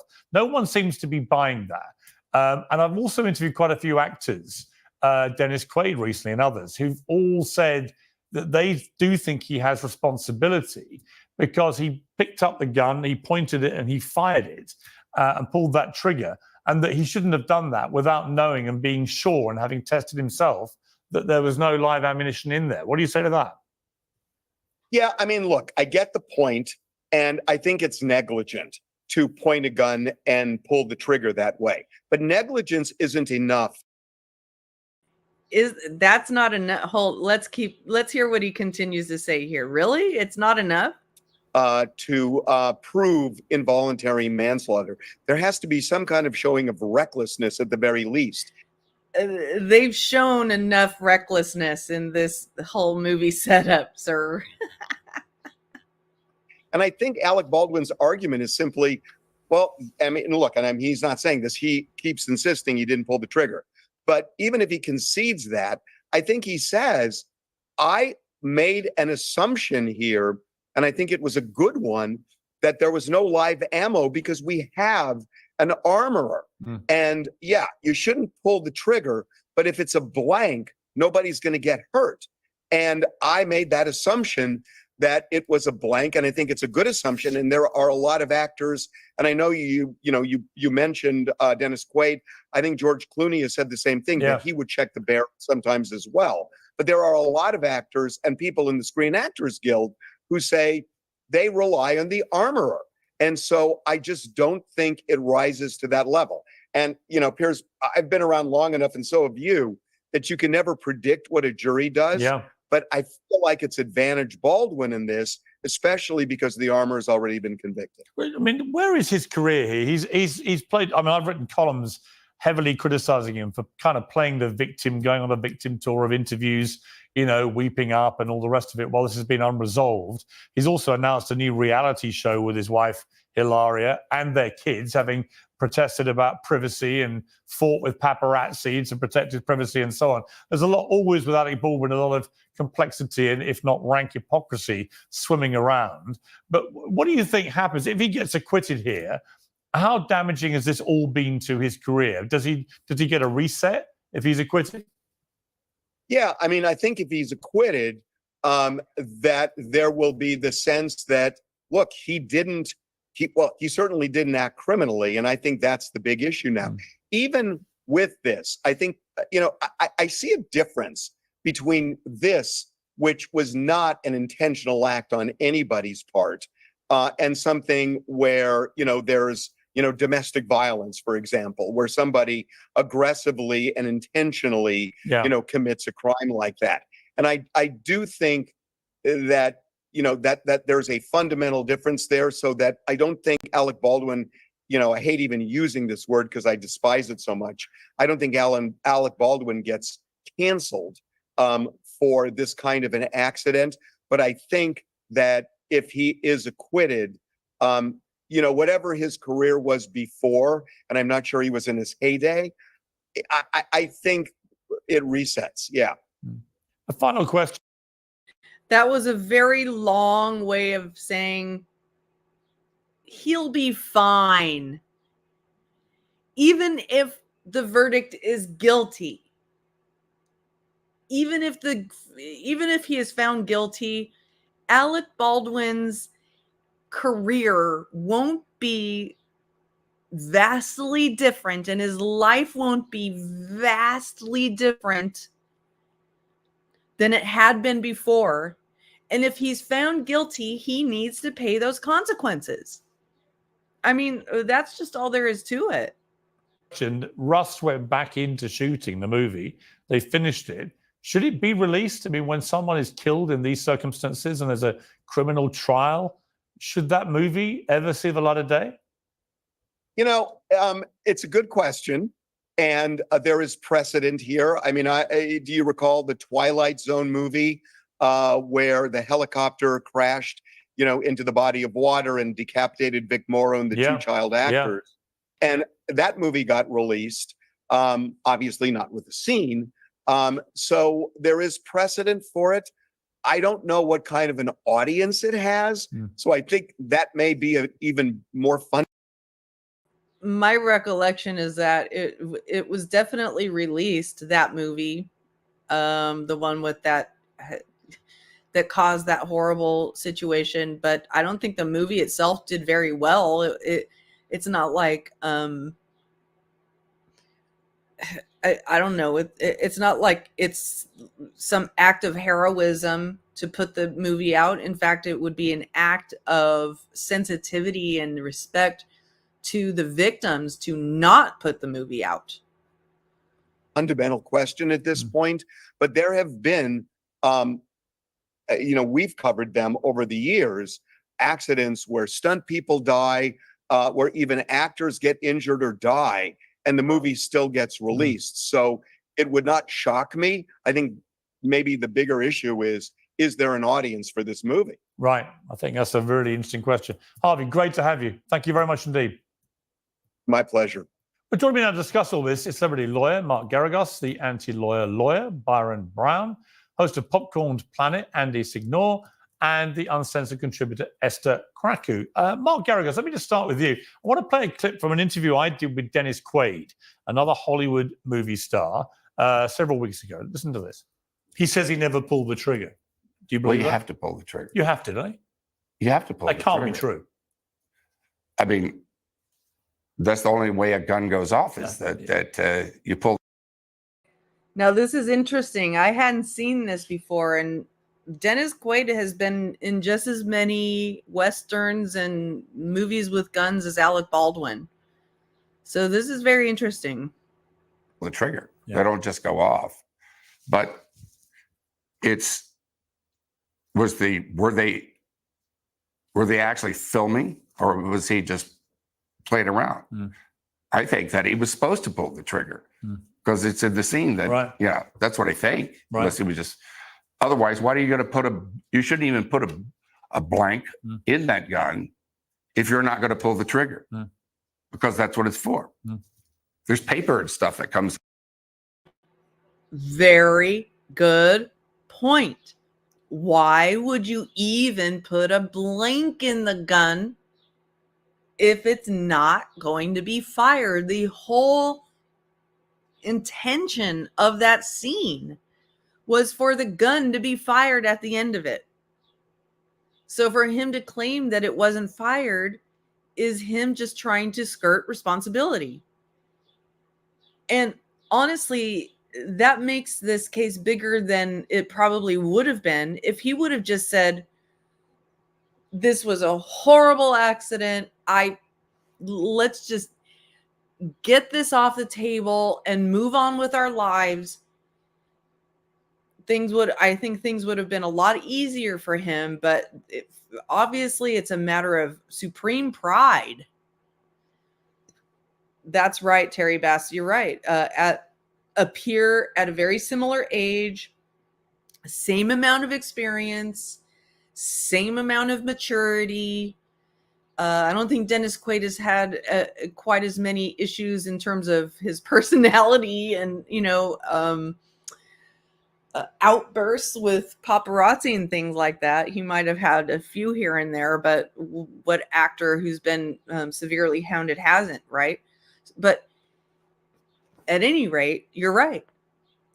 So it's somebody in his peer group, another person in his peer group saying what Alec Baldwin is saying just does not make sense. It doesn't add up. Just take the fucking responsibility and move on. He's making things worse for everybody, in my opinion. Out of the end of those guns that can actually hurt you, hit you in the eye or whatever. And so I don't know. That's a tough one. It really is a tough one. And in a way, I really have a lot of compassion for him, because I know how that's where that has him. And see, no one's trying to humiliate him or shame him or drag him through the mud or say he did this intentionally. At the very least, it was a totally tragic accident. At the very most, he was totally negligent. It's somewhere in between there. But for it to be a totally tragic accident, the gun would have had to go off without Alec Baldwin pulling the trigger. Okay. And that's what's one of the key questions here. And underneath. And, we've got to be a lot more careful about it. Mark, how significant is Alec Baldwin's attempt to deny he ever pulled the trigger in this case he's now in court for? Well, I will tell you that they may not admit it, but Alex Spiro, who's trying this case, I guarantee you wishes that interview had never happened. They did have quite a victory yesterday when the judge ruled that they cannot start talking about the theory of Alex as the producer of this film to attach liability to him, because that was, frankly, from my standpoint, that was always one of the worst things to defend against. Once that's out and kind of all of the evidence that would have come in, the fact that he says I didn't pull the trigger, they're going to try to shift that to. Okay, it looks like they're back. It looks like they're back in court, but they haven't made it extremely obvious whether this was from the previous questioning or from current questioning? So we're going to go with. You didn't put him in the cruiser because your cruiser was being used. Was I guess the reason that you gave was that? Did I understand that right? My patrol unit was being actively used as a post on the other side of the field for crime scene. When you say a post, you mean like you go somewhere else and you put the tape around it? Is that? The side mirror was wrapped around with crime scene tape. Uh-huh. You mean there were also another dozen officers on the scene that day that had police cars if they wanted to put Mr. Baldwin in at any point, right? Yep. Okay. And in fact, Mr. Baldwin later on drives himself to the precinct and goes and speaks to the police, right? I'm not too sure how he got there, but he did get there. Well, he wasn't under arrest, right? Not to my knowledge, no. And so you use this word detained. When Ms. Morrissey asked you, were you detaining Mr. Baldwin? Do you remember that question? Yes. Isn't it true that even today, years later, no police officer has ever arrested Mr. Baldwin or detained him in a police car? True? I don't know.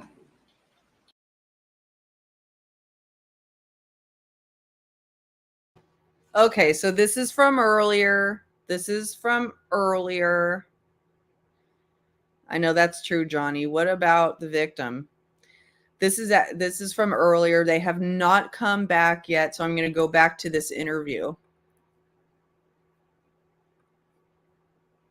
The issue of, I didn't know the gun was loaded. I had no idea the gun was loaded. And all of the other stuff that would have come in if he had remained liable as a producer, that's now excluded. So I think he's got a much better shot than he did. But having said that, I guarantee you, if they could do it, if they had a redo, they would redo that interview. Well, yeah, because it seems to me if they can prove that he's lying about pulling the trigger, if I'm on that jury, I'm like, whoa, okay, so he did pull the trigger. And regardless of whether he meant to do it, I don't think anybody assumes he meant to do it. But you know, if he literally has now lied about this, I think that to a jury is quite a significant thing. I do agree with you, though. I think the fact that they've removed the producer liability is huge, because I've written about this many times, that as a producer, he would be responsible for the overall safety also on set. And finally, Mark, just before I go to the others. And mind you, Pierce. Yeah, sorry, go on. I was just going to say, mind you, all of the evidence that would have come in under the guise of producer liability was awful. And so now all of that is off the table, and that makes it a more clear shot to defend against. I think you're going to have to stop using phrases like clear shot, Mark. Yeah, good point. Thank you. Good point. You did it twice. I had to step in eventually. We all do this. You forget the language we use. Esther, look, so far Harvey Levin says he's pretty much on Baldwin's side with this. Mark thinks legally the case has moved significantly towards Baldwin getting off because he's no longer liable as a producer. But what do you think of him? I don't think he has a good chance of getting off, just because the argument that I didn't know was loaded, if I was a member of the jury, I don't think would wash, because there is a reason why you don't handle, you can be charged for mishandling or misuse of a gun, which is one of the people on set was charged with. I don't think this idea that because you didn't know it was loaded, whether or not he pulled the trigger, which he's saying that he didn't, I don't think that's a good enough argument. I do think his conduct, though, has been very callous. Yeah. If I was, an average member of the jury and I saw his reality show with this sort of new Brady Bunch thing that he's doing, and him posting on Instagram 3 days after shooting this woman dead, whether he meant to do or not, about Halloween with his 20 kids. I just think there is a level of insensitivity there. And, that may be because he's completely acquitted himself of any responsibility. But for me, that would speak to me that he's just trying to put on this facade, and that actually there's a level of culpability there. I think in the court of public opinion, he's not coming across very well at all. And Andy Signal, the sheer brazen hypocrisy, frankly, of Alec Baldwin doing a reality TV show with his wife and kids after spending years throwing haymakers at paparazzi who dare to invade the privacy of him, his wife and kids. I do find that utterly breathtaking, even by the double standards of many celebrities. Well, yeah, don't forget she's a liar too. How you say cucumber? She's made the her whole own fake Spanish accent is utterly ridiculous. Yeah. Yeah, the whole family's ridiculous. Look, you're all right, but I think he's completely guilty. But this is just another proof of wealthy, better lawyers win cases, and they've just run rings around the state. And I think, and that's the point I was making yesterday. I agree here. The lawyers, this is a lawyer-driven case. This is all on the lawyers at this point. And Baldwin has probably the best lawyers you can buy for this situation. look, he's contradicted himself multiple times in his own testimony. There was a point where he said Dave Hall, the first AD, handed him the gun to Stephanopoulos, and then to the cops before it was Hannah Gutierrez. He's changed it multiple times. He told the police, I fired the gun. He told Stephanopoulos he didn't. There's been so many different conflicts. I can't believe someone's not going to be able to see it. But at the same time, they destroyed the evidence. I'm still blown away that they were hitting the gun with a mallet, the key piece of evidence before the defense had it. And now he can't even look at it with his own team. I think he's super guilty. He pulled the trigger. I think he's denying it because I think this is a serious thing. When you take a life, you want to sort of say, I couldn't have done this. I don't think he did it on purpose, but he absolutely did it. And I think it's frustrating because he's just going to get away with it, I think. Byron Brown, I mean, it can work two ways, celebrity status, can't it? You know, it can be that you can get the best lawyers and you can maybe get yourself off. It can be that the case is only brought against you because of your celebrity status.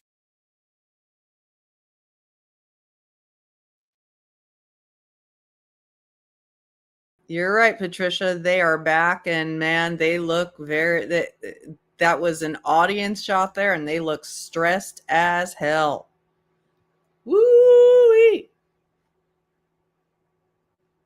I'm not throwing shade at them for looking stressed. I'm just, making note of it. Making note of it.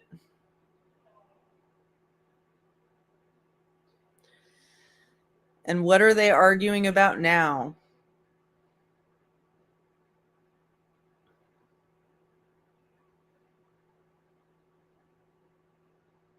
Looks like a little bit of an animated sidebar. Sidebar.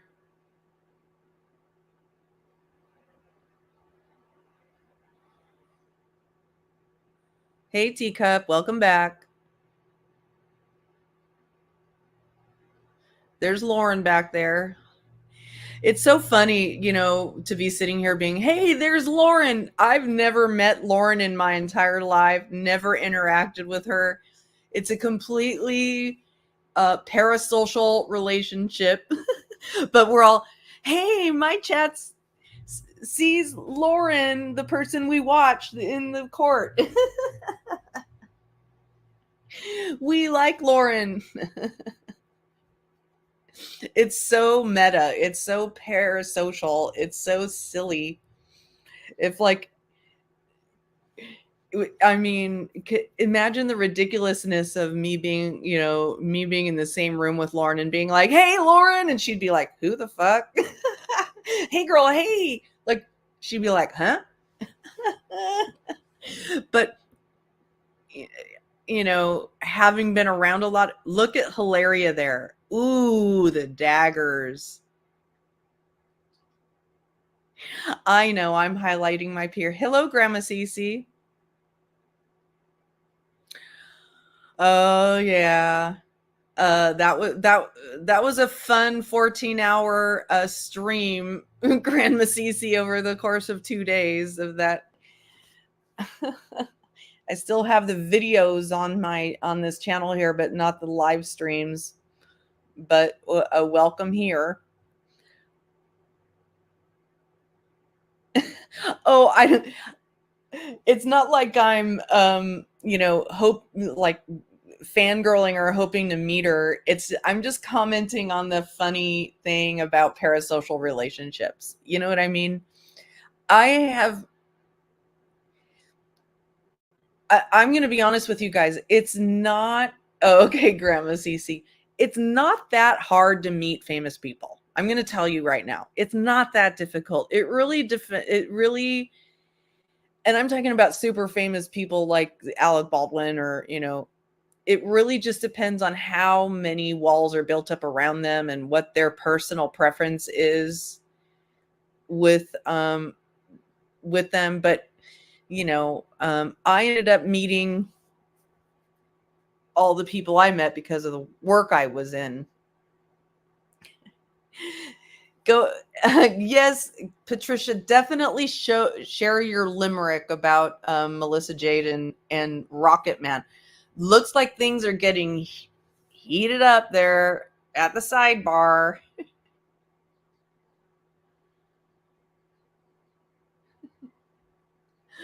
Terry Bass says, you said nice to meet you outside of my living room. That's cute.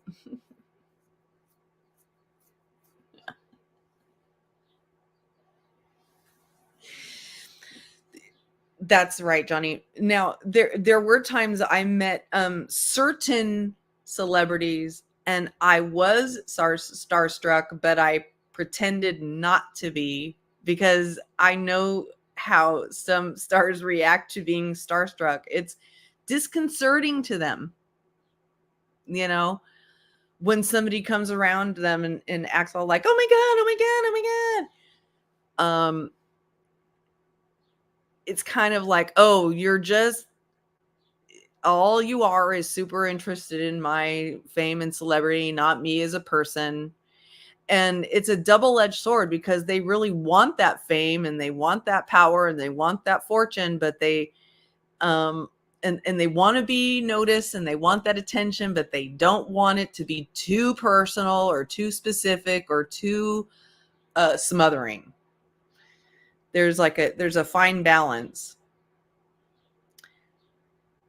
Now, I'm expecting that what they are arguing about right now is the evidence. There was a big issue at the end of the hearing on Friday, on Monday, about a bunch of evidence that the defense claims that the state did not turn over.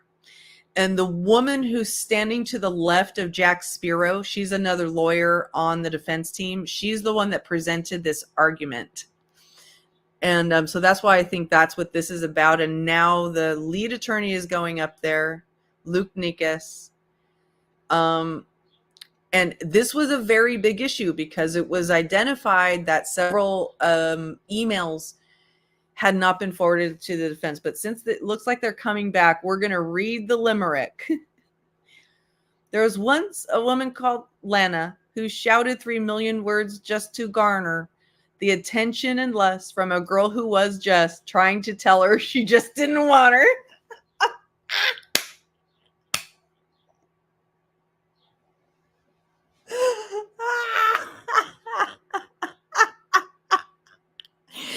I think that's one of the things I like the most about your limericks, Patricia, is they always end with a punch. They always end with like an astute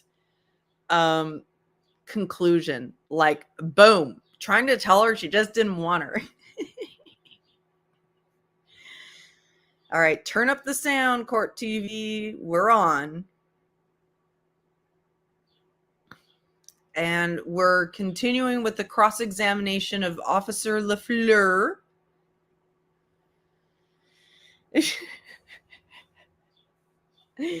Patricia Burns, if I could give you a super chat for your for your limericks, I would. But in the meantime, I'll just remind you all, please remember to hit the like button.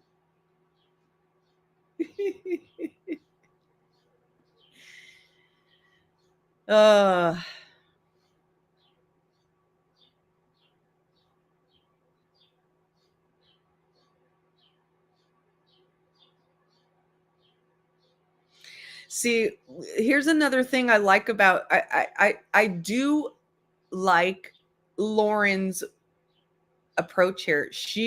You can tell she's just sitting there being a reporter, observing everything, looking around, just being a person in the room, but she's a reporter, so she's observing everything and taking note so that she could then, and not bothering anybody around her, so that she could then come out and tell us the stories.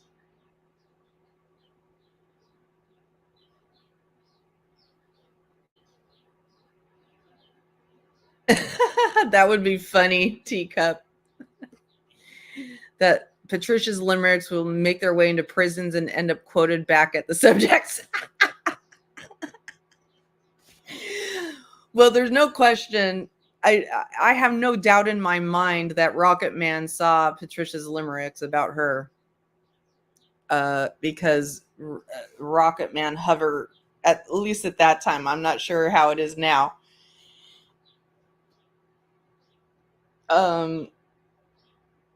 Hovered over my channel, or had people hover over my channel to see if I said anything or did anything. It started with the crazy Gwyneth Paltrow trial. That's interesting. You know, I watched that trial pretty closely, but I didn't stream it. That was before I started streaming trials. That was definitely a crazy trial. And, you know, Gwyneth Paltrow earned my respect in that trial, and I'll tell you why.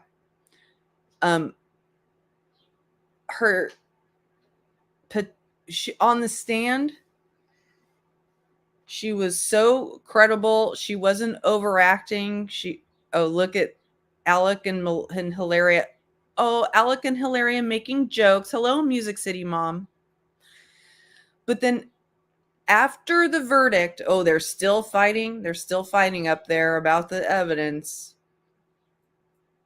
But back to Gwyneth Paltrow.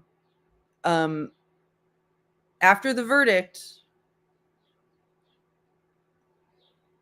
the verdict was in her favor. It was in her favor, but she was extremely classy about it.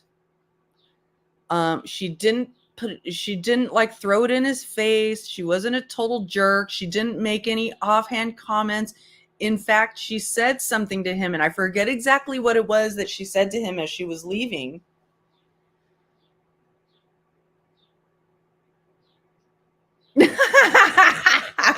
Terry. Yeah. Go steam your hoo-ha now. Anyway, but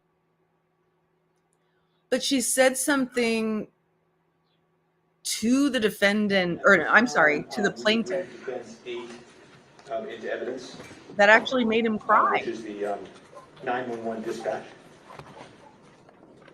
Okay, is your witness going to recognize it? Or is it by stipulation? It's by stipulation. Right. Okay. That's what we agreed. All right. Okay, and if we could just, so that the jury can see, page 6, if we could just publish it to the jury. Yes. States. So Jack Spiro looks upset. I don't think that whatever conversation they were having up there at the bench, I don't think it went his way. The defense's way. There once was a man who could ski. He bumped into the famous Gwynnie. He tried to impress, but made quite a mess because his ego was out of its tree. Like I said, you do need to print these things, because that is very astute. He had this massive ego. He's like, oh my god, I got bumped into by a famous celebrity. Let's take her to court. It was a ridiculous. You know, I was willing to hear him out. When I went into that trial, watching that trial, thinking, hey, you know, oops.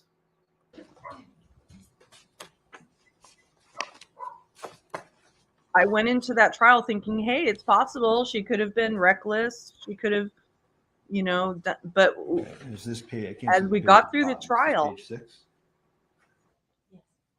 Okay, and it was clear she didn't. do you see how it says accident, accident, accident?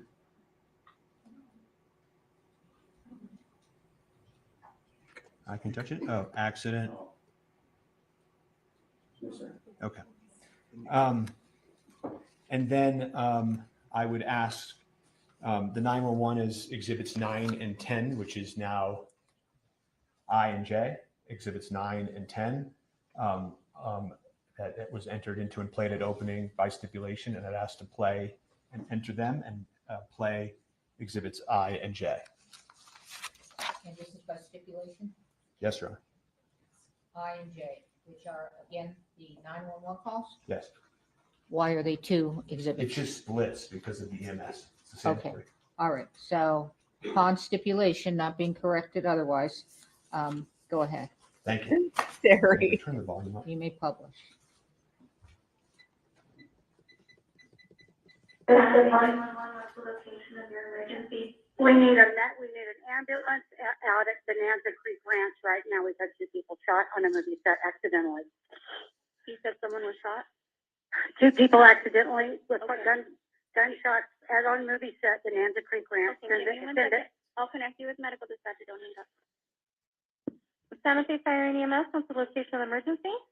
Bonanza Creek Ranch. We've had 2 people accidentally shot on a movie set by a prop gun. We need help immediately, okay? Like this fucking AG that yelled at me at lunch because asking about revisions, this motherfucker. Did you see him lean over my table and yell at me? He's supposed to check the guns. He's responsible for what happened in the now, Mimi? No. I'm a script supervisor. How many people were injured? 2 that I know of. I was sitting, we were rehearsing, and it went off, and I ran out.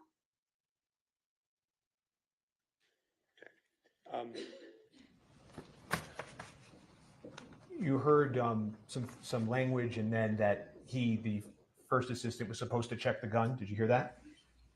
Yes. Okay. Did you hear anybody on the 911 call mention Alec Baldwin at all? No. I asked you before we broke about a prior statement. I asked you if you made a prior statement that we talked about a few times. So I'm just going to approach quickly and refresh your recollection. And this is November 30th, 2023, your pretrial interview, Officer LaFleur. And I'm just going to ask you to read down here. Your Honor, and again, Mr. Spiro is testifying as he's handing it to the witness. Just identify what the document is and then move away.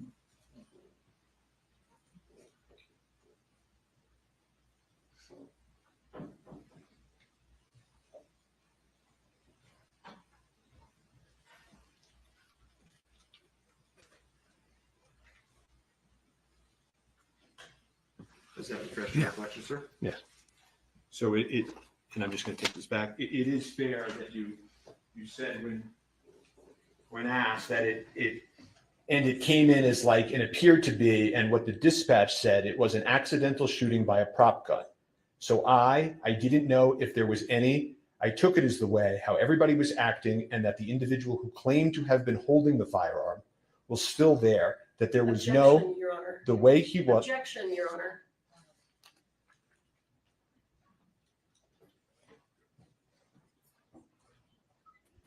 So presumably this is all the stuff they had discussed at the bench and is not being adhered to, according to the state. Defense attorneys, they push the rules all the time.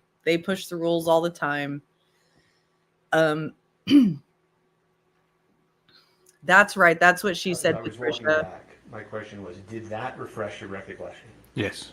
Okay.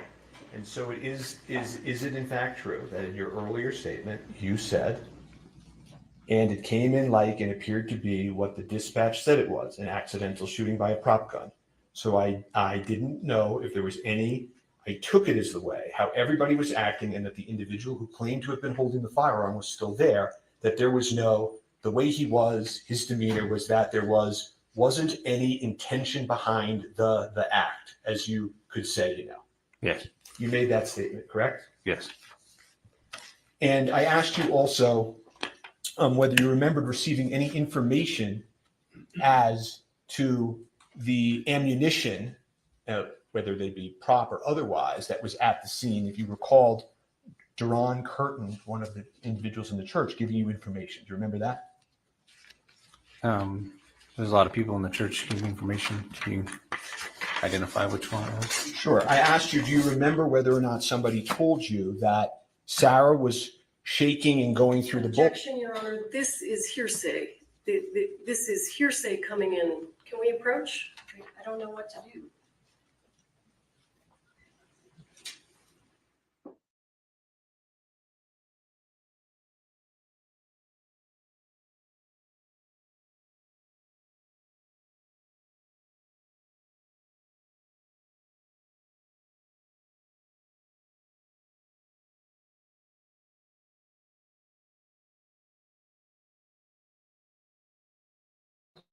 it's sounding to me like he's not following certain rules of procedure.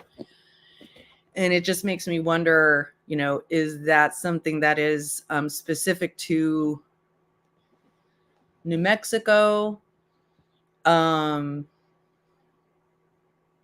Yeah, so high price attorneys, they don't always end up in trial. So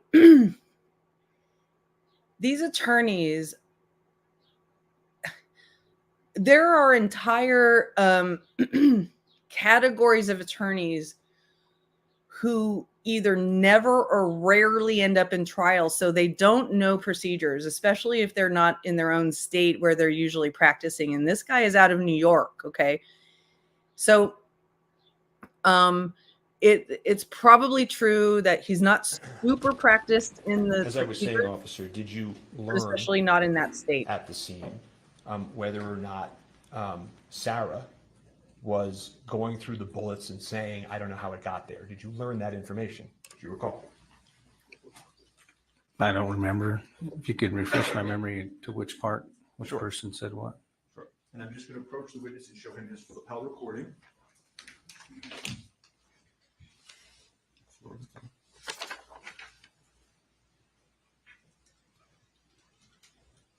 Oh, wow, Music City Mom. I mean, you really do have to watch what you say sometimes.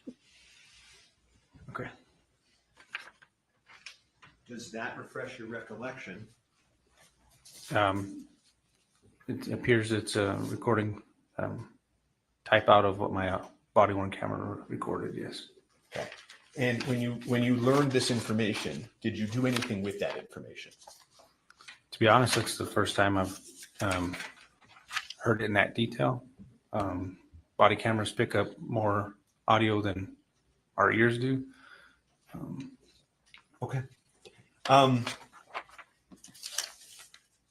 You also testified that the gentleman in the orange jacket came up to you and said, Alec pulled the trigger, or words to that effect. Remember that testimony? That's what he said, yes. Yeah, and you know that witness has stated absolutely he did not say he pulled the trigger, correct?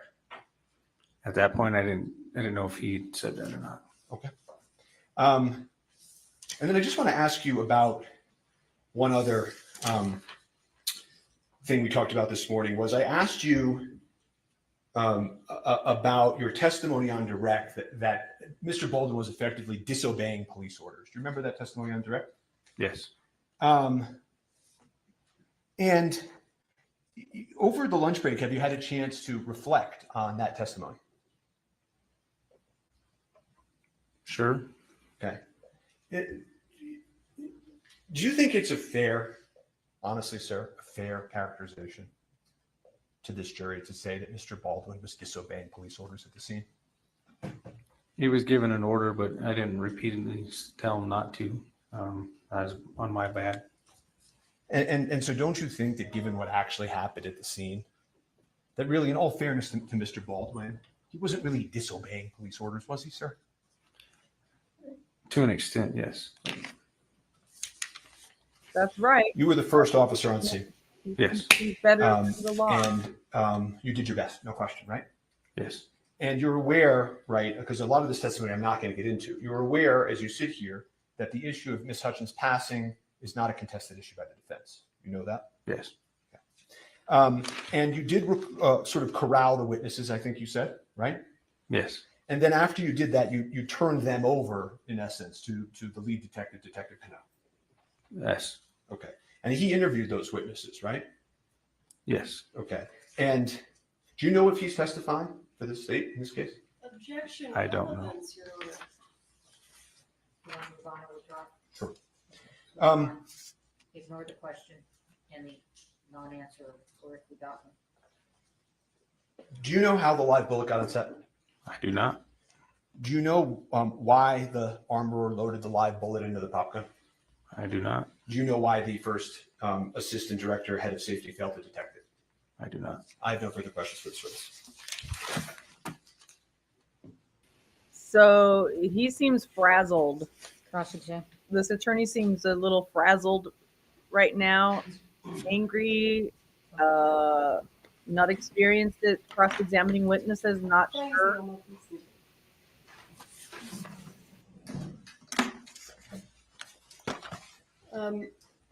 You know what? Let me do this. Where is the defense exhibit DX? That's H. This is H, yes. Okay. I just have to relabel them. Okay. They should be labeled, I'm not labeled. Alec and his people look a little worried. There are 3 copies? Yes, I just gave us extra copies. Okay. That's nice of you, Patricia. I loved your limerick about me. Officer LaFleur, let's back up a little bit, okay?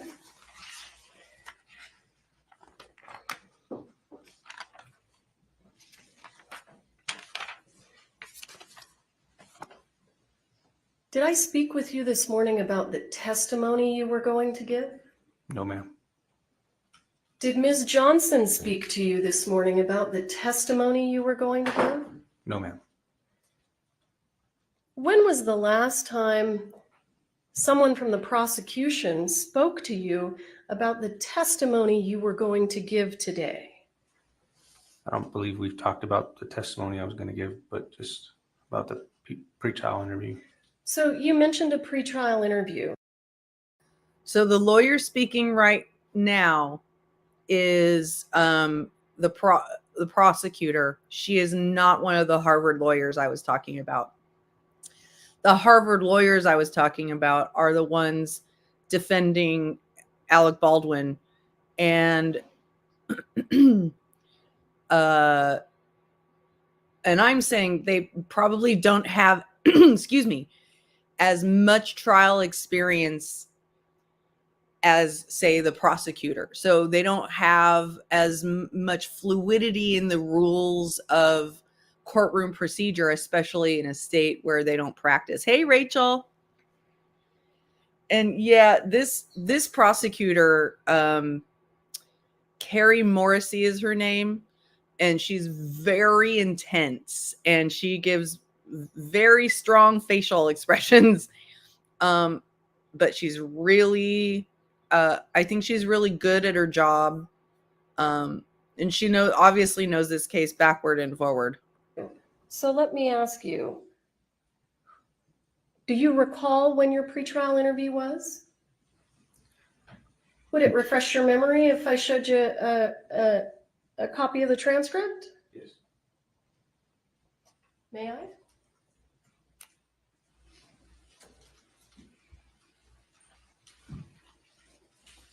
Let me know.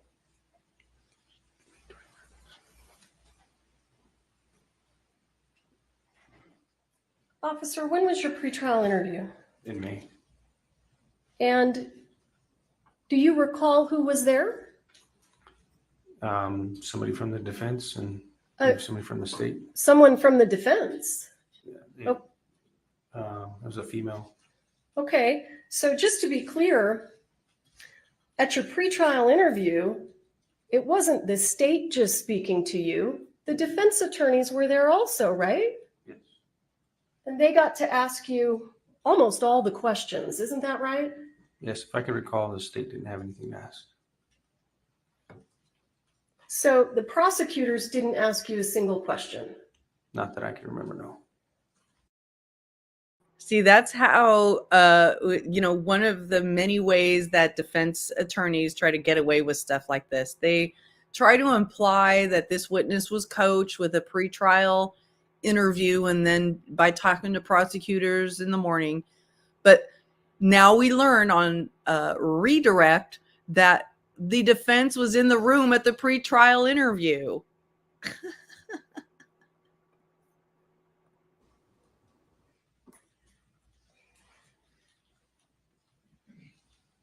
Do you agree with the defense attorney's assertion this morning that somehow you were coached to give your testimony?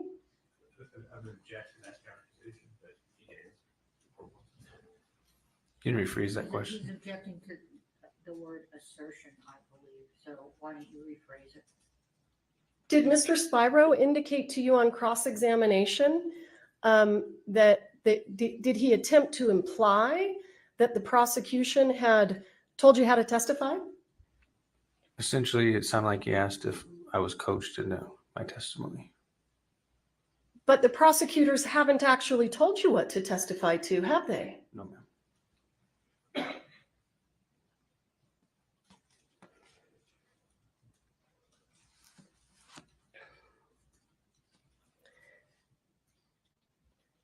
You were asked several questions on cross-examination. Yep, for sure, Rachel. About the statement that you made that it didn't seem like Mr. Baldwin intended to commit the act. Do you recall those questions? Yes. Do you know what the crime that Mr. Baldwin is charged with? I believe involuntary manslaughter. Is involuntary manslaughter an intentional homicide? No, ma'am. Not to my recollection of the New Mexico State statute.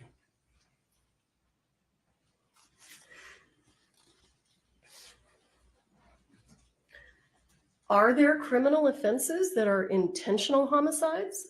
Yes. But that's not what Mr. Baldwin's charged with, right? No.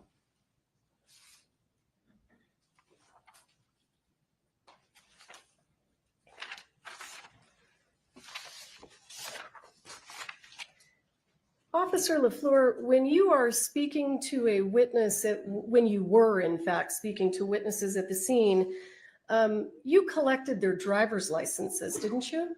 Yes. And what do you do when you collect the driver's license? Do you run it through a system? I put it in our computer system, run it by driver's license in the state. It's easier than name and date of birth. Is Defendant's Exhibit H, does that contain information about their driver's licenses?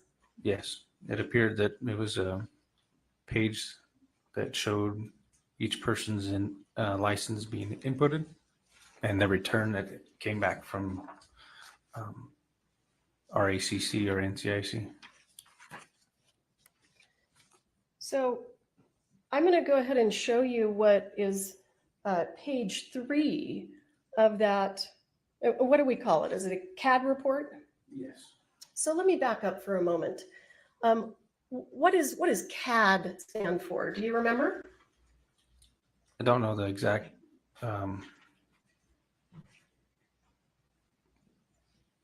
exactly what it stands for, no, but it's a reporting system that we use to dispatches us through. And So this is this a dispatch log?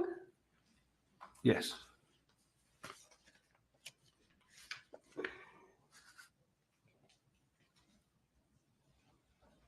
I don't know what. Yeah. See, clear what this prosecution is having to do is kind of help the first responder understand what question she's asking, because he is so inexperienced. And it's not that I don't feel like the prosecution is trying to get him to be dishonest or say anything wrong or trying to coach him, but he's so inexperienced that he doesn't even know the essence of the question she's asking. I'm not sure what to do. More technical issues, always technical issues. Do you see, no, it's not quite there yet. At the top of the page, do you see number 16? Definitely There's a teacup. 16, and then there's a parentheses. Yes.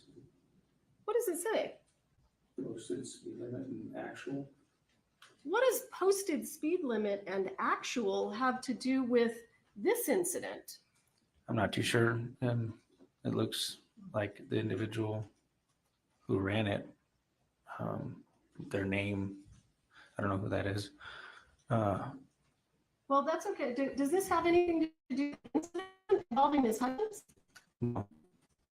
So I'm going to take you down here to number 5, parentheses. What does that say? says non-commercial class, code D. What is that person talking about? Does it have anything to do with the shooting of Ms. Hutchins? No, that's the return. It came back for a driver's license, it appears.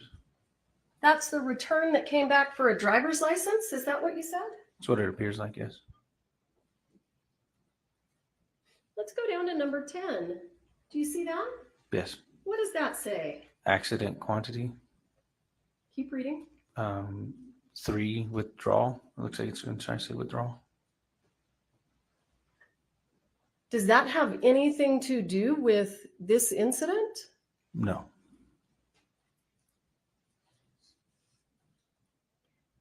And look, I want you to look down here at number 21. Do you see that? Yes. What does that say? Yeah, I agree. Of alcohol He or does that a drugs. lot.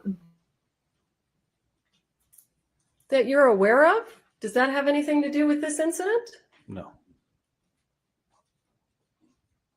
Let's jump down to number 26.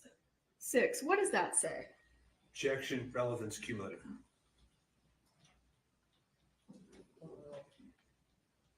Go ahead, sir. Says drinking and driving at 0.0. Did you read it all? Yeah, per se, I think that's what it's saying at the beginning. Dash drinking and driving at 0.0. I think the next line is the blood alcohol content BAC. Yeah, she comes Were you dispatched to a DWI? forcing an effect.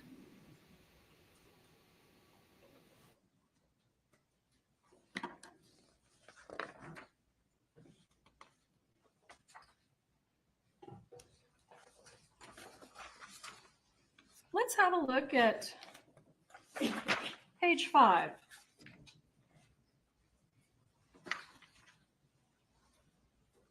Do you see up here number 23? 23 is cut off on my screen. Oops. No. Of alcohol or drugs. Was this an incident that was related to alcohol or drugs? Not that I'm aware of. Let's jump down here, if you would, to number 10. Do you see that? It says accidental quantity 0 and then withdrawal. Does that have anything to do with this incident? No.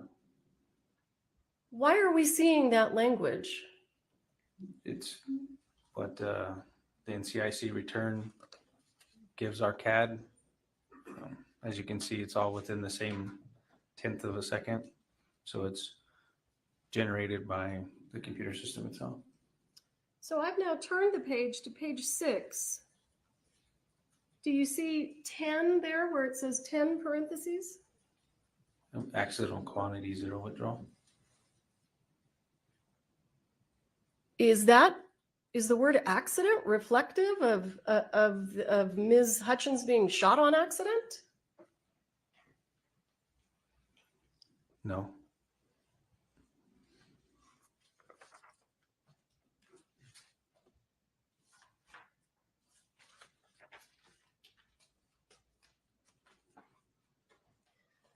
Is the word accident Me too, Johnny.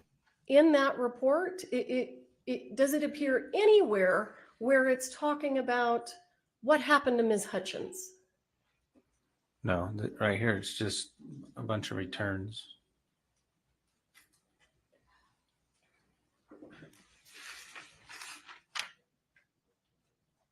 Thank you for your time, sir. I don't have anything further. All right, thank you. This witness is excused. Next witness. The state calls, I'm sorry. Were you? We would now move to page 14 of that exhibit. Come over here. Defense has issues with what was just done. I think, yeah, it's like a strategy she has. Like she's trying to come across like as if she's kind of harshly questioning him, but she's not.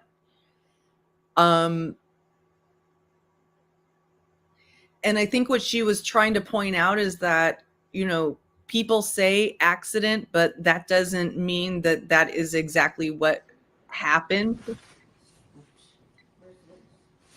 Your Honor, the state calls Timoteo Benavides.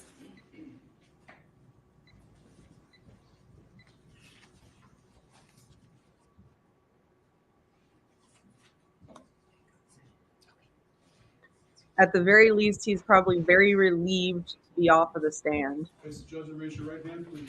Do you swear or affirm under penalty of law? Sorry, Major. Sorry, So much going on. Do you swear or affirm under penalty of law that the testimony you'll give in this case will be the truth, the whole truth, and nothing but the truth? All right, have a seat talking to the microphone.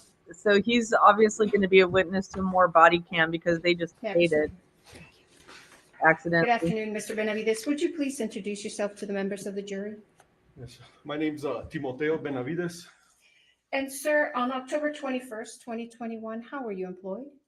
I was employed by the Santa Fe County Sheriff's Office as a lieutenant. And are you still employed with the Santa Fe County Sheriff's Department? I am not. And why not? I retired doing 20 years of law enforcement for Santa Fe County. And what was your rank when you retired? Lieutenant. And on October 21st, 2021, were you working? Yes, I was. And what were your duties that day?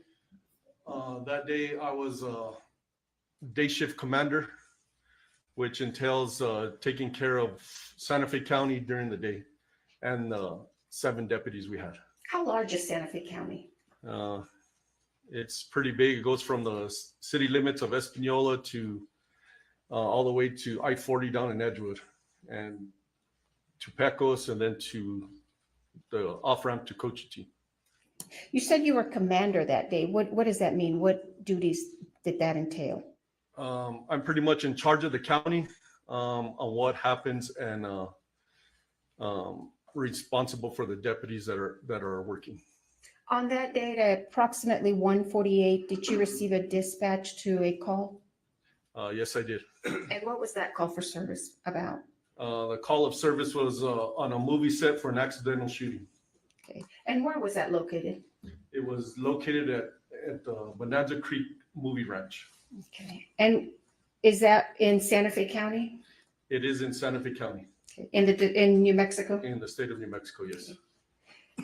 And do you recall approximately what time you arrived? I was dispatched about 1:50. I didn't arrive till almost I think it was like 2:20. Okay. Why did it take you a while to arrive? I was pretty much on the other side of the county when the dispatch call came in. Now, when you arrived, do you recall what you observed? When I arrived, there was a security guard at the gate, and he told us that he was gonna drive us into the movie set where the incident happened. Were other deputies already there when you arrived? Deputy LaFleur was already on scene from what I heard over the radio, and I had at the time Corporal Darrete was in front of me, literally in front of me when we got there. Were there other first responders present when you arrived on scene? Yes, there was. There was already medics on scene when I arrived. Were you wearing your police uniform? I was in full uniform, displaying my badge of office at the time. And were you equipped with a lapel camera?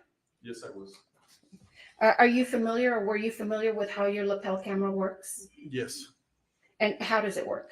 As soon as I activated my lights and sirens, my lapel goes off right away, and it starts recording from as soon as I activated my lights and sirens. And how long does your lapel camera record? It records until I stop it or until it runs out of battery. And how does your video that's captured on your lapel camera uploaded? How's it preserved? Do you know?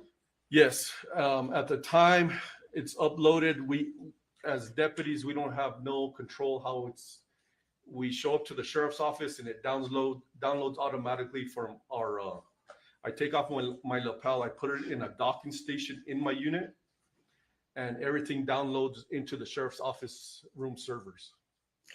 On October 21st, 2021, did your lapel camera capture what you observed when you arrived on scene at the Bonanza Creek Ranch? Yes, it did. And what did you do with your lapel camera after you left the scene? When I completed my duties on that scene, I put it in my docking station, which is also a charger, and I proceeded to the sheriff's office so it could download. Now, have you viewed your lapel camera video since October 21st, 2021? Yes, I have. And in fact, did you view a portion of it this morning before you testified? Yes, I did. And did I show you State's Exhibit number 5 earlier this morning? Yes, you did. And what was that? It was pretty much the beginning from when I activated my lights and sirens to the end. What was it, the entire thing to the end, or was it part of it? It was part of it. It was not the entire thing because I did stop it several times to talk to commanders and deputies, and then I reactivated. And how long is your entire lapel camera video? I arrived on scene about 2:20, and I didn't leave till almost 8:30 that night. So State's Exhibit 1 is just a portion of your lapel camera? That is correct. Excuse me, video? Yes. Okay. After you viewed it, did you notice if it's been modified or changed in any way? It has not. Okay. Your Honor, I would move into evidence State's Exhibit number 5. No objection, Your Honor. Thank you. Pause it there. Is that your lapel camera video, Mr. Benavides? Yes, it is. Okay. I'm going to forward it. How long does it take you to drive? How long are we going to watch you driving? It's about 20 minutes. Okay. So I'm going to fast forward a little bit here to about 17 minutes, or excuse me, 15 minutes.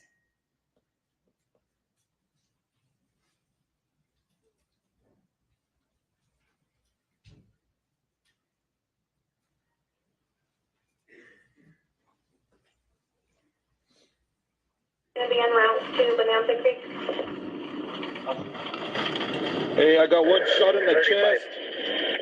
One shot in the chest, and one shot in the chest, and another shot in the stomach. So you have 2 victims up there? 2 victims. Are you still driving? I am still driving, yes.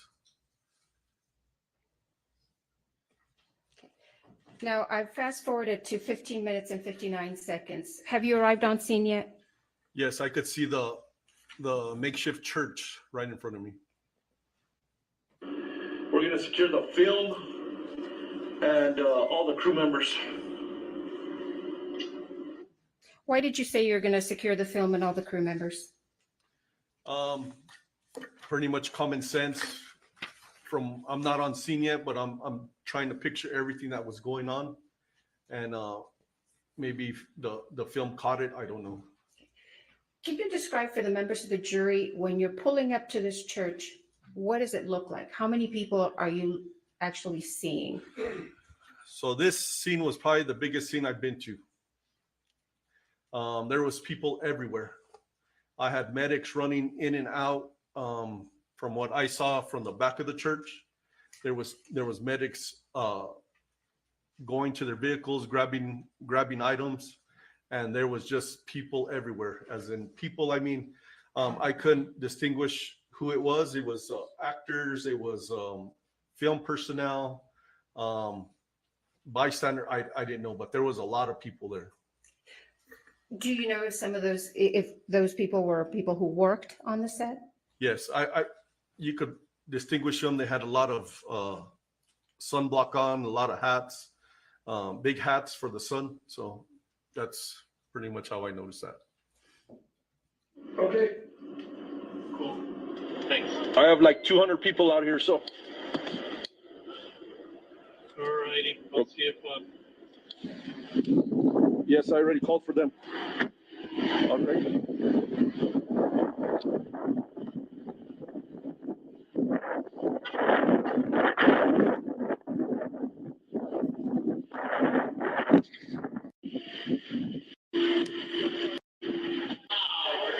We're gonna get together right away, so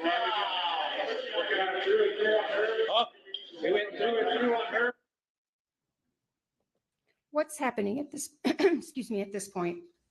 So as soon as I walked into the makeshift church, Deputy LaFleur started to let me know what was happening and what was going on with the victims. How would you describe this scene as soon as you walked into the church? The medics were doing a wonderful job. They had separated each other and they were working on the victims. How many victims did you have? I saw 2 on the ground.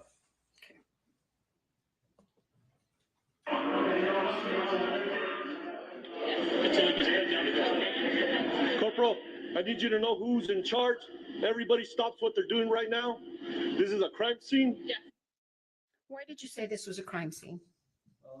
Because we had 2 victims, Helena and Joel, fighting for their life on the ground. And it wasn't natural. This is a movie set. And it was now a crime scene. We had to figure out what happened. So what directives are you giving the other deputies? So I'm letting them know I let Corporal Alderete know to have whoever's in charge, have everybody stop what they're doing because there was no more filming. If they were, I did not know. And so we could try to control what we could. Everybody stops what they're doing, and I need the film secured by whoever's in charge of the.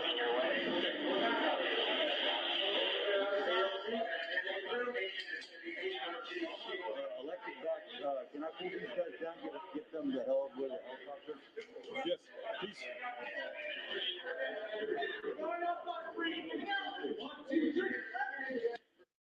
Did you ask for anything else when you were out there speaking with those people? Yes, I asked who was in charge to help me out, and then I asked Corporal Alderete to start taking pictures. Did you ask for anything else? Not that I recall.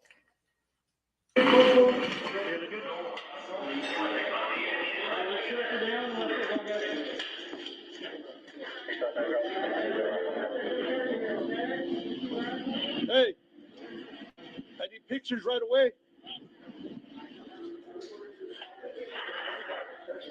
This officer is clearly more experienced. Where's the props guy? Where's Why the did you props ask for guy? pictures? I have my lapel on, which captures a lot, but the pictures would capture detailed that's on the floor that you can't really tell from my lapel. And you just said that you asked for the props guy. Why did you ask for the props guy? I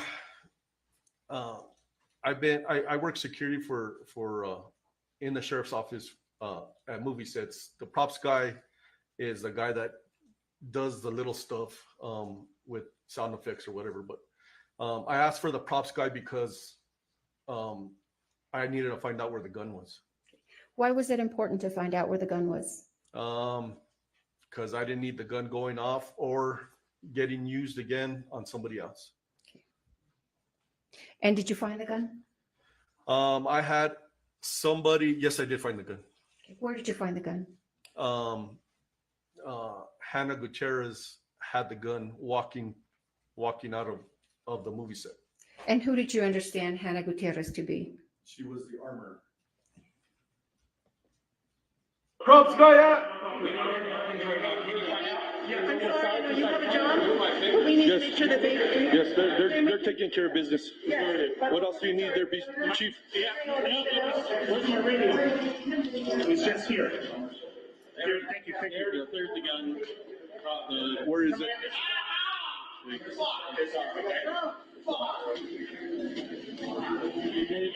got the cleared gun?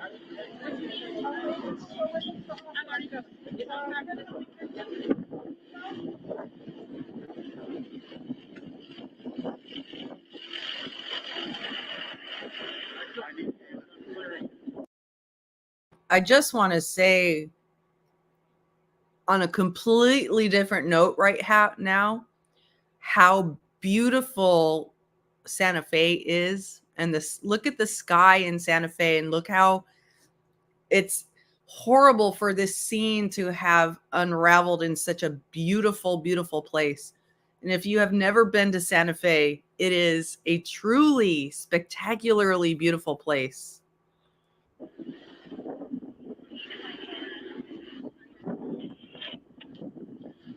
Where is it? Where are you going at this point? I'm being directed by a gentleman, I assume who is a person in charge to look for the gun. And did you find it? I did not find it there. There's one there, and there's one there. That's none of Look them. how beautiful the sky is.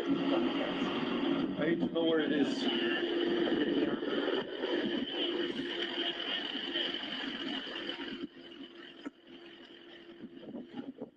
What is it that you are pointing at with this gentleman here? There was guns laid in the open on the cart, on this gray cart. I'm going to show you what's been marked as States Exhibits number 7 and number 8. May I approach, Your Honor?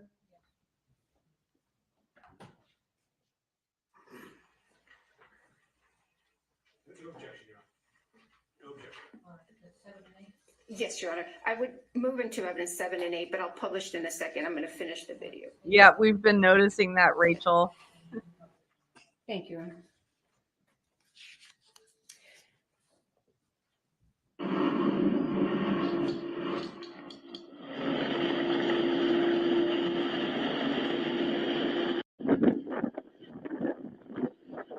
Where are you going now? Trying to look for the armor. You're in charge, man. I need to know where the guns are right now. Armor, I need to know where the guns are at. There. Right there. How scary, Solo.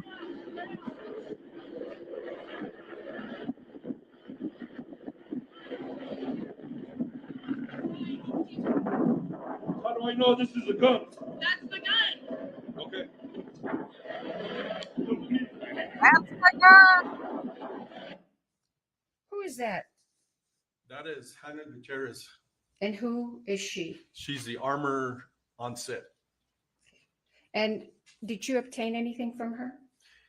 Yes, I did. I obtained a revolver she was carrying. And what did you understand that revolver to be? To be the revolver that shot the projectile into these two victims. May I have a minute, Your Honor, to bring up Exhibit 6? What is the gallery looking at? Something's going on over to their left. Oh, they must have seen the bailiff coming in with the evidence. Mr. Benavides? Exhibit 6 is going to be handed to you, Mr. Benavides. From that vantage point we just saw, the courtroom is not as big as I thought it was going to be. If you could put on some gloves and just open it and let us know if you recognize what's in State's Exhibit 6.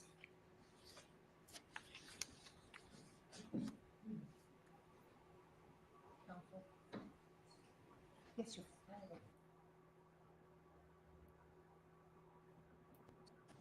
We need to fix this. The audio is not.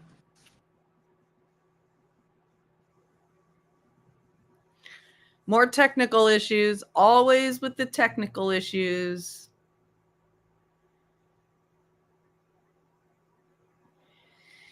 And you can tell by the body language of Mr. Spyro that things are not going his way the way he wants them to.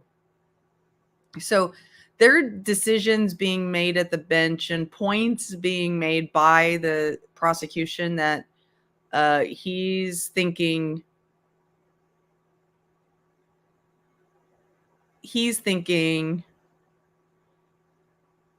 about all the hurdles that he has to get over.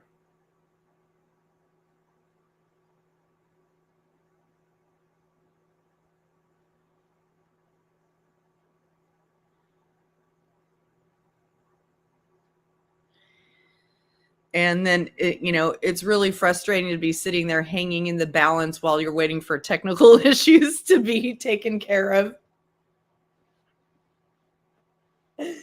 Oh, the technical issues.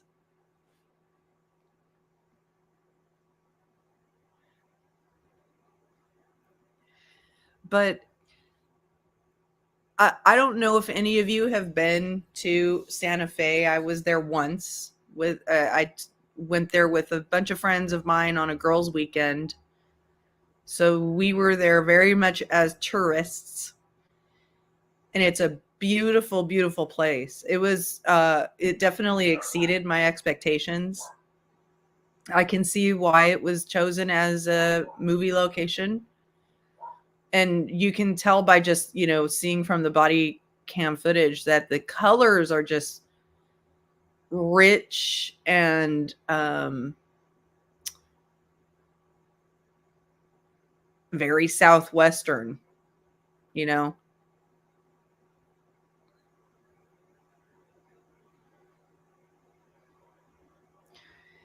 more issues. So they're definitely continuing to argue, I think, about the same issues.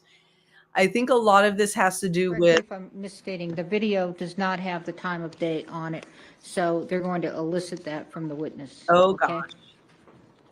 Oh, you used to live there, Daz? It's beautiful, man. It was so much more beautiful than I expected. And a really cool vibe as well. I really miss the vibe. Let's go back, Mr. Benavides. I love the vibe. Do you recall approximately what so time sad it that was had when to you happen actually there. arrived on scene? It was 2:20, 2:30. Do you have a specific recollection of the time or not? I do not. Would reviewing the CAD refresh your memory? Yes, it would. May I approach, Your Honor? I'm going to show you what's been marked as defendants and admitted DX8T.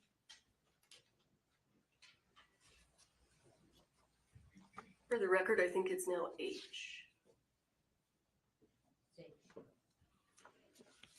Do you recognize that?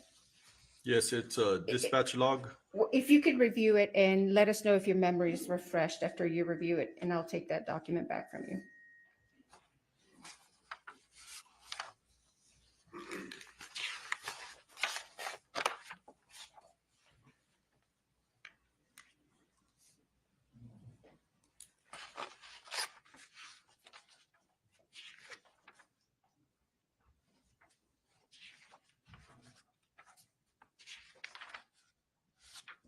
What's he looking for?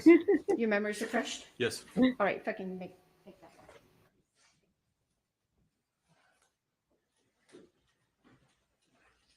What time did you arrive on scene? 2:20.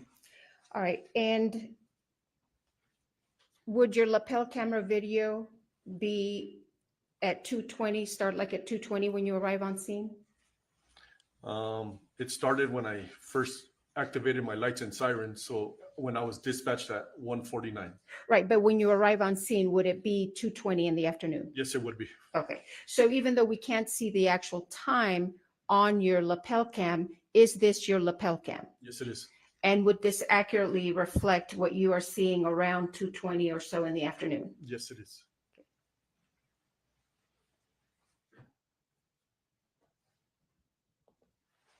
How do I know this is a gun? That's my gun. Okay.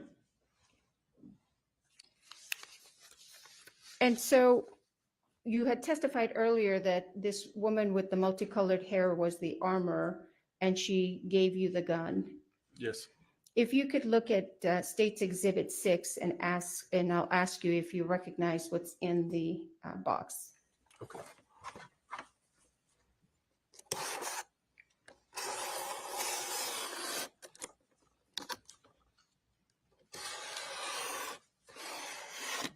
Is this the broken evidence? Is this the evidence that's been broken by the FBI? Do you recognize State's Exhibit 6? Yes, I do. What is it? It is the gun that handed Gutierrez, the armor, handed to me. Now, what did you do with this gun once she handed it to you? I took custody of it from her, and I walked it over to the passenger side of my unit, my marked sheriff's unit. What did you do with it once you walked over to the I- marked sheriff's unit? I put it in the front seat and I locked it. I'm going to show you what's been marked as State's Exhibit 13.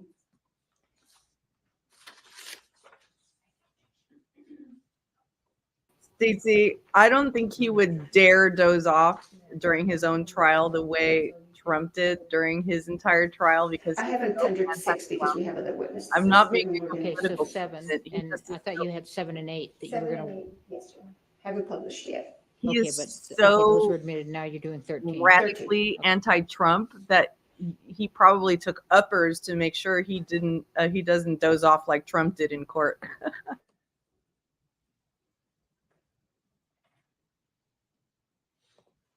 Do you recognize what's on the screen there, Mr. Benavides? Yes, I do. What is it? It is a gun that's in front of me, and this is the gun that the armor Hannah Gutierrez handed me. You testified that you put it in the front seat of your patrol vehicle.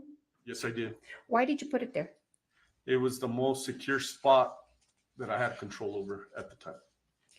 And what did you do to ensure that this gun was secured?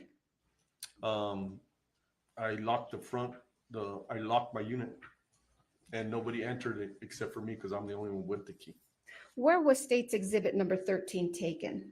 Where was this gun when this photo was taken? From the passenger side of my unit. Why did you not stick it in an evidence bag? It was so fluid, and the scene was so active. I put it there. It was secure there. That's where it stayed. Did you do anything with this gun? Open it, open the cylinder, or anything at all once you received it from Ms. Gutierrez? Yes, as soon as I got to my unit, I opened up the cylinder and I made it safe for myself and whoever else was going to handle it. And when you say you made it safe, what do you mean by that? I opened up the cylinder on this wheel gun and I ran the wheel to make sure there was no rounds in it. And were there any rounds in it? There was no rounds in it. Did you do anything else to the gun? I did not. To your knowledge, did anybody else have access to this gun once you put it in your patrol vehicle? No. So what is the next thing you did after you secured the gun in your patrol car? What I remember is I was talking to the armor, Hannah. I put her in back of my unit and I told her she wasn't under arrest. I kept the door open because the detective needed to speak to her. Now, did anybody have access to the front part of your patrol car? They did not. While this gun was in your possession, did you do anything, or to your knowledge, did anybody else touch it or do anything to it? No. Does Exhibit 13 accurately reflect the condition of the gun when it was handed to you? Yes, it is. Did you secure any other items of evidence? I did. I secured 2 boxes of ammunition. And where did you find those? They were on a gray cart, which Hannah directed me to, that they were on a gray cart that were used for this gun. All right, let's go to State's Exhibit 7, which has already been admitted. All right, you may publish. Thank you. Your Honor. Do you recognize that? Yes, it is the gray cart that Hannah directed that the ammunition was on. And where was that cart when you were directed to it? My first lapel video where that gentleman directed me, walked me over, and he said none of these guns were used. This was the cart that he was talking about. And where was this photo taken? Where was the cart when this photo was taken? It looks like it was taken in front of my unit, in front of my in-car camera. So was that cart moved from where you initially saw it to in front of your car? Yes, it was. Why? Hannah had she directed that the ammunition was there, so there was a gentleman that offers his services because I was dealing with Hannah, and I watched him bring the cart from where it was to me. Does State's Exhibit 7 accurately represent the cart in the condition that you saw it when you first were directed to it? Yes, it is. And why did you move it to the front of your patrol car? It was evidence. Hannah said that ammunition was on it used in the church. Is there another reason why you moved it to the front of your patrol car? To keep an eye on it, to make sure nothing was taken, nothing was put in.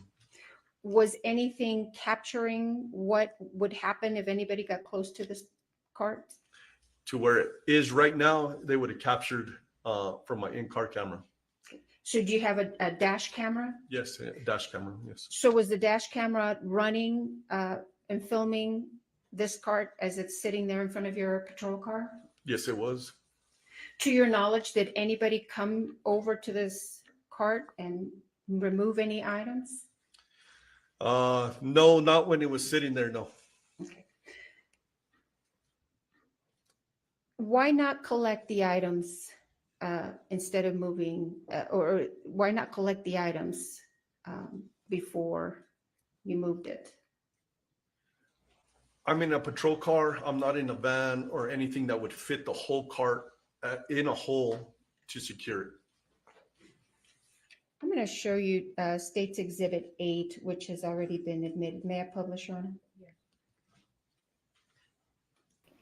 Is that a close-up of the cart? He was doing the best he could do with what What he are had. we looking at? What was on the cart? What did you observe? Loose ammunition, gun belts, a gun, various other items. I'm going to show you what's been marked as State's Exhibit 9. Counsel, did you want to see it?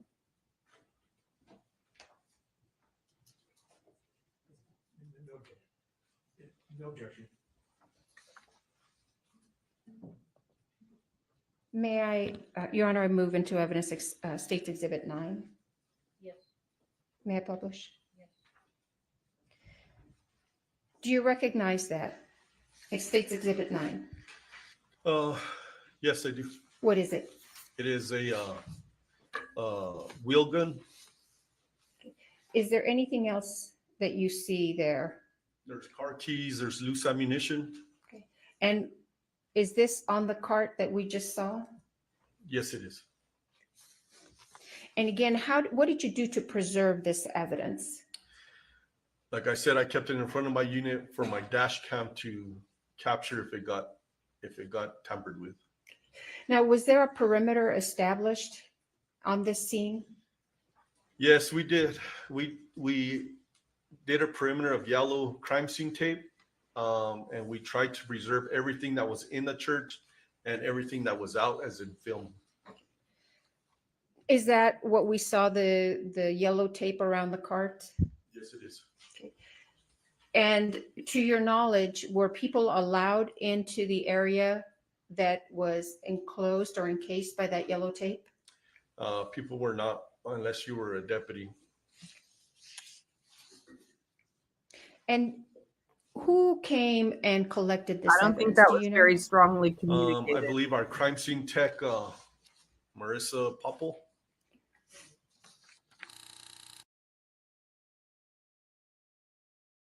Oh, court TV. No, no, no, no, no. No, no. Let me look for another feed to make sure it's just court TV and not. I'm looking to see if this is happening on other feeds.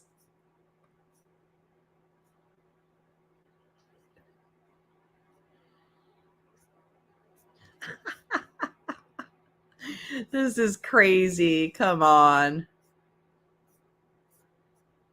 I'm looking, you guys.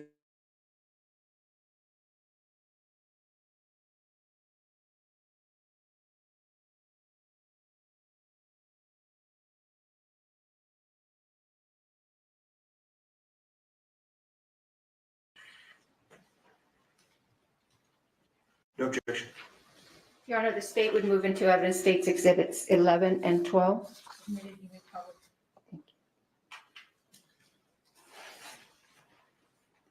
What are we seeing here on states exhibit 11? That is the front driver's seat of my marked sheriff's unit, and there are 2 white boxes on my seat. And where did you get those boxes from? I physically took them from the cart, from the gray cart. Why did you take those from the gray cart? Those were the 2 boxes that Hannah Gutierrez, the armor, told me that were used. Did you see what was inside those boxes? I assume there were bullets. Why remove just those boxes and not the other stuff on the cart? The armor, Hannah, she pointed those out, and those were the ammunition used for the gun.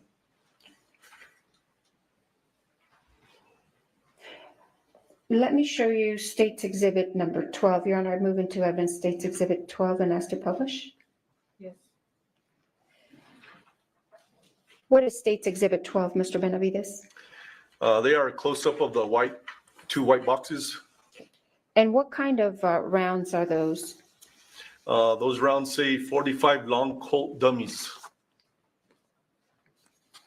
Did you then turn these over to someone else, these boxes of ammunition? Yes. And who did you turn them over to?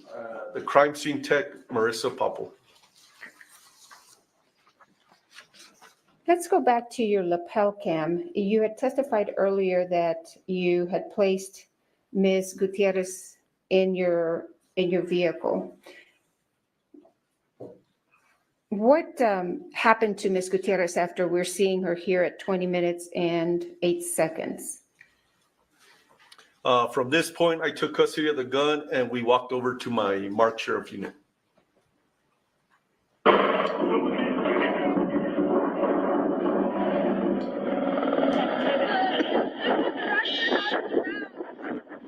I'm sorry, let me pause it there. This was the wrong copy.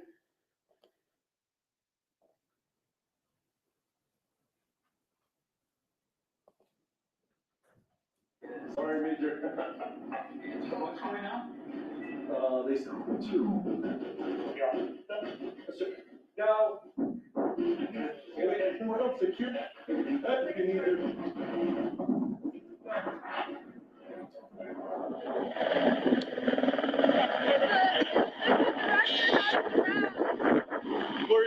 Where are they at? I don't know if this makes sense. What are you being directed to at this point? I don't remember. I couldn't really hear her. Okay, let's go back. And I apologize, it looks like the audio is a little behind the video.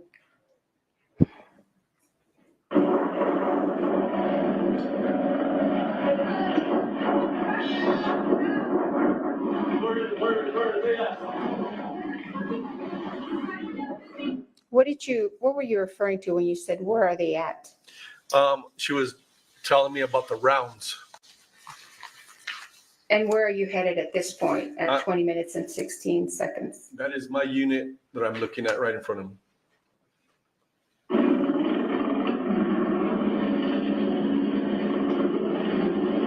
You have those rounds I gave you? They're on the car. Are they? How would you give them to?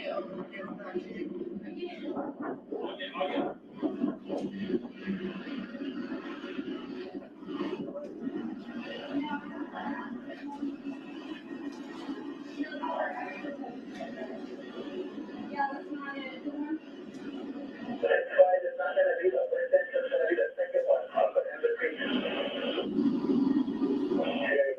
Is that when you secured the gun in your vehicle? That is the front of my unit on the passenger side. Yes, it is.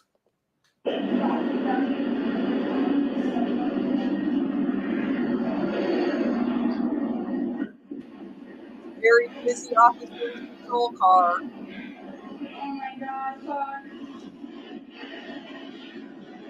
Are they okay? Hey, Senator Video, we need more units out here. I'm not gonna sign it.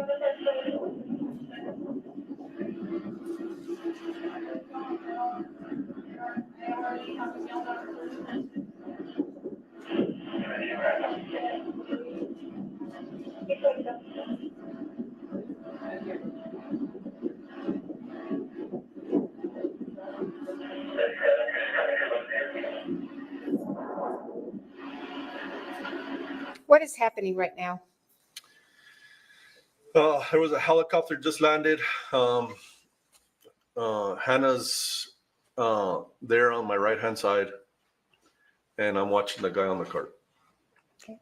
Is somebody bringing the cart to you at this point? Yes, it was a gentleman. I didn't get his name, or I don't remember his name. That was bringing the cart. Your Honor, did you want us to approach?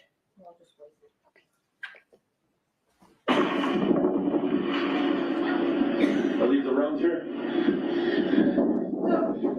Okay, Yeah, rounds here. okay, now, so this is the one I'm pretty sure. That's the one.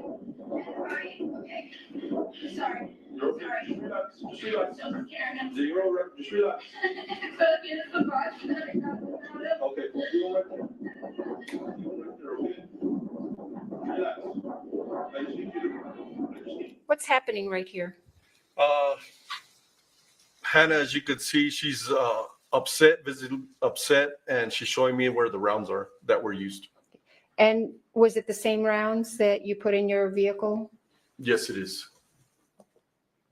Just relax, okay? I just need you to relax. Just please relax, okay? Take deep breaths and relax. Can somebody get water for her?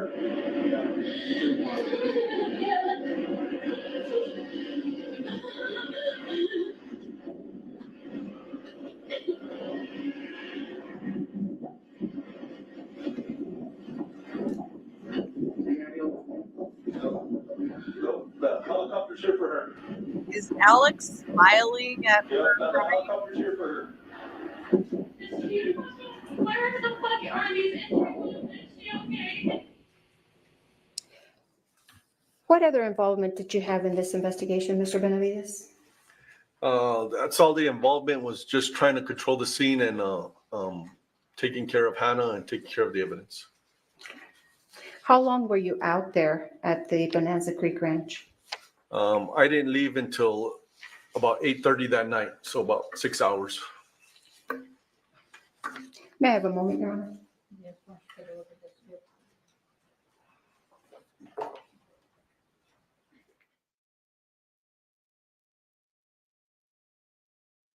It almost looked like Alec Baldwin was kind of smirking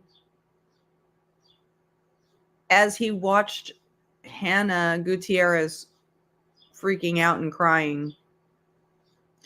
Almost like he's thinking, you know, look, she's showing that she's upset. That means she's guilty. I don't know. I don't know why. That's what just it seemed like to me.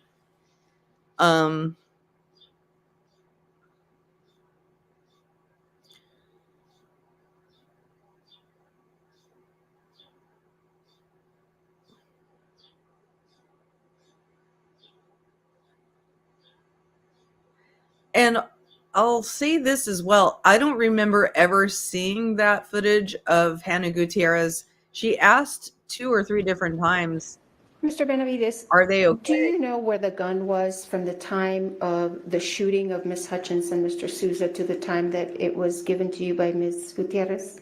I do not. And do you know who handled that gun from the time of after the shooting to the time that it was given to you? I do not, other than Hannah handing it to me. May I have a moment, Your Honor?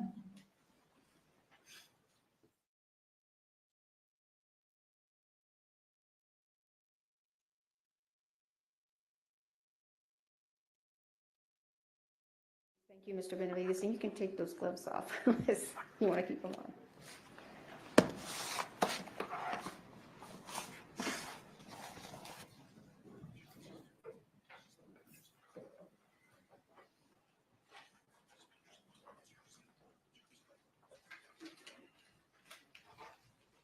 May I, Your Honor? Yes.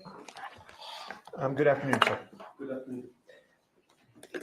You know, when you get to this scene, you can hear yourself yelling in the lapel, "Where's the prop person?" Right?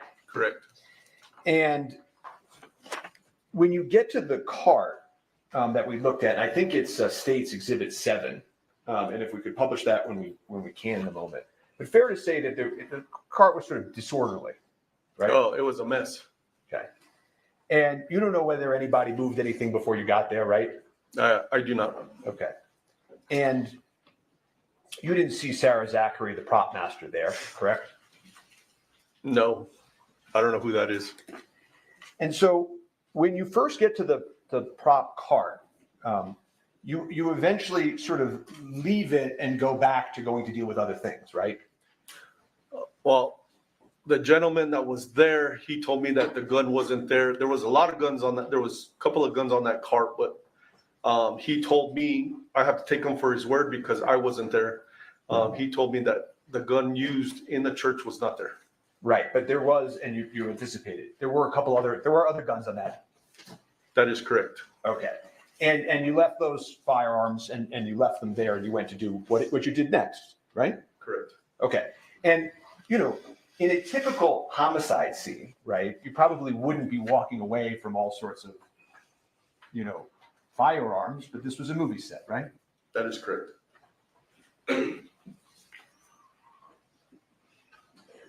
And an empty prop gun without live ammunition isn't going to hurt anybody, fair? I do not know, but Objection mischaracterizes the evidence. I mean, other than if you drop the empty gun on your toe or something, an empty gun, a completely empty gun, isn't going to hurt anybody, true? a complete, yeah, of course. Right, so, I think you fixed it. Sustained and you fixed it. You know, and then you go back to the armorer and she hands you the firearm, right? Yes, they direct me to the armor because I didn't know who the armorer was, and they directed me to her. And I asked her, "Is this the gun?" And she said yes. And I can see you're wearing gloves as you're taking out the exhibit today, right? You've got purple gloves on. Yes, sir. Okay. I don't think you have to keep them on, by the way, if you don't want to keep them on. I didn't know if you wanted to see the gun or not. Okay. I don't have to see it right now. But the reason I'm asking this is, and I don't think you talked about this in direct, but the day you took the gun, you weren't wearing gloves, right? That is correct. Okay. And but you were sort of careful when you took it, and you sort of you took it without touching the trigger. So if somebody wanted to swab the trigger for DNA, they still could. Fair? The way I handled it was trying to be as safe as possible because I didn't have a holster for it. So I was trying to hold it so I didn't pull the trigger because I didn't know if it was empty or loaded or not. And because you handled it that way, also somebody could have swabbed the trigger for DNA, right? I guess so, yes. Okay. Do you know if law enforcement ever swabbed the trigger for DNA? I have no idea. So there was a question posed to you about, you know, the prop gun, when you got it, was empty, fair? Yes, when I cleared it at my unit, it was empty. But you don't know what happened exactly to the ammo that was in it at the time of the incident, right? No, I do not. And somebody told you that Dave, the first assistant director, head of safety, had the rounds, right? Objection assumes facts, not in evidence. He's asking him. It's just a question. Do you know that? I don't know who Dave is. I don't remember any of their names to this date, Okay. other than the victims. Well, do you remember somebody telling you that the rounds were back at the cart? I believe Hannah was talking to somebody and they directed it to that they were on the cart. And was that a male? Yes, I believe so. Okay. And you don't know as you sit here today whether that was Dave Hall's head of safety at the set? Yeah, I don't remember. No. Okay. I don't know. I'm going to refresh you in a moment on that, but while I'm doing that, I'm just going to move on for a second, which is the next time you see the cart, right? It's being brought to you in a different location, right? The cart gets moved. Yes, Yeah? from the first time I saw it, where that gentleman directed me to it, and he said that the gun used wasn't there. until the gentleman brought it to me. Yes. And you've said that ideally that's not how it would have gone down, right? Not at all. But I was trying to improvise as much as I could. Okay.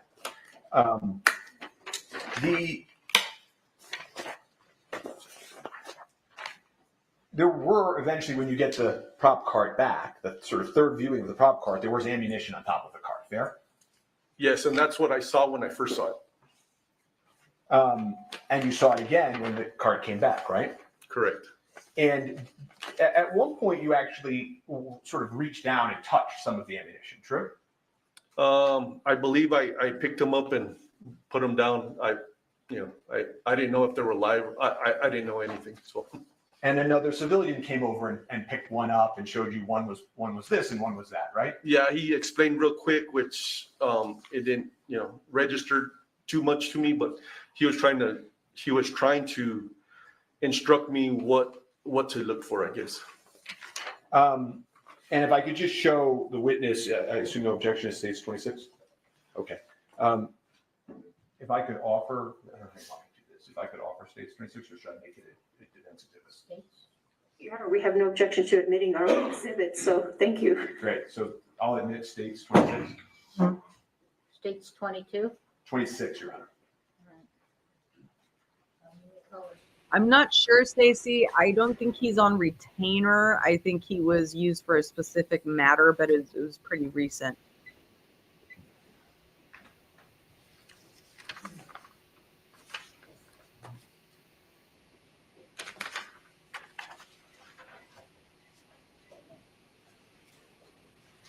I mean, with all the companies that Elon Musk has, he's in. Yes, I do.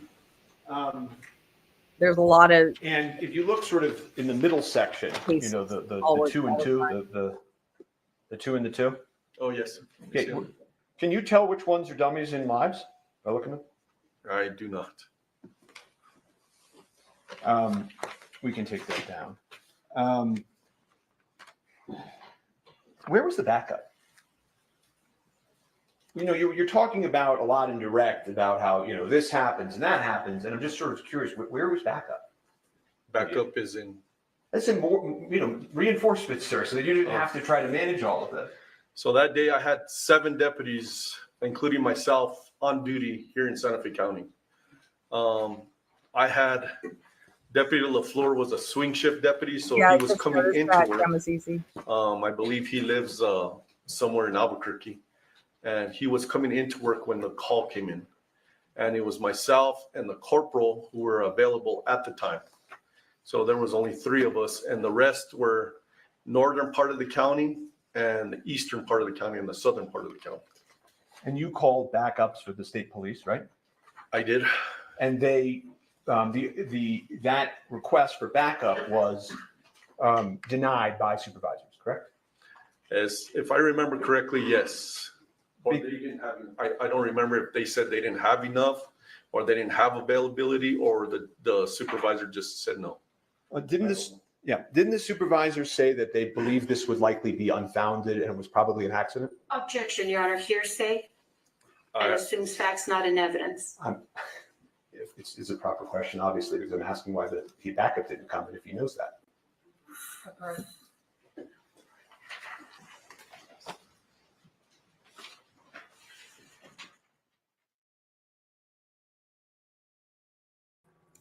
I think a lot of this, so this is super interesting to watch, because what's happening here, in my estimation, is that, yeah, he's a very smart and slick lawyer, but he doesn't know like the back of his hand. It is not muscle memory for him to be operating in a courtroom in a trial. And that's not unusual. But I think that's what's happening here is, especially when you're not operating in your own state's courtroom. So he has, he's a little rusty, and also the entire time, the lawyers have been very tense and contentious with each other. And that's why I made that observation earlier, is when the other prosecutor, Carrie Morrissey, was up questioning the first witness and cross-examining or redirecting. Her anger is misdirected. It's really at the defense. An answer, and he can rephrase. Thank you. Sure. Thank you. When I say strike, that means disregard the question and the answer. Thank you. You called for the state police and they didn't come, right? Yes. And that would have been your supervisor's call, not yours, correct? My supervisor? No. I'm asking. No. Whether or not that request went to the state. No. That wouldn't have been your supervisor's call? That wouldn't have been my supervisor's call, no. Did you make that call direct? I asked dispatch to talk to state police to see if they could send people to help me with the scene. The perimeter that you talked about did not include the prop truck, correct? Yeah, I didn't know what any of that was. I was just trying to take care of what happened in the church. Right. So, but just so that it's clear for the members of the jury, you later learned that cart that we're looking at rolls up and goes into a prop truck that housed the rest of the firearms and ammunition. Right? Objection, speculation. If he knows. I did not know that. I did not. No, I know you did. I know you're saying you didn't know that then. I'm saying you did become aware later that there was a prop truck, right? Objection, hearsay, and speculation.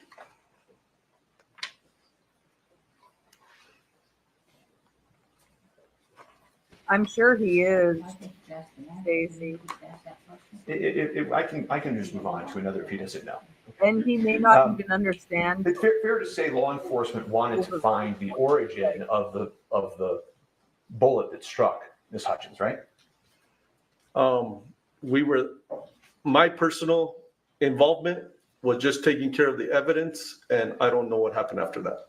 Well, you collected those white boxes, right? Those Yes. 2 white generic boxes, didn't you? Yes, exactly. Okay, so I mean, you wanted to, as I think you testified direct, find the source of the ammunition, correct? Yes, whatever Hannah directed me to, yes. And you wanted to talk to Hannah about this, correct? I kept her for the detectives, yes. She said, "Oh my God, fuck, I'm so sorry." I did hear that on my lapel, yes. Okay. Everyone's been yelling at her. I did hear that in my lapel. And you placed her in the police car, right? In the back of my patrol car, yes. Right. Nobody placed Mr. Baldwin in a police car, correct? Objection, relevance. Correct. Correct. Now, when you're at the scene talking to witnesses, which you can hear yourself doing on that lapel, you're letting witnesses give you information. Fair? Yes. You're not, trying to put words in their mouth, right? No. You're not cutting them off, right? I probably did some of them, but I tried to listen to them, yes. Well, you're trying to look at the facts and circumstances and trying to figure out whether or not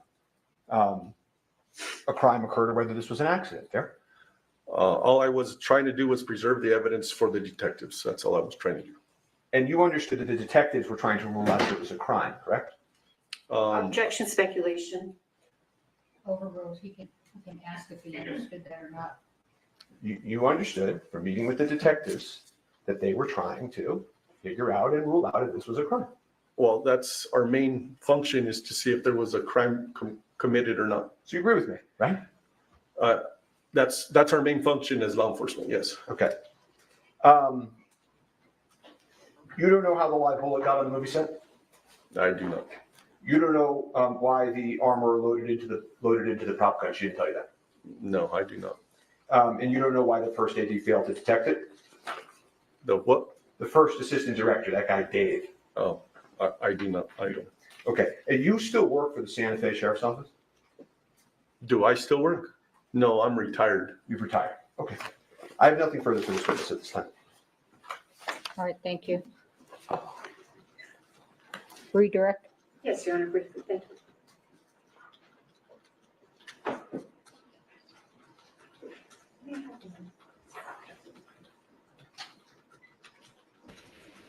The blame Hannah defense is not going to work. We already know that she's guilty of being, of involuntary manslaughter. That does not prove Alec Baldwin's innocence. I don't know how effective that strategy is going to be, the blame Hannah strategy.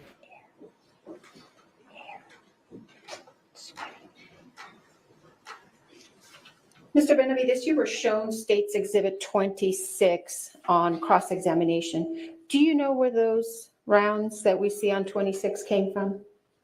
I do not.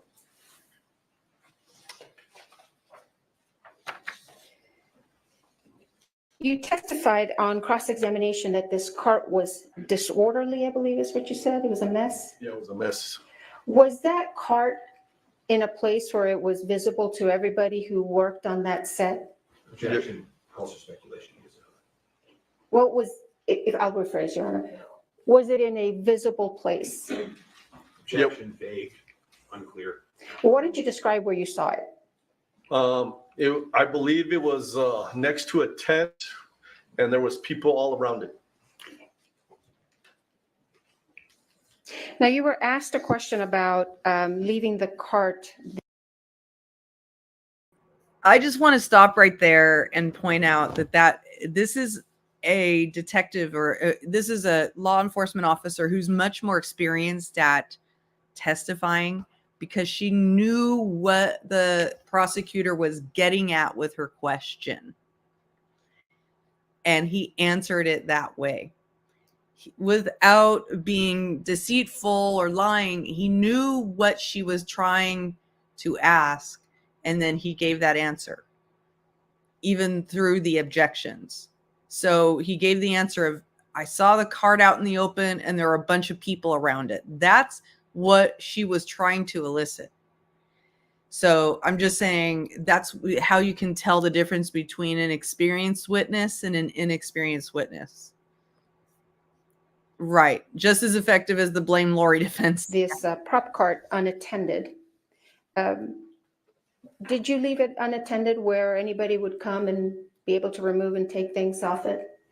When I took custody, when I saw the gentleman bringing it Yes, to sir. front of my unit, Yes, it sir. stayed right there, and nobody messed with it. No. Now, you were shown photos of the, let me show you State's Exhibit number 7, if I may.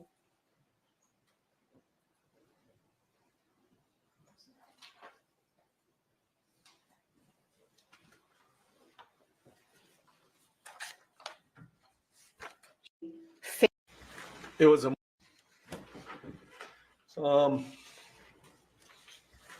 a movie set. I did not know if it was fake or real. How about State's Exhibit number 6 that you have in front of you? When you took that into custody, did you have any reason to believe that that was not a real gun? No.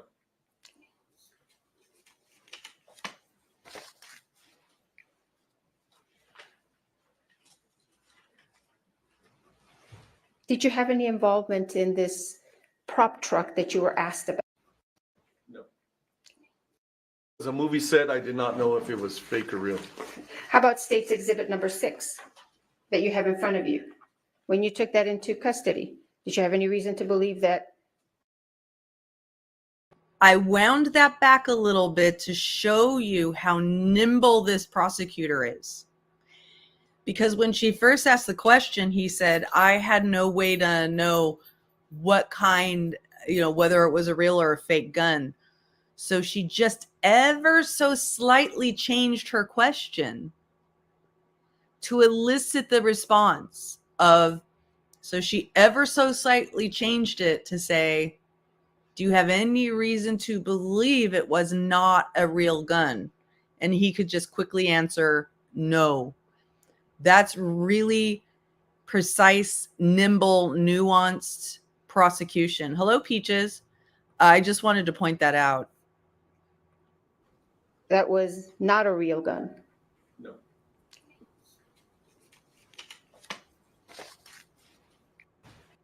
Why did you place Ms. Gutierrez in the back of your police car? She was a main person that was handling the firearm. And common sense told me that detectives wanted to speak to her. Were you asked about where to place Mr. Baldwin? No, I believe Deputy LaFleur asked me, but there was so many witnesses on his side. I just told him to keep him separated from everybody and everybody from each other as much as possible. Now, is the reason he was not placed in a police car because he wasn't a suspect? At the time, I don't remember if somebody told.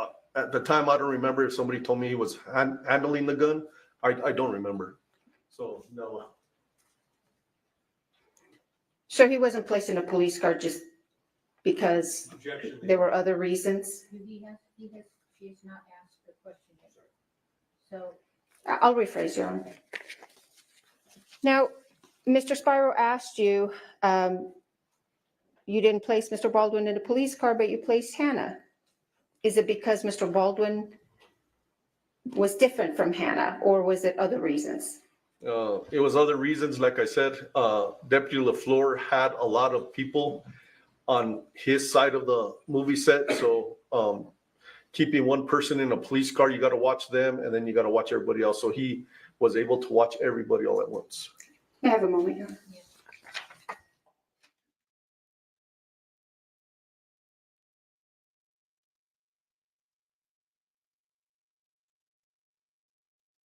we'll be back at 3:15. Please don't talk among yourselves or anyone else about the evidence received here in court. We are in recess.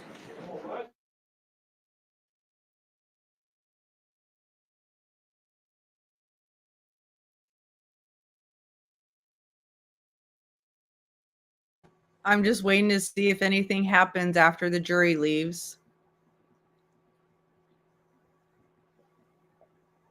ALEC can be, but also how unpredictable it can be. And truly, Sometimes that's when the best stuff happens, is right after the jury leaves, but not in this case. So Lauren did a live earlier in during the break. So let's see what she had to say. This is Lauren from Hidden True Crime. I'll share her link in the chat. Hello, Hidden Gems. Forgive the later lunch live on day one of the ALEC Baldwin versus New Mexico trial, also known as the Russ shooting trial, as the media is calling it. It's day one. It's lunchtime. We're concluding lunch.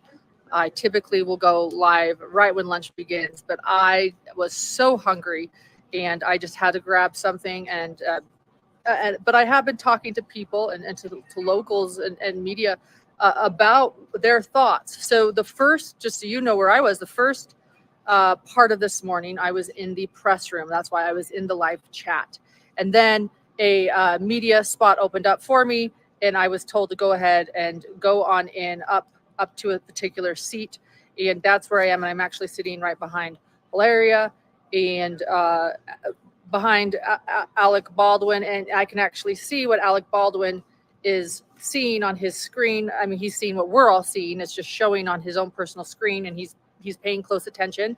And then over on, so this is ALEC. So I'm on the right side of the courtroom, ALEC, and then the first bench of public is Valeria and Stephen Baldwin. And then behind, I'm the row right behind her. And so I'm on the public side, but I have the media badge because that was a seat that was opened up, and I'm part of the media. And then on this side, over here on this side of the courtroom, is the jury. It is 16, and this is interesting. It's actually made up of 10 women, 6 men, 10 women on the jury that they seated yesterday.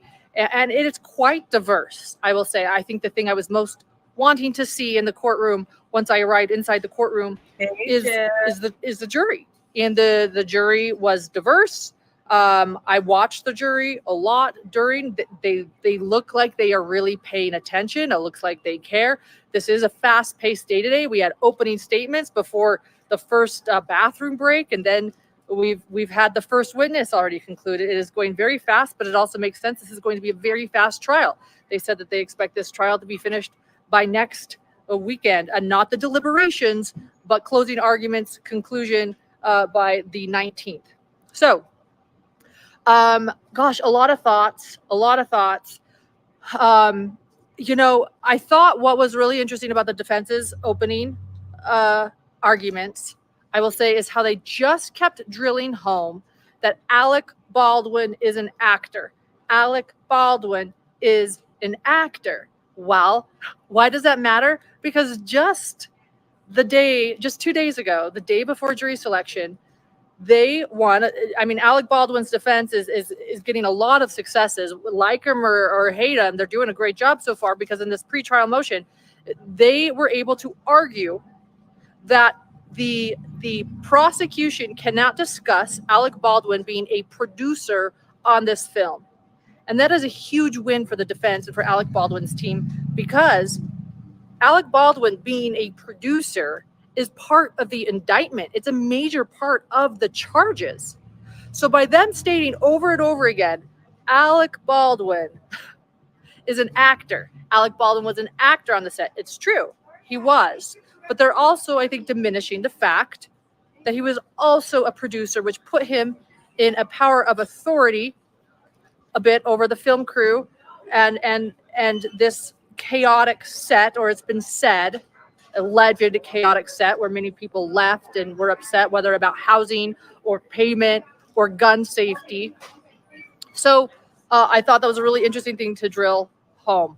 The prosecution, I also feel like, and I talked to someone else about this, but the defense attorney, Alex, this is going to be hard, who, by the way, according to online reports, he makes about $2,000 an hour.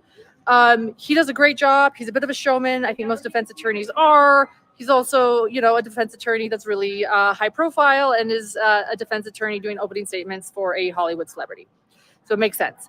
But I think he does a decent job until, and I'm not talking about anything else, but just how he portrays. Whenever there's an objection, it seems like he has a really difficult time, sort of like, it's like he wants to give his whole speech and he's struggling with the objections. I'll just say that. Yeah, what she's noticing there is what we've been noticing, and that is that he's not adept at he's a good orator, he's a good arguer, he puts together a great argument, and he's able to speak it well.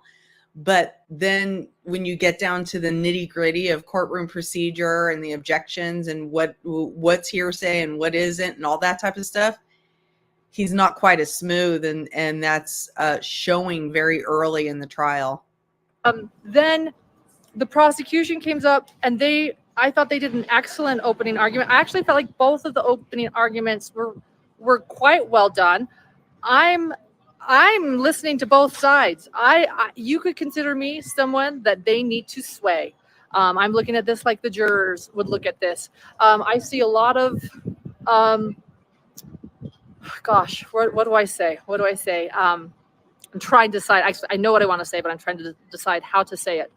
But I just feel like there's so much. You guys were giving so many interesting thoughts in chat. Some people saying if we don't have justice for Helena and he's not charged, then we have problems with, it sets a precedent for film sets and safety on film sets and guns on film sets. And I agree. And if he's found innocent, or not innocent, but, innocent, not guilty, what precedent does that set? Other people say, gosh, it was an accident, and there's compassion, and there's it was clearly an accident. I mean, it's voluntary manslaughter and it's a death, but should he pay for this accident? I'm not answering. I'm just relaying the things I'm reading in chat. And what the prosecution argued was that he played a part in this. There was a major contradiction. This is important. So the defense argues that he was asked to bring it out, slowly, pull the gun out slowly and do this. And then in the film, it shows the opposite is what he was doing. It was fast. And so there are already some contradictions going on with what this scene was really about. It was heartbreaking footage. I'll say very, very heartbreaking footage to see Helena conscious, and you see Joel Souza, the director who was also shot, walking out with a bandaged shoulder. You see this real sort of heart-wrenching real life moment, and it's really hard for me to watch. I was in the courtroom watching this and noticing that Alec Baldwin is watching this. I can't imagine what it's like watching himself watching this moment. It's really interesting being in this courtroom. I have to run. I'm getting nervous because it starts back up at 1, and I've got to head back up there, and my laptop is up there and everything. But we have protesters here that are local saying justice for Helena, and we have to make sure we have safe film. Another thing too is the economic film industry in New Mexico. It's growing, and it boosts the economy, and people.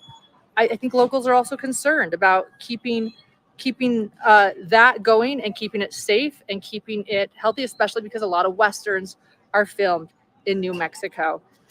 I will be going back into the courtroom today. I'll be on the second row. Yeah, she pretty much picked out all the stuff that we picked out. But she also highlighted that the producer part was a big part of the state's indictment. So it really was an important win for the defense.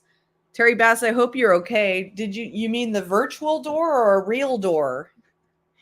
Patricia, here's Patricia with her limerick.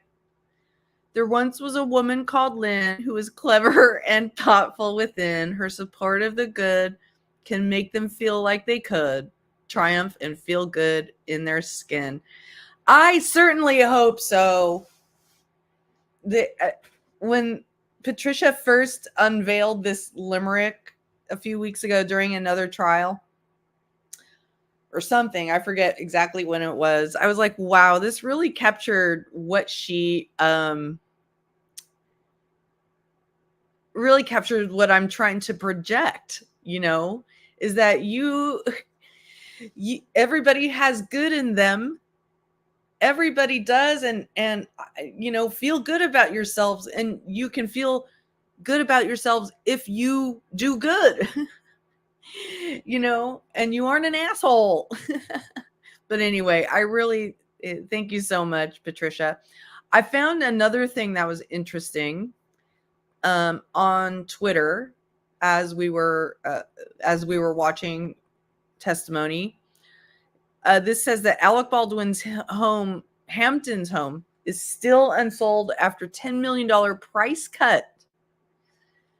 After a source denies actors under financial strain amid Rust manslaughter trial. Interesting. I think he's going to be okay. Even if he's under strain, the kind of strain that Alec Baldwin would be in is much different than the kind of strain you or me would be in on any given day. And thank you, Patricia. Thank you very much. I love your limericks, as you know. But let's see what else is going on the artist formerly known as X. I'm sorry, formerly known as Twitter. Now it's X. It was formerly known as Twitter. There are some reactions here.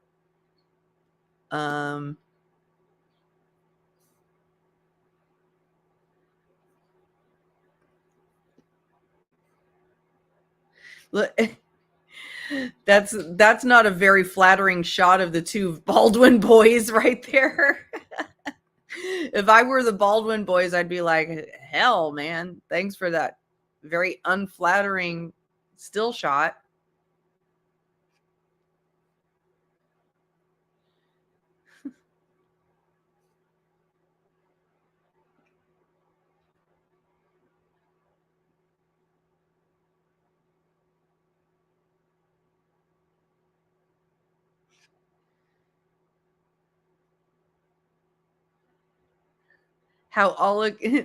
Look at this still shot. How Alec Baldwin looks in his court trial today. That's true. It's how he's looked for most of it. The inner workings of a Colt 45 Peacemaker revolver, a symbol of the American Wild West, have become the focus of Alec Baldwin's trial. Yeah, that's true, Patricia. He should have just financed it himself.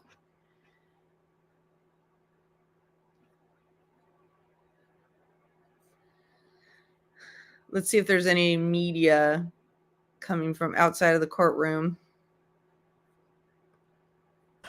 He just has no remorse. He just has this very haughty attitude. I've got And to say, I have found his behavior Shocking. sickening. Shocking. It's been entirely self-serving. The unctuous Instagram post, the announcement before this is even over that there's going to be a reality TV show from Mr. Privacy and his family that he wants to protect. We have another limerick maker in the room.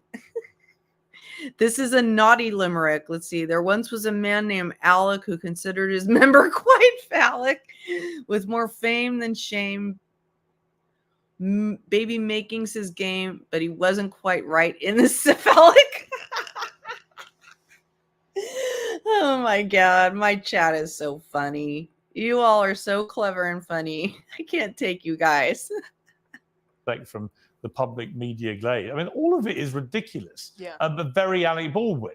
You know, this is what he's like. He's a kind of unpredictable, disagreeable, volatile, temperamental hothead. Quite happy to be rankly hypocritical. But none of that, I guess, really matters in relation to this case. The only Well, I case... think that could work against him, actually. His volatility, the fact that he's clearly doing a PR primp. Well, it could if he good. testifies, I think, and also all the inconsistencies he's come out with to various people he's talked to, the interviews, the police, and so on.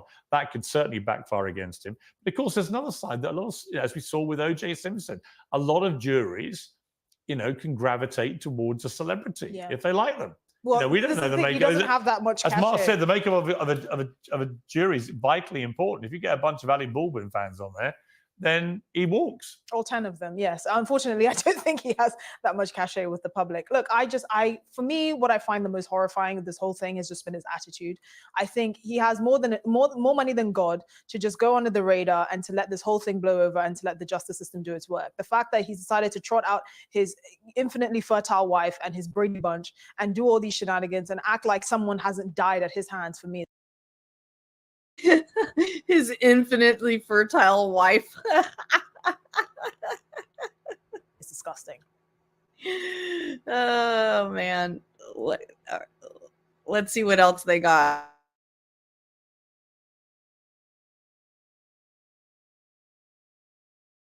Alec Baldwin arriving for jury selection in his manslaughter trial for the death of cinematographer Helena Hutchins. Baldwin's wife, Hilaria Baldwin, and one of their 7 young children arrived with them. Mr. Baldwin, would you like to say anything this morning? How are you feeling? I take a look. You know, I gotta say, I am totally convinced that they're like, yeah, bring the baby, hold the baby, bring the baby and hold the baby. Remind them I'm a father. I can completely see that happening here. Look at what happened during jury selection and what you can expect from this Hollywood trial. I'm Anjanette Levy.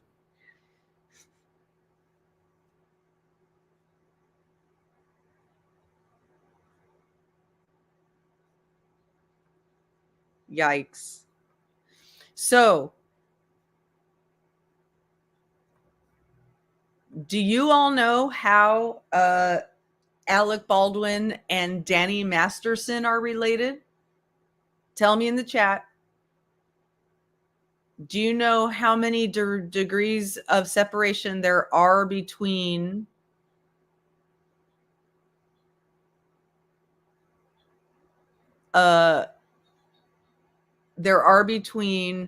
Danny Masterson and Alec Baldwin?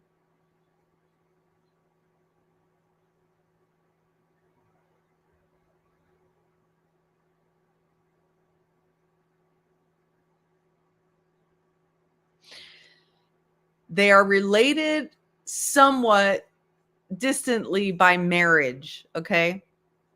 So Billy Baldwin,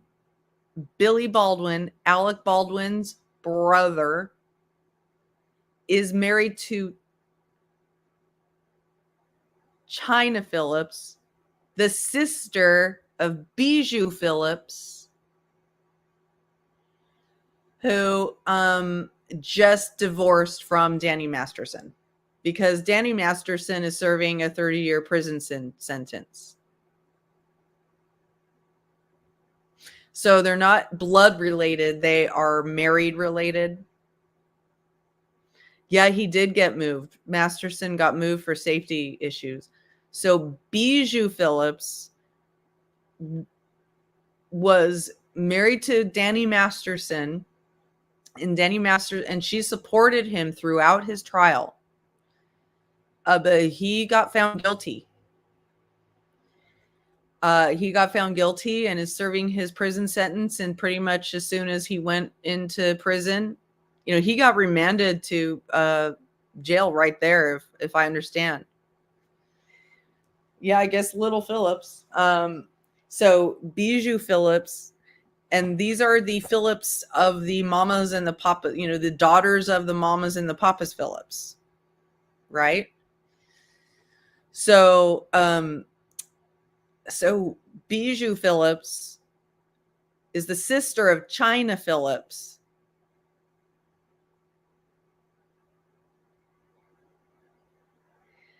She's the sister of China Phillips, who is married to Billy Baldwin, who's Alec Baldwin's brother. Also, yes, Stephen is also the father of Haley Baldwin, who is married to Justin Bieber. So there's a lot of, not to change the subject abruptly, but Solo, I saw that somewhere, but I didn't look into it. I didn't click on it because I wasn't able to at the moment, but if that's true, that's shocking. That's absolutely shocking if it's true. I really, really need to look into that. I don't know. Let me look. And you're reminding me that I want to look and see. Yeah, this is a mishmash of stuff. Let me see.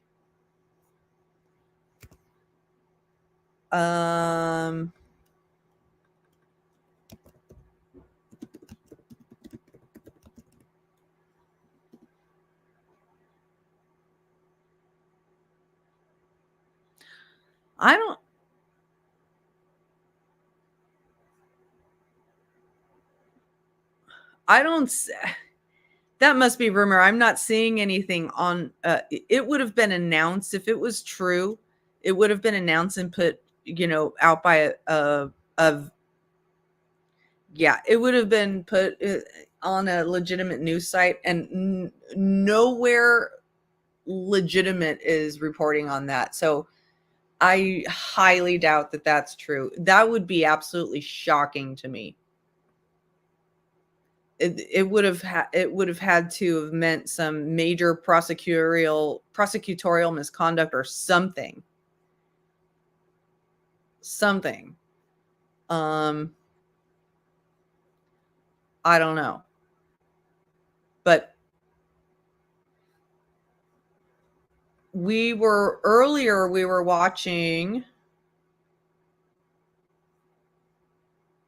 this interview, and we just watched a clip from part of it, but let's keep watching this interview. Second camp? I'm definitely in the second camp. I think this is a case where it's being tried in the court of public opinion. And even from what we've heard so far from everyone on the panel, it goes against, hey, he's punching at paparazzis. Hey, he doesn't look good filming his TLC show. Okay, all of that is true. But when it comes down to it under New Mexico law, they got to prove criminal negligence. They have to prove that Alec Baldwin knew or should have known. And regardless of that knowledge, he continued forward despite the safety and risk of others. And they're not going to be able to prove that. Well, I think the argument here is that just by virtue of being an... See, that's the thing. He just made... His point is so easily contradicted because he's saying that the state has to prove that this wasn't foreseeable. an entire crew walked out because they saw that it was foreseeable. Now, not everybody walked out for the same reasons. Not everybody walked out because of safety reasons, but some of them walked out for pay reasons. Some walked out for time off reasons, things like that. They had a variety of issues with the production, but one of the cited issues was safety. That means this was a foreseeable issue. So that's just not a good point to make. An actor, that doesn't make you exempt from common sense. You're playing pretend for a living. You're not a child. Holding a weapon, whether you think is loaded or not, does not give you the right, at least the prosecution is contending, to act in a negligent way. Look, I don't know the legalities of this. He may very well be acquitted of this, but I think most people have a natural revulsion because there's this kind of high and mighty attitude that a lot of actors have. Oh, well, it's on set. People should have handled it. My assistants or my servants or my butlers should have been able to sort it out. You're still an adult. You still have some sort of liability. I think if this was the average person, I don't think the courts would have been as generous. And I think that's where the public really Well, is. that's interesting. Let me bring back Mark Garrigus on that. I mean, is that true, do you think? If this was an ordinary member of the public, would it be a different standard applied here legally? No, well, yes, there would be a different standard. This wouldn't have been refiled after being dismissed again. I mean, I've often said, and I've represented a couple of high-profile people in the last couple of decades, that God save me from so-called celebrity justice, because you do not get the same level of kind of prosecutorial reserve. This case would not have been refiled after it was dismissed, but for the fact that it's Alec Baldwin. And that's unfortunate for depending on your standpoint and where you're sitting, but that's the reality of it. They, as mentioned, they took a mallet to this gun so that the defense could not retest it. And that alone. That makes sense, PKC. That makes sense. She just moved agencies or authorities. A different authority is paying her now, but she's still on the case. Most jurisdictions in front of most judges would have been enough to say game over. The fact that they brought it again later, the fact that also, by the way, that they've convicted somebody who's in the chain, you have a causation here. You've got the armorer. The armorer is the one that they previously argued has the responsibility here. They've convicted the armorer. They've sentenced the armorer to prison. See, but this defense attorney, this very high profile, very skilled, very celebrated defense attorney knows that just because one person is found guilty doesn't mean that other people are not guilty. So he's just basically arguing on the side of the defense. Now you're going to argue that it's not really the armorer, it was the actor who's the next link in that chain. So I think it's a heavy lift for the prosecution. I mean, it's interesting that because they could both be culpable, right? They could both be negligent. Exactly. The armorer for providing this loaded gun, but also the actor for not checking it. I have been struck by the number of actors who said to me they've never heard of someone not checking that the gun wasn't inadvertently loaded. If you're doing a cowboy scene, a shooting scene, and there is ammunition around of any kind, almost every other actor I've talked to says we would have tested it.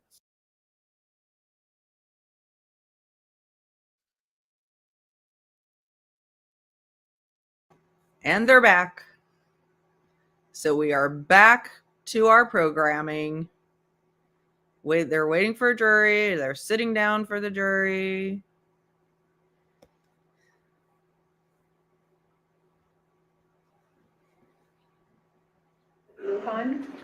Do you swear affirm under penalty of law that the testimony you'll give in this case will be the truth, the whole truth, and nothing but the truth? I do. All right, have a seat, talk into the microphone. Looks like another law enforcement. Good afternoon, Deputy Lujan. Would you afternoon. please introduce yourself to the members of the jury? Deputy Joseph Lujan, Santa Fe County Sheriff's Office. Would you pull that microphone a little bit closer to you, sir? Thank you. How are you employed? With the Santa Fe County Sheriff's Department. And how long have you been with the Santa Fe County Sheriff's Department? A little over 10 years now.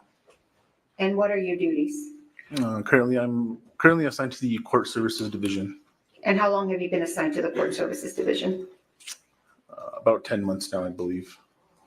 And prior to that, where were you assigned? I was on the Patrol Division. And what is a Patrol Division do? We answer calls throughout the county, anything from DWI, crash investigations, criminal investigations, that type of thing. Were you on duty on October 21st, 2021? Yes, it was. And do you recall what you were assigned to do that day? Just normal patrol duties. And were you involved in the investigation into a shooting that occurred at the Bonanza Creek Ranch? Yes, it was. And what role did you play in that investigation?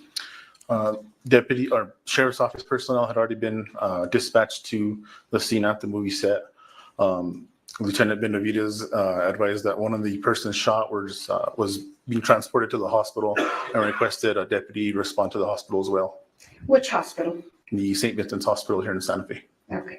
And was that deputy you? Yes, ma'am. Do you recall approximately what time you were dispatched or you went to the hospital? It was a little bit after 2:00. And once you arrived at the hospital, where did you go? I arrived to the emergency room.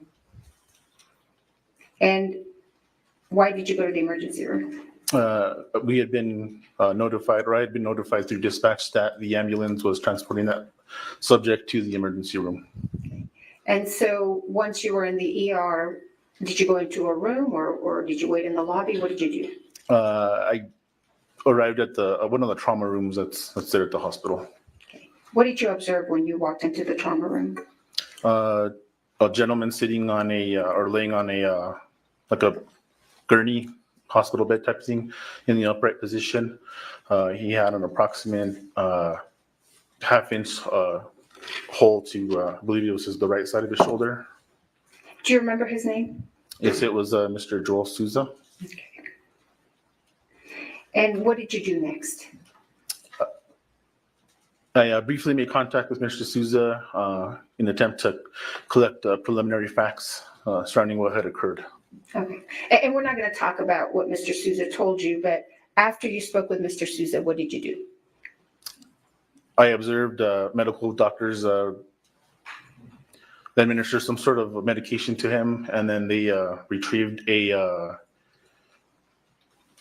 projectile from his shoulder. Okay. Were you watching this as it was taking place? Yes, it was. So did you watch doctors retrieve that projectile from his shoulder? Yes, ma'am. And what happened to that projectile once it was taken out of Mr. Souza's shoulder? It was placed into a plastic container. It was handed to me, and I kept possession of it.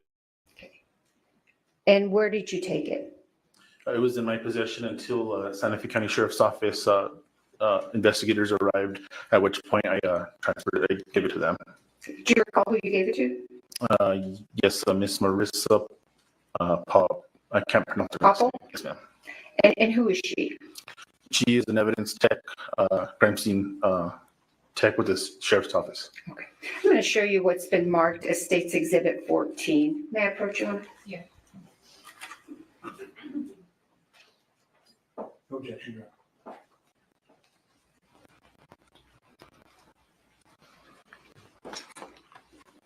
Do you recognize State's Exhibit 14? Yes, ma'am. What is it? That was the projectile that was retrieved by medical staff at the hospital out of Mr. Joel Souza. Does Exhibit 14 appear to be in the same condition it was in when it was given to you by doctors? Yes, ma'am. Your Honor, the state would move into evidence State's Exhibit 14. Yes, no problem. Thank you. So after you provided this to the crime scene technician, did you have any other involvement in this investigation? Other than just writing a report, and that was it. May I have a moment, Your Honor? I have nothing further. Thank you, Deputy. Yes, ma'am.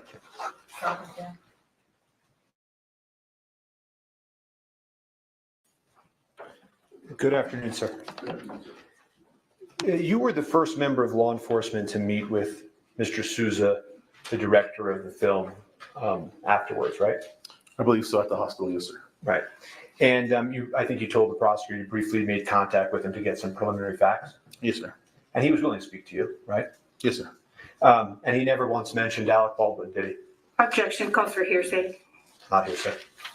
Never once mentioned ALEC Baldwin, correct? Objection. Hearsay. All right, I don't think that, no, I'm going to overrule. He never in describing the preliminary facts to you, ever mentioned ALEC Baldwin, correct? Correct. No further questions for this witness. Any redirect? No, Your Honor. All right, thank you, sir. You're excused. And that's because, in my view, people are well trained not to talk about high The state calls Marissa Popple. intense situations.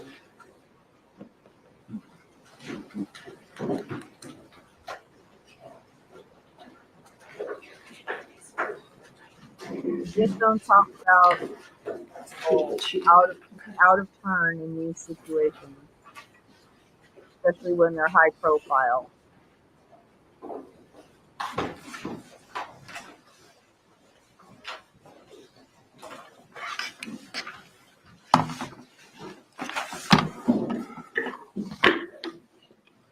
Face the judge, raise your right hand, please. Do you swear affirm under penalty of law that the testimony you'll give in this case will be the truth, the whole truth, and nothing but the Evidence. truth? Yes. All right, thank you. Have a seat, talk into the microphone.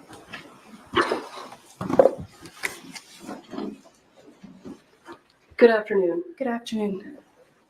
Please state your name for the record. Marissa Popple, Would you spell your last name? Poppell. How are you currently employed?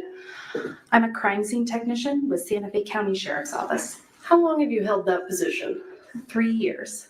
Prior to being the crime scene technician for Santa Fe County Sheriff's Office, were you a crime scene technician elsewhere? Yes. Where was that? With the Fort Myers Police Department in Fort Myers, Florida. And how long did you do crime scene technician work in Florida? 4 years. And can you briefly describe for the ladies and gentlemen of the jury what a crime scene technician does? Yes, as a crime scene technician, I respond to all sorts of different scenes, whether they're death investigations, burglaries, robberies, whenever there's an abundance of evidence or an abundance of documentation that's needed. I take photographs of the scenes, of the evidence, I collect the evidence, and then I package it at our office. And do you ever send any of the evidence that you collect somewhere else for additional testing? Yes. And tell us, where would you send things, and give us an idea? Sometimes things are sent to our local state lab here in Santa Fe. Sometimes they are sent to private labs, or sometimes they are sent to the FBI if they're working with us. Why would you send things to any of those places? So our state lab is local, so it's nice to be able to have them in the backyard so that they can help us with more common day items. For independent labs, if we have something that needs done within a very quick time frame, we'll utilize them, but they require us to pay for the testing ourselves. Or if the FBI is assisting with us, sometimes they can do additional testing that maybe our local lab wouldn't be able to do. I want you to give the ladies and gentlemen of the jury an idea of what kind of testing you are requesting when you send items out. Yes, this could be latent print analysis, DNA analysis, firearms testing, things of that nature. And Ms. Popple, how did you become involved in this case?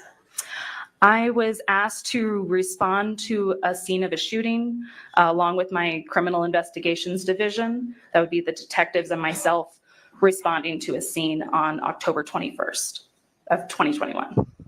Do you recall approximately what time you arrived on scene? I believe it was between 2:30 and 3 o'clock in the afternoon. And when you arrived on scene, kind of walk us through what you were tasked with doing. The first thing I was asked to do was photograph the initial scene and what was going on around me, essentially. And can you give us an idea of, so you indicated that you were asked to photograph the initial scene. Is that common? Yes. And generally speaking, after you photograph the initial scene, do you photograph other things? Yes. And what do you photograph? So any items of evidence, would be photographed on scene, and then if additional photographs are needed, then those items could be laid out at our office in a secure area and re-photographed. And did you take photographs of items of evidence at the scene? Yes. Did you also take photographs of some of those same items back at the sheriff's department? Yes. What's the point to that? If there are areas of detail that would be difficult to photograph on scene, we can do so at the office in controlled lighting conditions, areas where we could move the objects in order to see different parts of it a little easier. Did you, and I don't want to get too much into the details right now, but did you also participate in the execution of search warrants? Yes. And why do you, as the crime scene technician, participate in the execution of search warrants? Part of my duties when we're executing a search warrant is I'm not only documenting all of the evidence on scene, but I'm also collecting all of that evidence, and that evidence stays in my custody. Other than collecting evidence at the scene itself, did you collect evidence in other places pursuant to search warrants? Yes. Go ahead and explain to the jury the different places that you went to, just to kind of give them an overview before we get into it. I was asked to collect evidence at the initial scene at the church. I was then later asked to collect evidence out of a prop truck that was nearby, and then at an even later date, asked to assist with a search warrant at an office in Albuquerque. Can I have the Elmo? Let's maybe start that way. And the office in Albuquerque that you were asked to participate in a search of, what office was that? That was a PDQ warehouse. And do you know now what PDQ is? Yes, it's a prop supply company. And that's in Albuquerque? Yes. Did you search and take your photographs at PDQ in Albuquerque on the same day as this incident? No. On the 21st of October? No. Do you recall approximately when you did the search warrant at PDQ? November 30th. And the search warrant that was executed on that prop truck, do you recall when you participated in that? October 27th.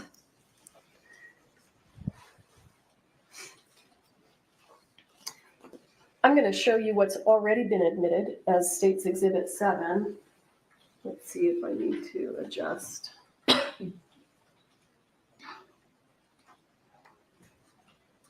Did you take that photograph? Yes, I did. And why did you take that photograph? This photograph is of the prop truck that was at our initial scene. Did you say, is this a truck? Or, I apologize, a prop cart at our initial scene. Do you know what a prop cart is used for on the movie set? My understanding was that it was a cart that had some props on it. Do you know whether or not those props included real guns? I do not. Still today, you don't know? The firearms that are visible on this, one is a plastic gun and the other is a firearm that has a blocked cylinder. So it's not a loadable gun. So they're not usable firearms. Understood. Can you, if you recall, did you collect real firearms from the set of Rust? Yes. How many real firearms did you collect from the set of Rust? There was one firearm that was taken on the initial scene. But when you continued your searching, when you you indicated you searched the prop truck, is that right? Yes. So let me back up. The initial real firearm that you took, where was it when you first saw it? And do we have number 6? What happened to the item of evidence? He's got it.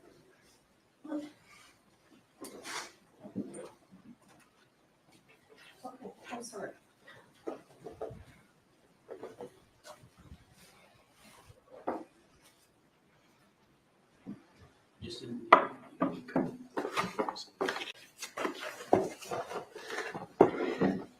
Ms. Popple, this is State's Exhibit 6, and it has previously been admitted into evidence.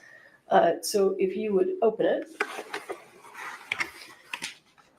Do you recognize that? Yes. What is that? This is the firearm that was taken out of Lieutenant Benavidez's vehicle. And what did you do with it? I photographed this item and then collected it, took it back to my office where it was photographed in more detail. And then what did you do with it? It was submitted to the FBI for analysis. And why did you submit it to the FBI for analysis? What kind of analysis? Believe that we were requesting DNA, latent prints, and firearms testing on it. DNA, you said latent prints? Yes. For those folks that aren't involved in law enforcement, what does latent prints mean? So your fingerprints leave behind oils and waters on surfaces, which are then referred to as latent, meaning invisible. So we have your fingers leaving behind invisible fingerprints. And what was the other analysis that you asked the FBI? The firearms functioning test. And why would you ask the FBI to perform a firearms functioning test? We wanted to make sure that the firearm was in proper working order. From the time that you collected that from Lieutenant Benavidez's patrol unit to the time that it was sent to the FBI, where was it kept? It was first secured in my office and then submitted into our evidence vault. And when you say vault, does that mean that it's secure? Yes. And how long was it kept in the vault before it was sent to the FBI, if you recall? I don't recall exactly. I would say it was within that week that it was sent out. And when we send items of evidence to the FBI, how do you do that? Do you just throw them in a box and put them in the mail? No, a formal request was made to the FBI lab, and then they had an agent respond and take custody of the items. Who was that agent? I believe that was Agent Cortez. So does Agent Cortez come to the sheriff's department and take the items? Yes. Okay. And then at some point, do you get the items back? Yes. And do you recall when you got these items back? I do not. Okay. Were they away from the sheriff's department and at the FBI for a considerable amount of time? Yes. And I apologize, I have been corrected. I thought that State's Exhibit 6 had already been admitted into evidence, but I've been notified that it hasn't been, so I would like to move it into evidence. I'm pretty sure it has been admitted into evidence. It is, She didn't move it. no, she didn't. It's 57813. Yeah. You did not move it in. Okay, I'd like to go ahead and move it into evidence at this time. No objection. All right, State 6 is admitted. You may publish. When you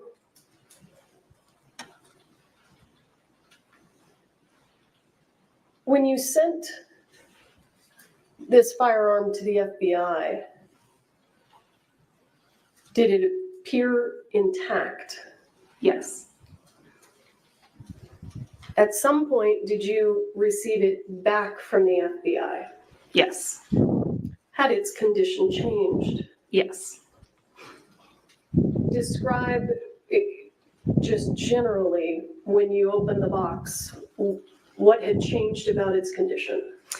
The cylinder of the firearm had been removed and placed separately, and there appears to be an internal component that was bagged in a small plastic bag separate from the firearm. Okay, and may I approach? I just want to, I haven't actually seen what's in the box. Yes.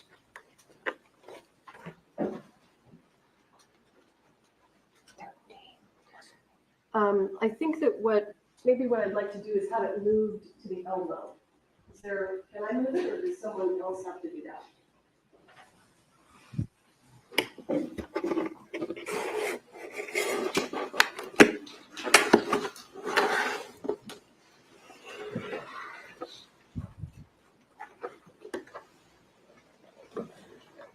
You want to get the package? Let's open it and set it right there so that the jury can see what we've been looking at, talking about, as best we can. Thank you, sir. And just to be clear, this is the same firearm that you collected from Lieutenant Benavidez's patrol unit? Yes. And is this generally the condition that it was in when you received it back from the FBI? Yes. I see that there's a little plastic bag. Can you tell us what's in that plastic bag? So there are 3 small metal broken pieces in the plastic bag. Okay. But other than those broken pieces, was the firearm in generally the same condition? Yes. Okay, thank you, sir. And does this stay at the courthouse overnight? Yes. Okay, so I don't know if you If you want back there with it or. Okay. We leave it here. Yeah. We'll secure it. Okay, great, thank you, sir. I want to go back to State's Exhibit 7 if we can. This cart, did you go through the items that were on it? Yes. And did you photograph them? Yes. Can you give the jury an idea of what's on that cart? Because it's kind of hard to see everything. There were multiple boxes of ammunition on the bottom section of the cart, bags, the fake firearms, gun belts with ammunition, earplugs, candy, a fanny pack with ammunition inside, just a multitude of items. Did that cart, did those items appear to be in any discernible order? No. Was there loose ammunition on the cart? Yes. And did you collect that? Yes. And when you collected that ammunition, did you take it back to the sheriff's office? Yes. And what did you do with it when you got it back there? It was then laid out and photographed. Now, is this the first time that you've been called to an investigation on a movie set? Yes. And have you learned, based on your work on this case, what a dummy round is? Yes. Can you explain to the ladies and gentlemen of the jury what a dummy round is? A dummy round is essentially ammunition that is not designed to fire a projectile. It is ammunition that's made distinct by either a hole being drilled through the side of it, so it's obvious that there's no gunpowder inside. The primer has been removed so that it can't be fired, so it makes it obvious that it's a dummy round. And I'm going to stop you real quick. I want you to explain to the ladies and gentlemen of the jury what you mean when you say primer. The primer is the base of the round. So it's the small circle that the firing pin hits. So since that's removed, there's nothing there for the firing pin to hit and project that projectile. The dummy rounds are also indicated by, if you shake them, they make a rattle sound. Instead of having gunpowder inside, they have ball bearings inside so that you can shake them and know that they're not live ammunition. So you just kind of went through some of the distinguishing characteristics of dummy rounds. Would a dummy round have all three of those distinguishing characteristics? No, it could have 2 out of the 3, but I haven't run into any that have had all 3. So approximately how many dummy rounds did you end up taking into evidence? Specifically that were dummy rounds, I think we have 50. I might be mistaken about that. I apologize. I'm not sure of the exact number of dummy rounds that we have. And let me just ask you this: you talked about how a round may have a ball bearing in it. Is that right? Correct. Would that dummy round that has the ball bearing in it, would that also have a hole in the side? No, because then the ball bearings would fall out. Okay. So do the dummy rounds either have a hole in the side or a ball bearing? Correct. And based on your work on this case, how would someone know that the dummy round with the ball bearing in it is actually inert? They would shake it and it would make a rattle noise. Okay. And did many of the dummy rounds that you took to the sheriff's department make those noises? Yes. Did you also collect any other kind of ammunition from the movie set? Any other types? Yes. What other types of ammunition? It's a type of ammunition that's referred to as a blank. And can you describe to the ladies and gentlemen of the jury generally what a blank is? So a blank is a round of ammunition that has gunpowder in it. However, it does not have a projectile head on the top. So it has a crimped end, kind of like you would see a dumpling have crimps. And that way there's nothing for that gunpowder to project out the barrel of the gun.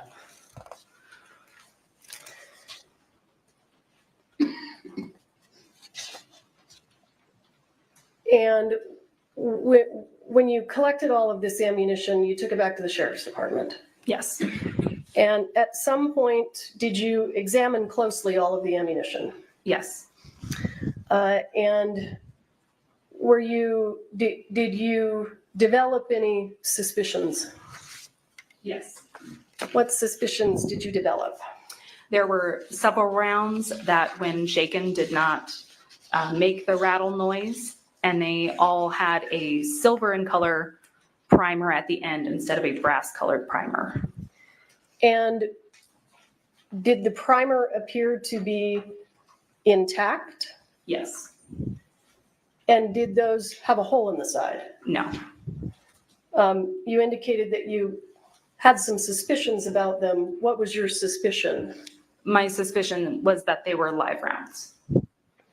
And what did you do with those live rounds, or suspected live rounds, rather? They were sent to the FBI for testing to see if they were live rounds or not. So you didn't take them apart there at the sheriff's department? No, I did not. Did you, can you describe to the ladies and gentlemen of the jury what a casing is, or a spent casing?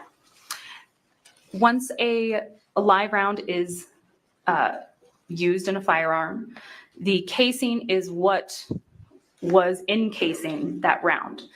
So in a regular firearm, it was what would be ejected out of it, out the side. In a case of a revolver, it's what's left in the cylinder. So the projectile has come out of the firearm and the casing is what's left behind. Did you collect any spent casings from the scene? Yes. How many did you collect from the initial scene? 1. I'm going to show you what has been, I believe, previously admitted into evidence as State's Exhibit 10. Is that a photograph that you took? Yes. Let me make it, there we go. And can you tell us what we're looking at? Yes, this is a close-up image of the top of the cart. There was a spent casing on top of the cart, which is what we see up top here, where it has no projectile head on the end. And then there was another round next to it. Let me move this. As you sit here today, do you recall whether that round was the one that we're looking at that appears intact? Was that a dummy round or a live round? That was a dummy round. Okay. So in addition to collecting this ammunition, did you also collect other items of evidence? Yes.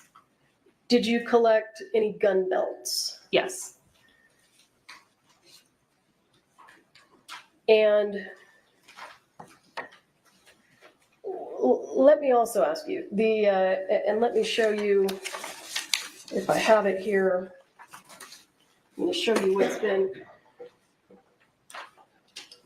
previously admitted into evidence as State's Exhibit 12. Do you recognize that? Yes. And what are we looking at there? These were 2 boxes of ammunition that were inside of Lieutenant Benavidez's unit. So let's talk about exactly what we see in the photograph. Do you see the white box that says 45 long Colt dummies with a very small JS in the middle? Yes. Did you open that box? Yes. And what was inside that box? There were rounds inside of the box in a foam insert. Some of them were marked as 45 LC. Some of them were 4440 rounds. And what's the difference between 45 LC and 4440? They are different caliber rounds. And were there any rounds inside that box that you suspected to be live rounds? Yes. How many? 1. Let me ask you this. How many rounds altogether did you discover that you thought were suspected live rounds on the set of Rust? 5 and the spent casing, so 6 in total. And I want to talk a little bit about where now those rounds were located. So we've got one that you suspected came out of this box. Is that right? Yes. And just so that we're clear, the box on the right in the photograph, what was inside that box? There were blank rounds inside that box. It looks like he's fighting sleep at least. And were they all legitimately blank rounds? Yes. And give me just one moment to pull up some additional exhibits here.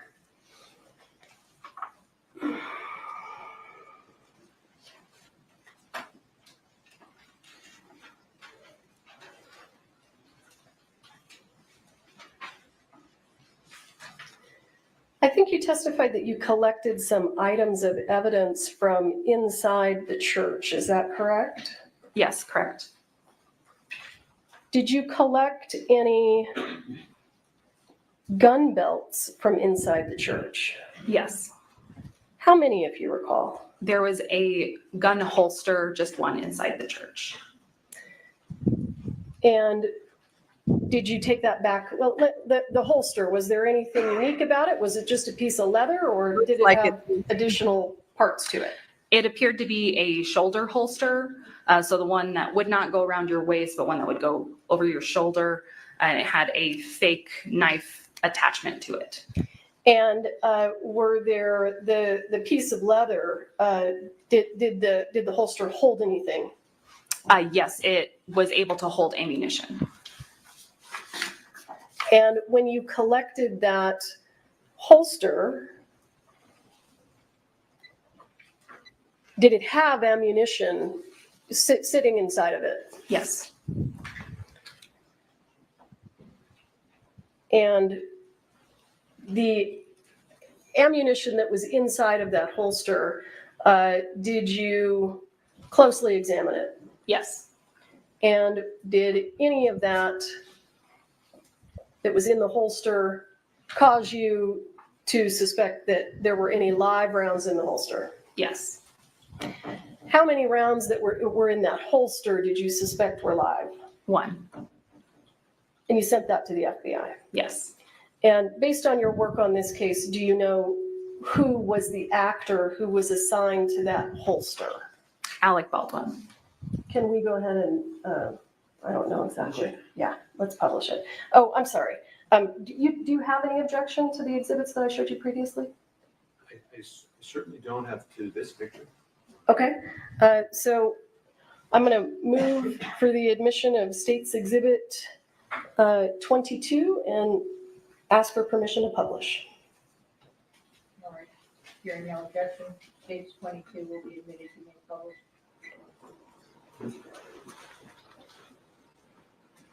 Did you take this photograph? Yes. And what are we looking at here? This is the interior of the church, and it is a close-up of some of the benches or pews that were inside of the church. And what is, do you see something leather there?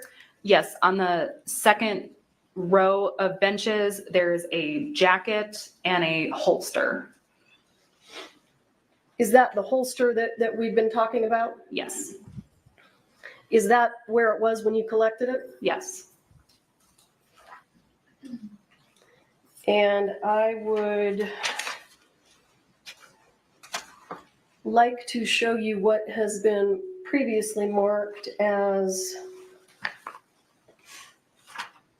give me just one moment. I think it's 12 and 13. Mr. Spiro, do you need to go through these with me? If you just show me the picture quickly, I'm sure I have no objection. Okay, so I'm gonna have to unplug, or do you? Oh, no, I can pull another set. Okay, I'll look at this one quickly. well, but it's gonna come up on the screen, so I don't wanna publish I'll it. look at it then, I'm sure. it's- No, but as soon as I move it, it's gonna come up on all the screens. Okay. Here, let's do it that way. Do you hear how they're trying to I have no objection to exhibits 12 and 13. suppress their contempt for each other as they talk to each other? 13, 16, No objections to 15 and 16. 17,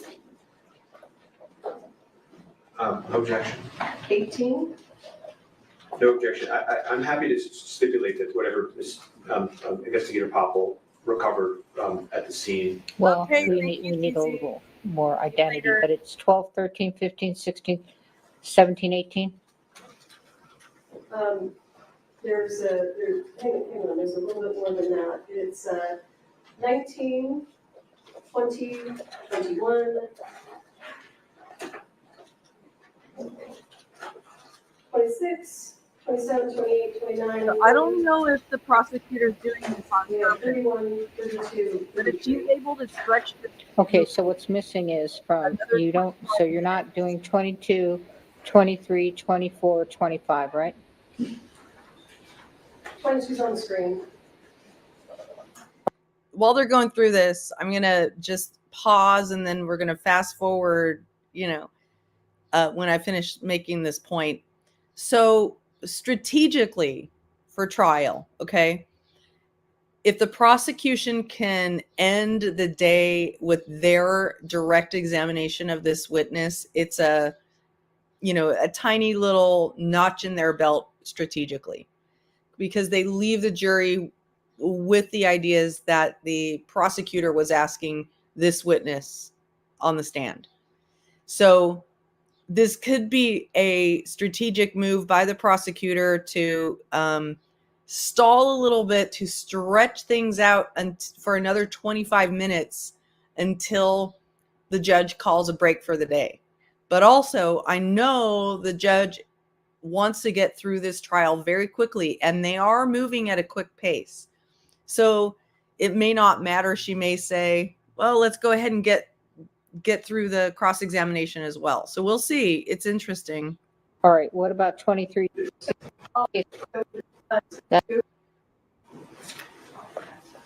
What's up on the screen? 7 and 8, so that's wrong. That is 22. You can see in the lower left there. This one on the screen? We can't see on the lower left. Oh, exhibit 22. Okay, 22. Yes, it is. All right, so Stand here with me so I can look at that. let me just clarify. All right, 13 has already been admitted. 12 has already been admitted. 26 has already been admitted.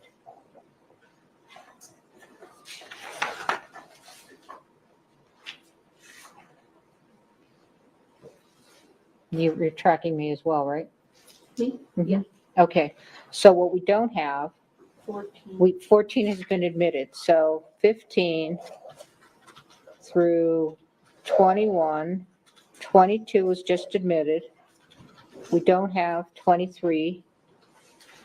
That's fine. I'm not moving for the admission of 23. I think it's a duplicate. Okay, let me just. All right, we don't have 25. We do have 26. Right. So did Okay. you want, so you said, what about 25? Yes, I will be moving for the admission of 25. Okay, and then 27, 28, 29, 30, 31, 32, 33. Correct. Okay, so on the record, the court is going to admit 15, 16, 17, 18, 19, 20, 21, 23, 25, 27, 28, 29, 30, 31, 32, 33. Your Honor, there's objections, as I think the court might remember, to 31, 32, 33, they're not relevant.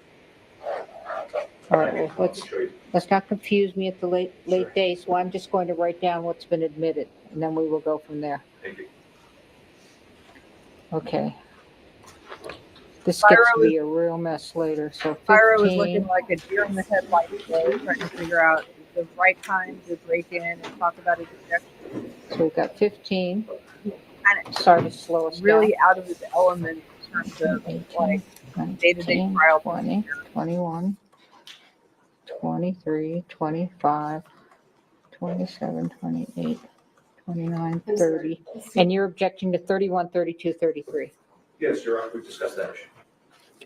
And I believe the court reserved ruling on it. We can take it up in the morning if you All want. right, so let's just go with what we've admitted. You may publish. Okay, and I apologize. I will move also for the admission of 23. See, did you hear that? The prosecutors, we could take it up in the morning if you prefer. So she's trying to suggest that we break now. Where I was looking at there.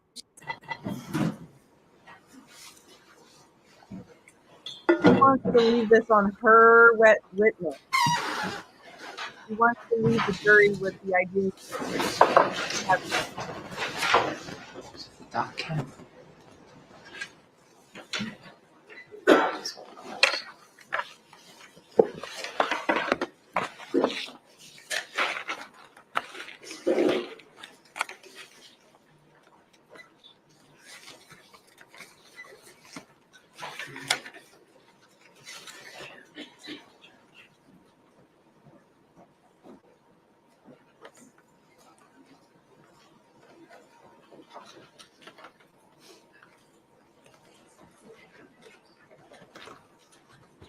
I'm really seriously trying to figure out if this is legitimate or just a stall. Okay. Probably a little Ready? of both. Not yet?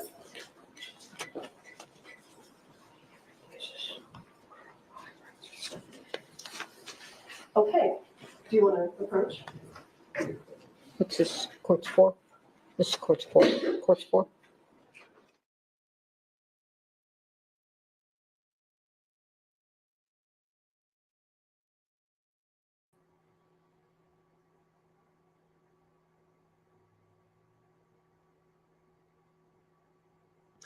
I do have to say that Mr. Spyro looks a little out of his element in that courtroom. He like I said earlier, he's a very good orator, very good at verbal argument, but Ms. Popple, I'm going to show you what has been marked, and I think these are all stipulated too, so we've just moved these into evidence. I think we're just collectively moving them into evidence, and I can go through them now. Okay, State's Exhibit 15 Ms. Popple, do you recognize that? Yes. What is that a photo of? This is a close-up of the rounds that were in the holster that we were discussing. Mr. Baldwin's holster. Yes. And I see, how many silver primers do you see there? There are 2. And which one did you suspect was a live round?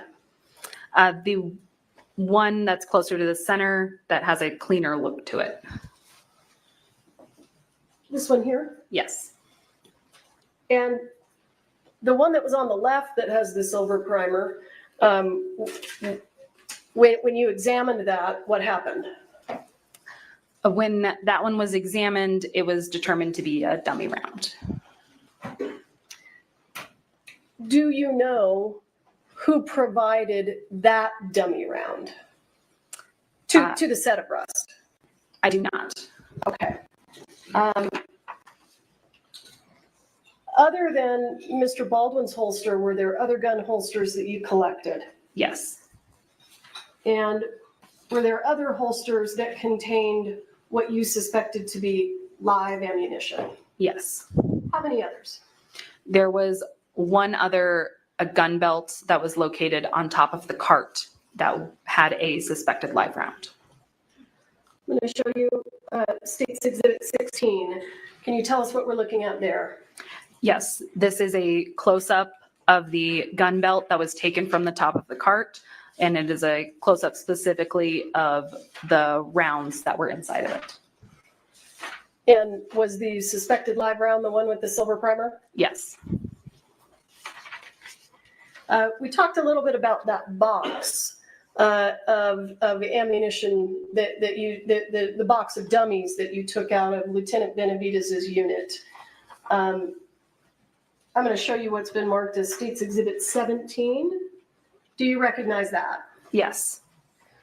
And can you point us to the suspected live round that you testified to inside that box? Yes, it's the round on the far right with the silver and color primer. This one right here. Yes. And I think you testified that there was some loose ammunition on the top of that prop cart. Is that right? Yes. And did you collect all that? Yes, they did. You took it back to the sheriff's department? Yes. Any of the ammunition that you collected from the top of the prop cart, did you suspect any of that to be live ammunition? Yes. I'm going to show you State's Exhibit 26, which I believe was previously in evidence. Do you recognize that? Yes. And did you take that photo? Yes, I did. So what is this a photo of? This is an overall photo of all of the loose ammunition that was collected from the top of the cart. So these 6 items here at the top, what are those? Those are all blank rounds. They have the crimped end. So they're missing the projectile. Yes. Do they ignite? Do they make a sound? If you know. Yes, they do. Do they have gunpowder in them? Yes. What are they missing? Just the projectile? Correct. And these here on the left, these 2 rounds that look very much like each other, were you able to determine whether those were dummies or suspected live rounds? Those were dummy rounds. And the 2 rounds over here on the right, when you examined those, did you have any concerns? Yes. What were your concerns? My concern was that they were live rounds. And did you send those to the FBI? Yes. And then we see this round down here at the bottom. And I see a hole in the casing. Do you see that? Yes, I do. Is that what you were describing as a dummy round with a hole in the casing? Yes. So was that sent to the FBI? It was not. Okay. Now, I'm going to show you State's Exhibit 27. Do you see that? Yes. And those rounds that we're looking at right there, are they also in the previous photo? Yes, they are. Let's go back to 26. Are they these right here? Yes, they are. So they had silver primers, is that right? Correct. And did you collect and photograph that spent casing? Yes, I did. I'm going to show you what's been marked as State's Exhibit 28. Is that the spent casing? Yes, it is. I'm going to show you what's been marked as State's Exhibit 29. Do you recognize that? Yes, I do. And what is that? This is the bottom of that same spent casing.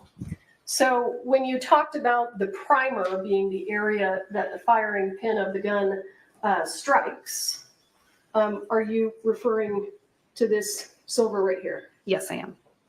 And do you know what that little dimple in the top is called? That is made from the firing pin. Okay, that's the mark that's left? Yes. All right.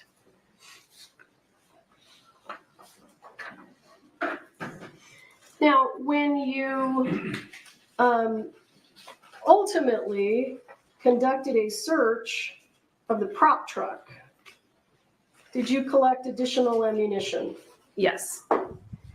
And was there any live ammunition found in the prop truck? No. Or any suspected live ammunition, rather? No? No. So what kind of ammunition did you take out of the prop truck? We took blanks and dummy rounds.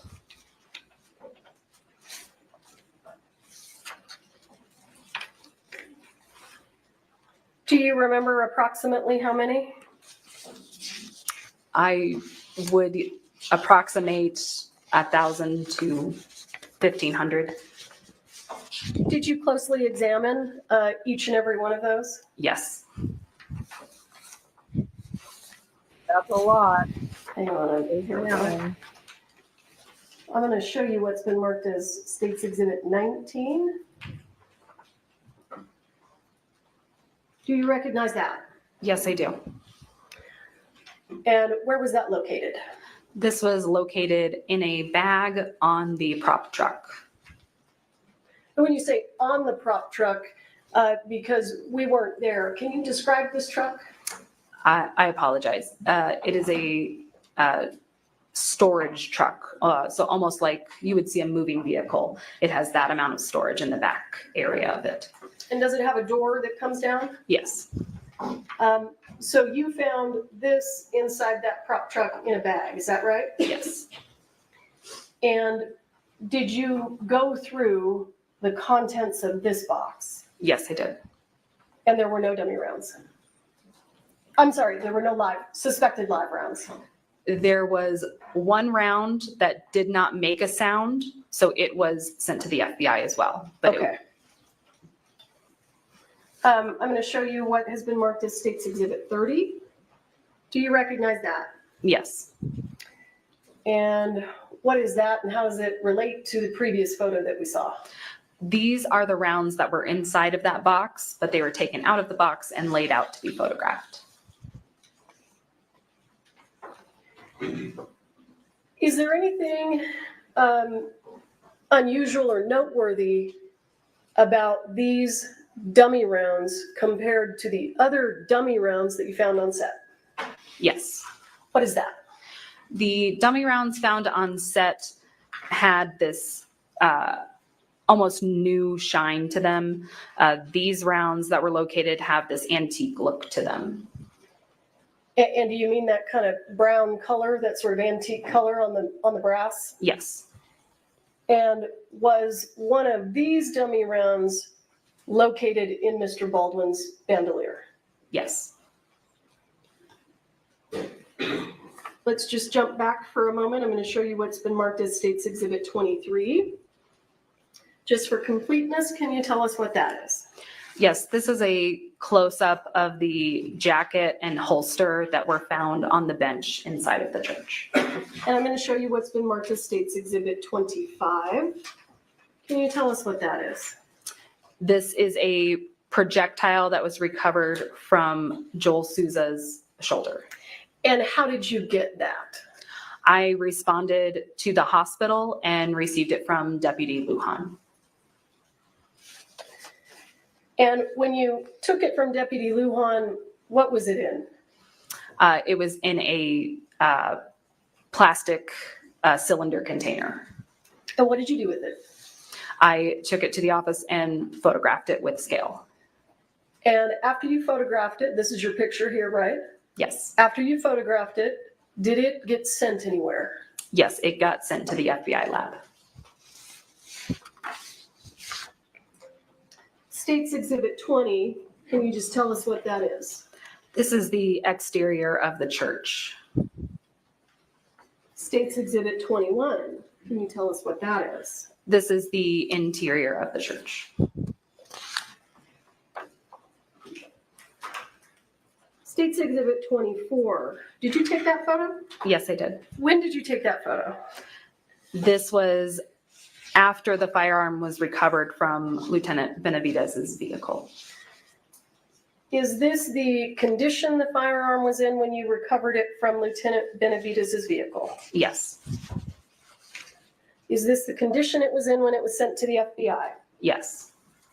All right, bear with me. Let me catch up with you here.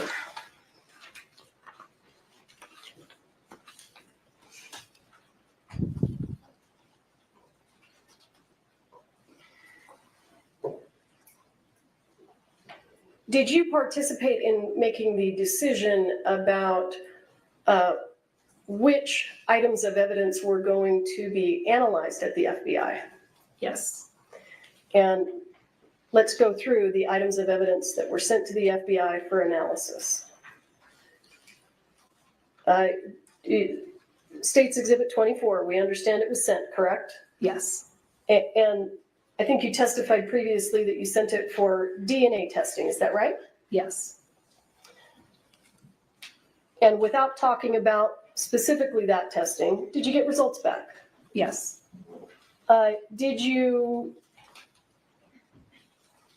I think you indicated that you sent it for functionality testing, is that right? Yes. And did you get the results of that? Yes. And then at some point, did you participate in a discussion or a decision to have additional testing done on this gun? I believe I was part of that conversation, yes. Okay. And so was additional testing of this gun requested at the FBI? Yes. And do you recall generally what that requested testing was? I'm uncertain as to what they phrase it as, but I believe it was a drop test that was requested. And what did you intend them to test for? That the firearm, whether or not it would be able to go off without the trigger being pulled, I believe. Okay. And did you send some of the boxes of ammunition to the FBI? Yes. Why? We sent all of the suspected rounds, suspected live rounds, to determine if they were in fact live rounds. One additional round was sent that did not make a sound to determine whether or not it was a dummy round. And I believe that in the case of the box that was recovered from Lieutenant Benavidez's vehicle, they wanted it in its entirety, so we sent them the entire box. Okay. And when you're talking about the box, are you talking about the box that we saw earlier that said 45 long Colt dummies with a JS in the middle? Yes. And what kind of analysis did you want done on the box? Did it have anything to do with the box itself? We wanted latent prints completed on the box itself. Okay. And is it customary, if you can explain to us how this works, is it customary that the sheriff's department swabs items of evidence for DNA? There are times where we will swab items for DNA. However, most labs, when we are requesting that they assist us, They want the items in their entirety. So they want to complete the swabbing themselves. So with regard to State's Exhibit 24, which is a photograph of the firearm, with regard to that firearm, did you swab it for DNA? No. Why not? Because we were sending it to the lab and that determination had already been made. We wanted to send it in its entirety to the lab. So was it swabbed at the FBI? Yes. And in terms of, sounded like you did another search. You did a search of a business in Albuquerque. Is that right? Yes. Do you know why the sheriff's department wanted to search that location? It was my understanding that because the owner of that business had assisted in supplying dummy rounds to the set, that we wanted to ensure that we weren't finding any additional live rounds. And to determine that, we needed to search that warehouse as well. And what was that person's name, the person who owned that business? Seth Kenny. And was Mr. Kenny there when you conducted the search? Yes. And did you find live ammunition inside that business? Yes. Visibly, in terms of the details of the ammunition, did it appear to be identical to the live ammunition that you collected from the set of Rust? No. What did you do with the live ammunition that you collected from PDQ, Mr. Kinney's business? It was sent to the FBI. Why? What were you asking them to do? We were asking them to compare the gunpowder inside of the rounds found at PDQ to the gunpowder found inside the live rounds on set. Why?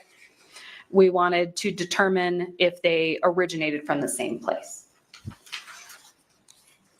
And did you get the results back? Yes.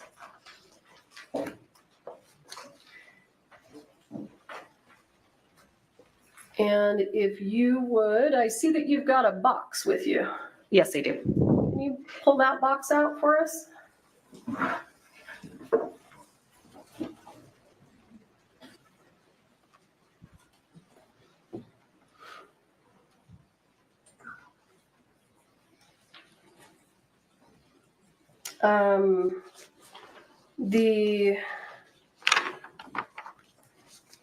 May I approach? Yeah. Let's have a look at what's in your box. If I'm understanding what she's doing correctly, the way she wants to leave the jury today is with this witness saying this gun's trigger had to have been pulled.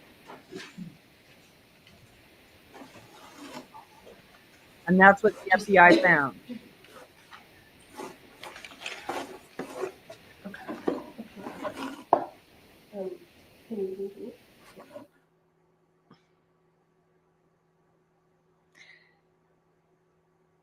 Because she could leave them on that note, it's more likely that it'll stick in their heads.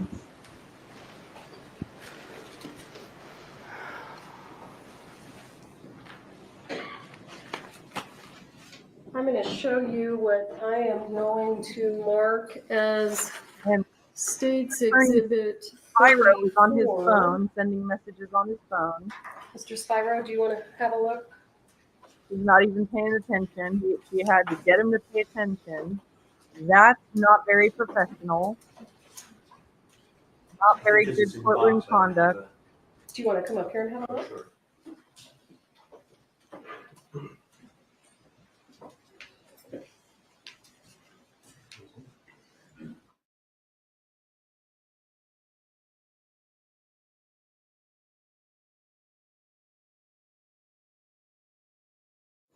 For searches. No objection to 34. Okay, I'm going to show you what I've marked as State's Exhibit 34, and I would ask you to tell us what we're looking at You're in the here. headlights. So this is the live round that was taken from the box located in Lieutenant Benavidez's vehicle. It's been deconstructed by the FBI. Therefore, we have the casing, the projectile, and the gunpowder that was inside all separated. And is the gunpowder in this container here? Yes.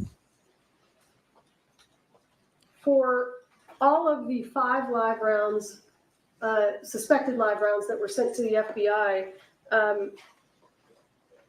were they all disassembled by the FBI? Yes. And were they all returned to you in this condition? Yes.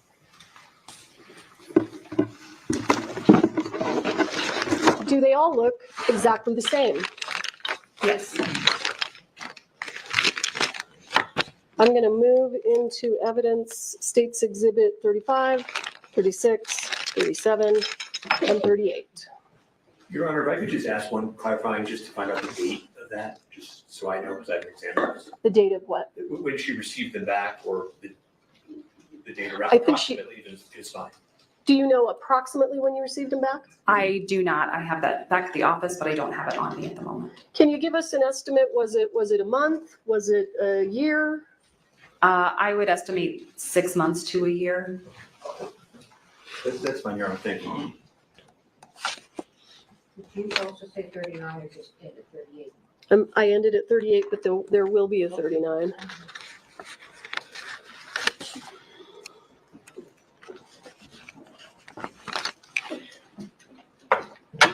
You said they all look the same, right? Yes. Is that true also of the powder in the little container? Yes. It all appears to be the same. Correct. And I'm showing you, sorry, I keep throwing them down, 35, 36, here's 37, here's 38. The live rounds that you sent to the FBI that you collected from PDQ,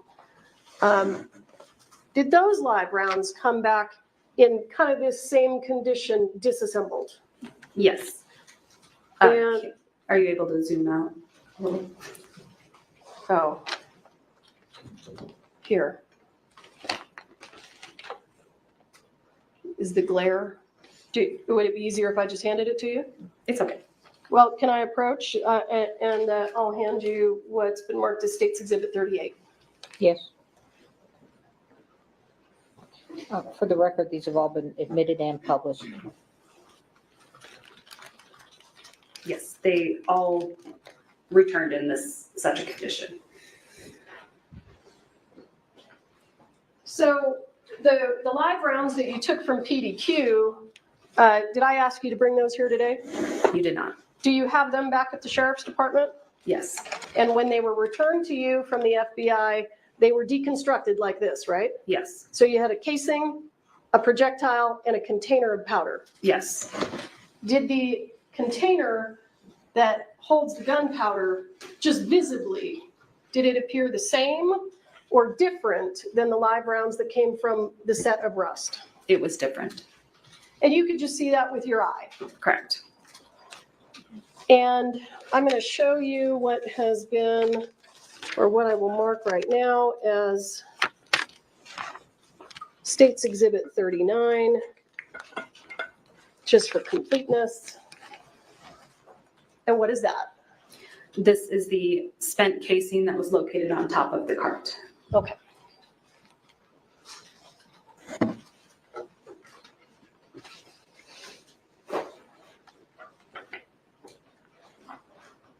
Is there anything else that you did in this case, generally?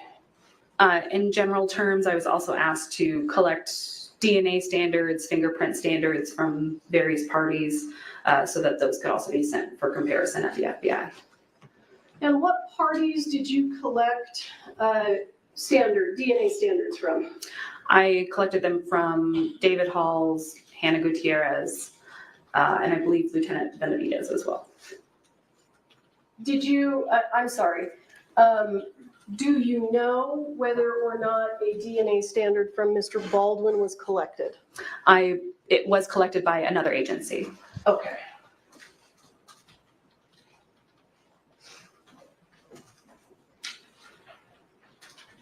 bear with me.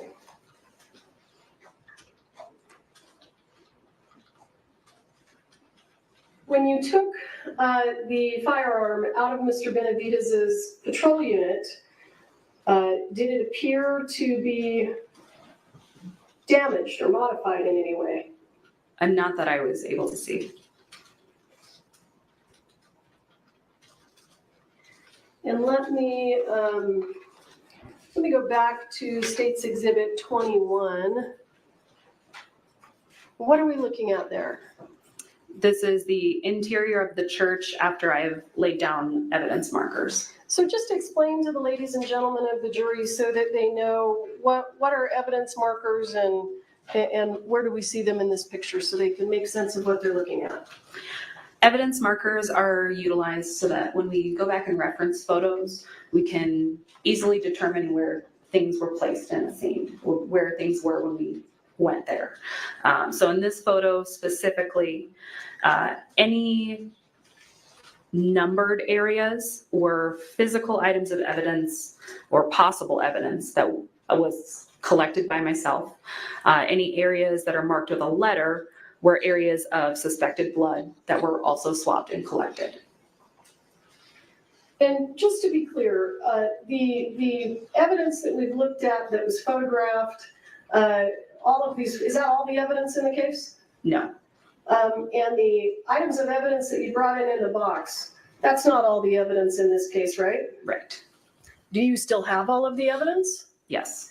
And where is it? It is in the evidence vault at the Santa Fe County Sheriff's Office. So if anyone wants you to bring it in, you can do that. Is that right? Yes. All right.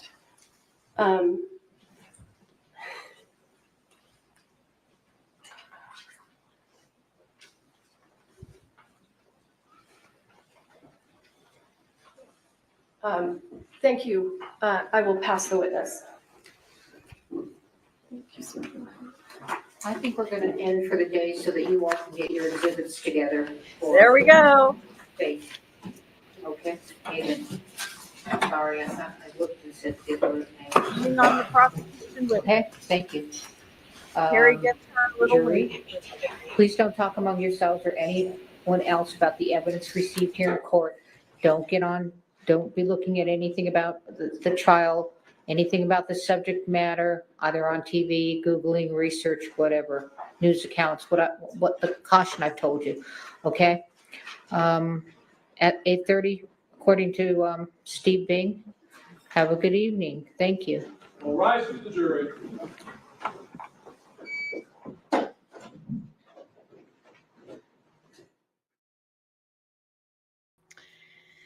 Well, we'll keep watching until the jury leaves to see if anything happens after they leave. But I was just looking at the press. They're not being very nice to Mr. Baldwin. I'm reading an article right now that says a baggy-eyed Baldwin is branded sick as he walks into the courtroom with his. All right, you may be seated. Is there anything we need to put on the record before we recess? Just two quick things from the defense. First is, I just want to confirm I'm testifying tomorrow. I thought you all agreed to that with the order that I haven't seen. It's in blue, Your Honor. I haven't seen it because you've been here. Yeah, okay. Well, I thought that's what was agreed to. Order of witnesses. If it actually was, I just wanted to confirm as we're running out, everybody's checking that nothing's changed. Okay. We'll confer you on that. All right.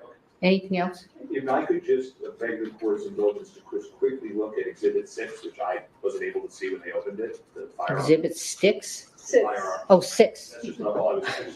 Where is it? Yeah, well, that's okay. Is it here? It's not here. No, Martine Oh, you took it to save it. Never mind. You can, I could ask Corporal War, if It's okay. Deputy Apodaca. I don't have my glasses on. Are you sure? I was trying to catch it, but it's okay. I'll save Okay. something. All right. I'm happy to call him up. I can get it.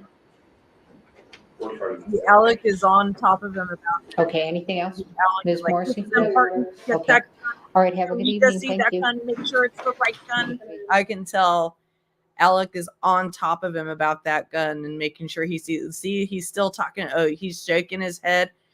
ALEC not happy about that gun being brought out of sight and his lawyer not seeing it.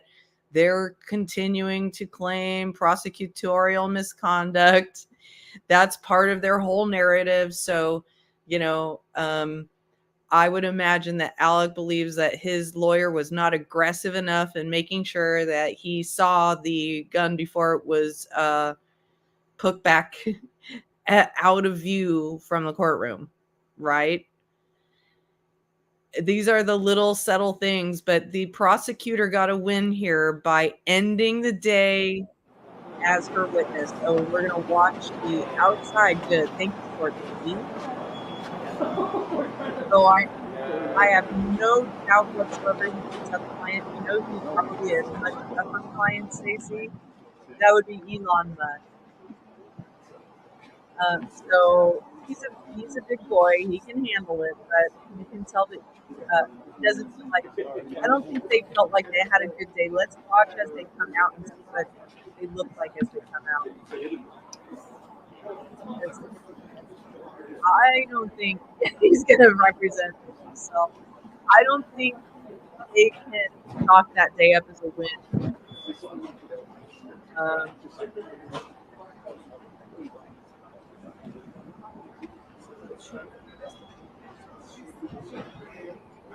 I also don't think they could chalk it up as a loss either. Yeah, I know. Because they are. There's some bruised egos because their lawyer is not quite as. I'm getting in here, so Something's happened to the audio. Well, they've got 2 audio feeds going right now. Let me make sure. yeah, it's gonna happen. Yeah, exactly. That's good. Yeah, that's perfect. Patricia, we're hearing 2 audios from 14.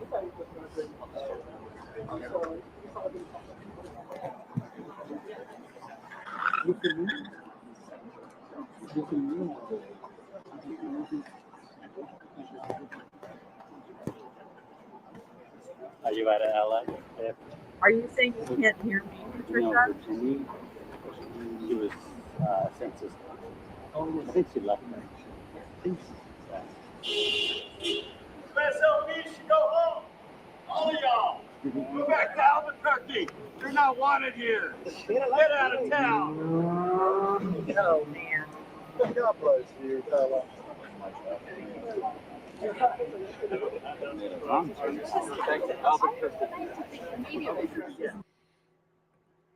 So is this better? It's because of the audio in, you know, our conflicting competing audios. Is this better? Okay, good. I just didn't want to miss anything. I think it's kind of funny listening to the side conversations. You can hear little glimpses of what people are saying. That's one of the reasons I was listening in. Yeah. But at least now we're not hearing 2 different court audio, because before they were playing the court audio and the outside audio. So let me, as we're waiting for them to come out, let me read this to you. They're really focusing on the door there.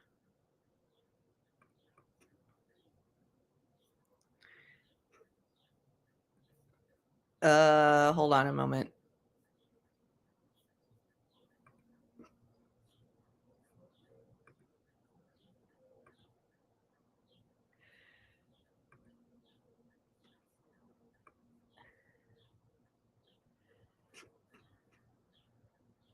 So this Daily Mail article that I'm reading, as I have all this up on the screen right now, says a somber Alec Baldwin was. Oh, here they come.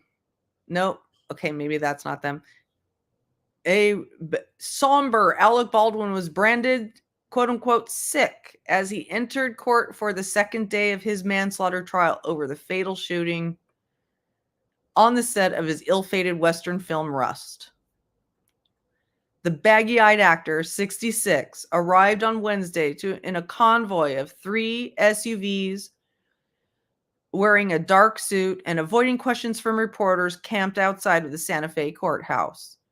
Baldwin and his wife Hilaria, 40, appeared at the courthouse as opening statements were set to begin in the case involving the death of Helena Hutchins on the set of the Western film, October 2021. And then it just says other stuff that we know. But anyway, that's how the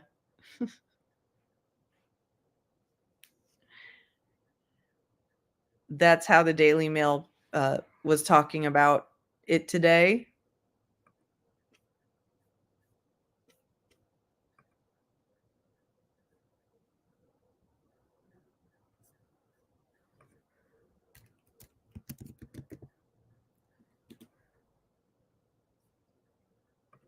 See if we can hear any conversations.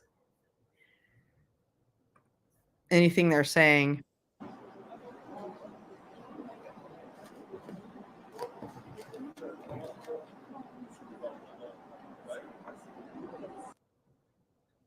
Not now. That is a stall on their end, not my end. It's frozen up. It's all frozen up.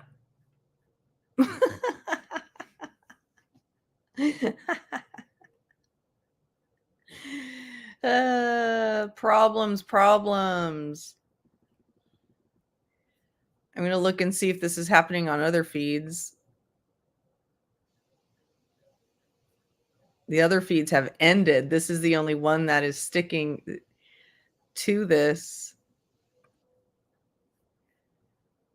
Okay,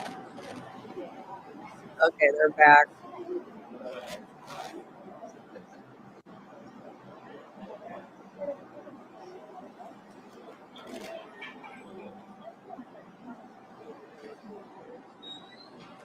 So at about this point, ALEC and his lawyers and his people are all, buttering him up so that he can put on a brave face as he's coming out, because they're saying that he's sick. Oh, here they come. Not looking too happy, gotta say. Baldwin, would you like to say anything today? Mr. Spyro and Mr. Dean. Where's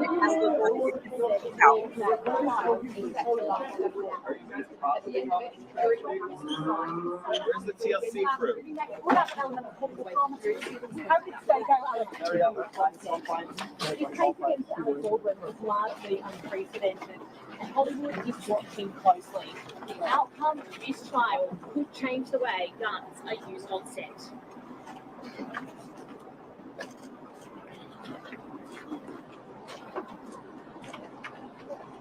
Get in that car.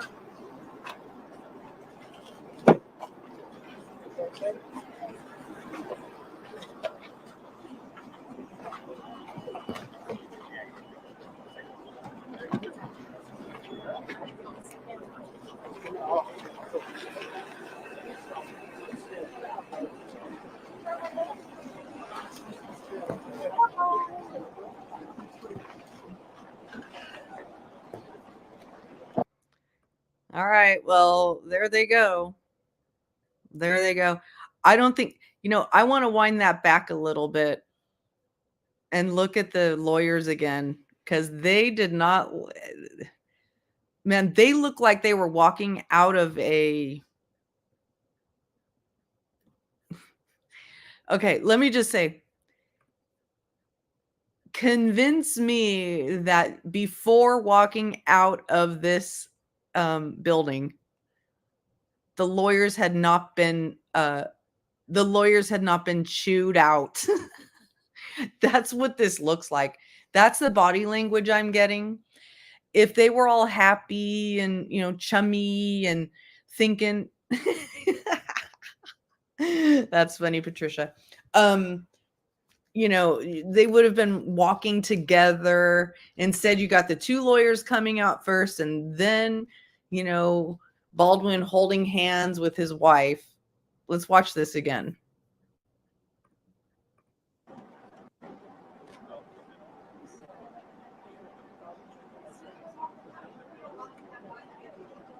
Like he doesn't look like he just had a bad first day in court. He looks like his grandmother just died.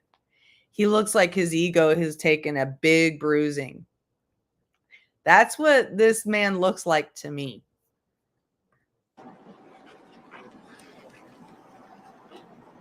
Baldwin, would you like to say anything today? Where's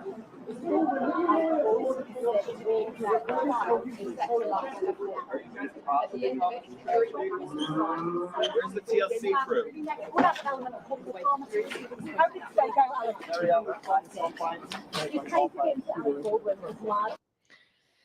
You know, yeah, probably, Patricia. I gotta say, you know, when we're all kids, we dream of being famous, right? A lot of us do. I can't speak for everybody in the entire world, but kids always dream of being famous. But, and I did too. Now that I've grown up and I know who I am, I would have absolutely hated this. Hated this kind of attention. Hated it. Because, you know, when you're famous, you're watched through the good and the bad. And this is the bad. This is the bad parts that the entire world has access to. Yeah, he should keep his pie hole shut. It'll be interesting to see if he testifies. It'll be very interesting to see if he testifies, because it seems like it'll be the only way that they can try to explain the whole trigger, didn't pull the trigger, slow, fast, all this stuff, all these inconsistencies. And he probably believes that he's such an amazing award-winning actor. He's never won an Oscar, I guess. But anyway, he's such an amazing award-winning actor that he can, you know, convince everybody on the stand. But the problem is that he doesn't have to convince us that he didn't mean to do it. We know he didn't mean to do it. We just have common sense, right? I feel like I have common sense, and that you just don't freaking pull out a gun and point it at somebody without looking at it first. If you have to point a gun at somebody on a set, you got to look at that thing.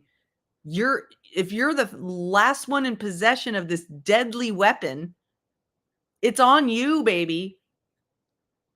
And you can't just, expect your fame and your fortune to shield you from those consequences. And obviously,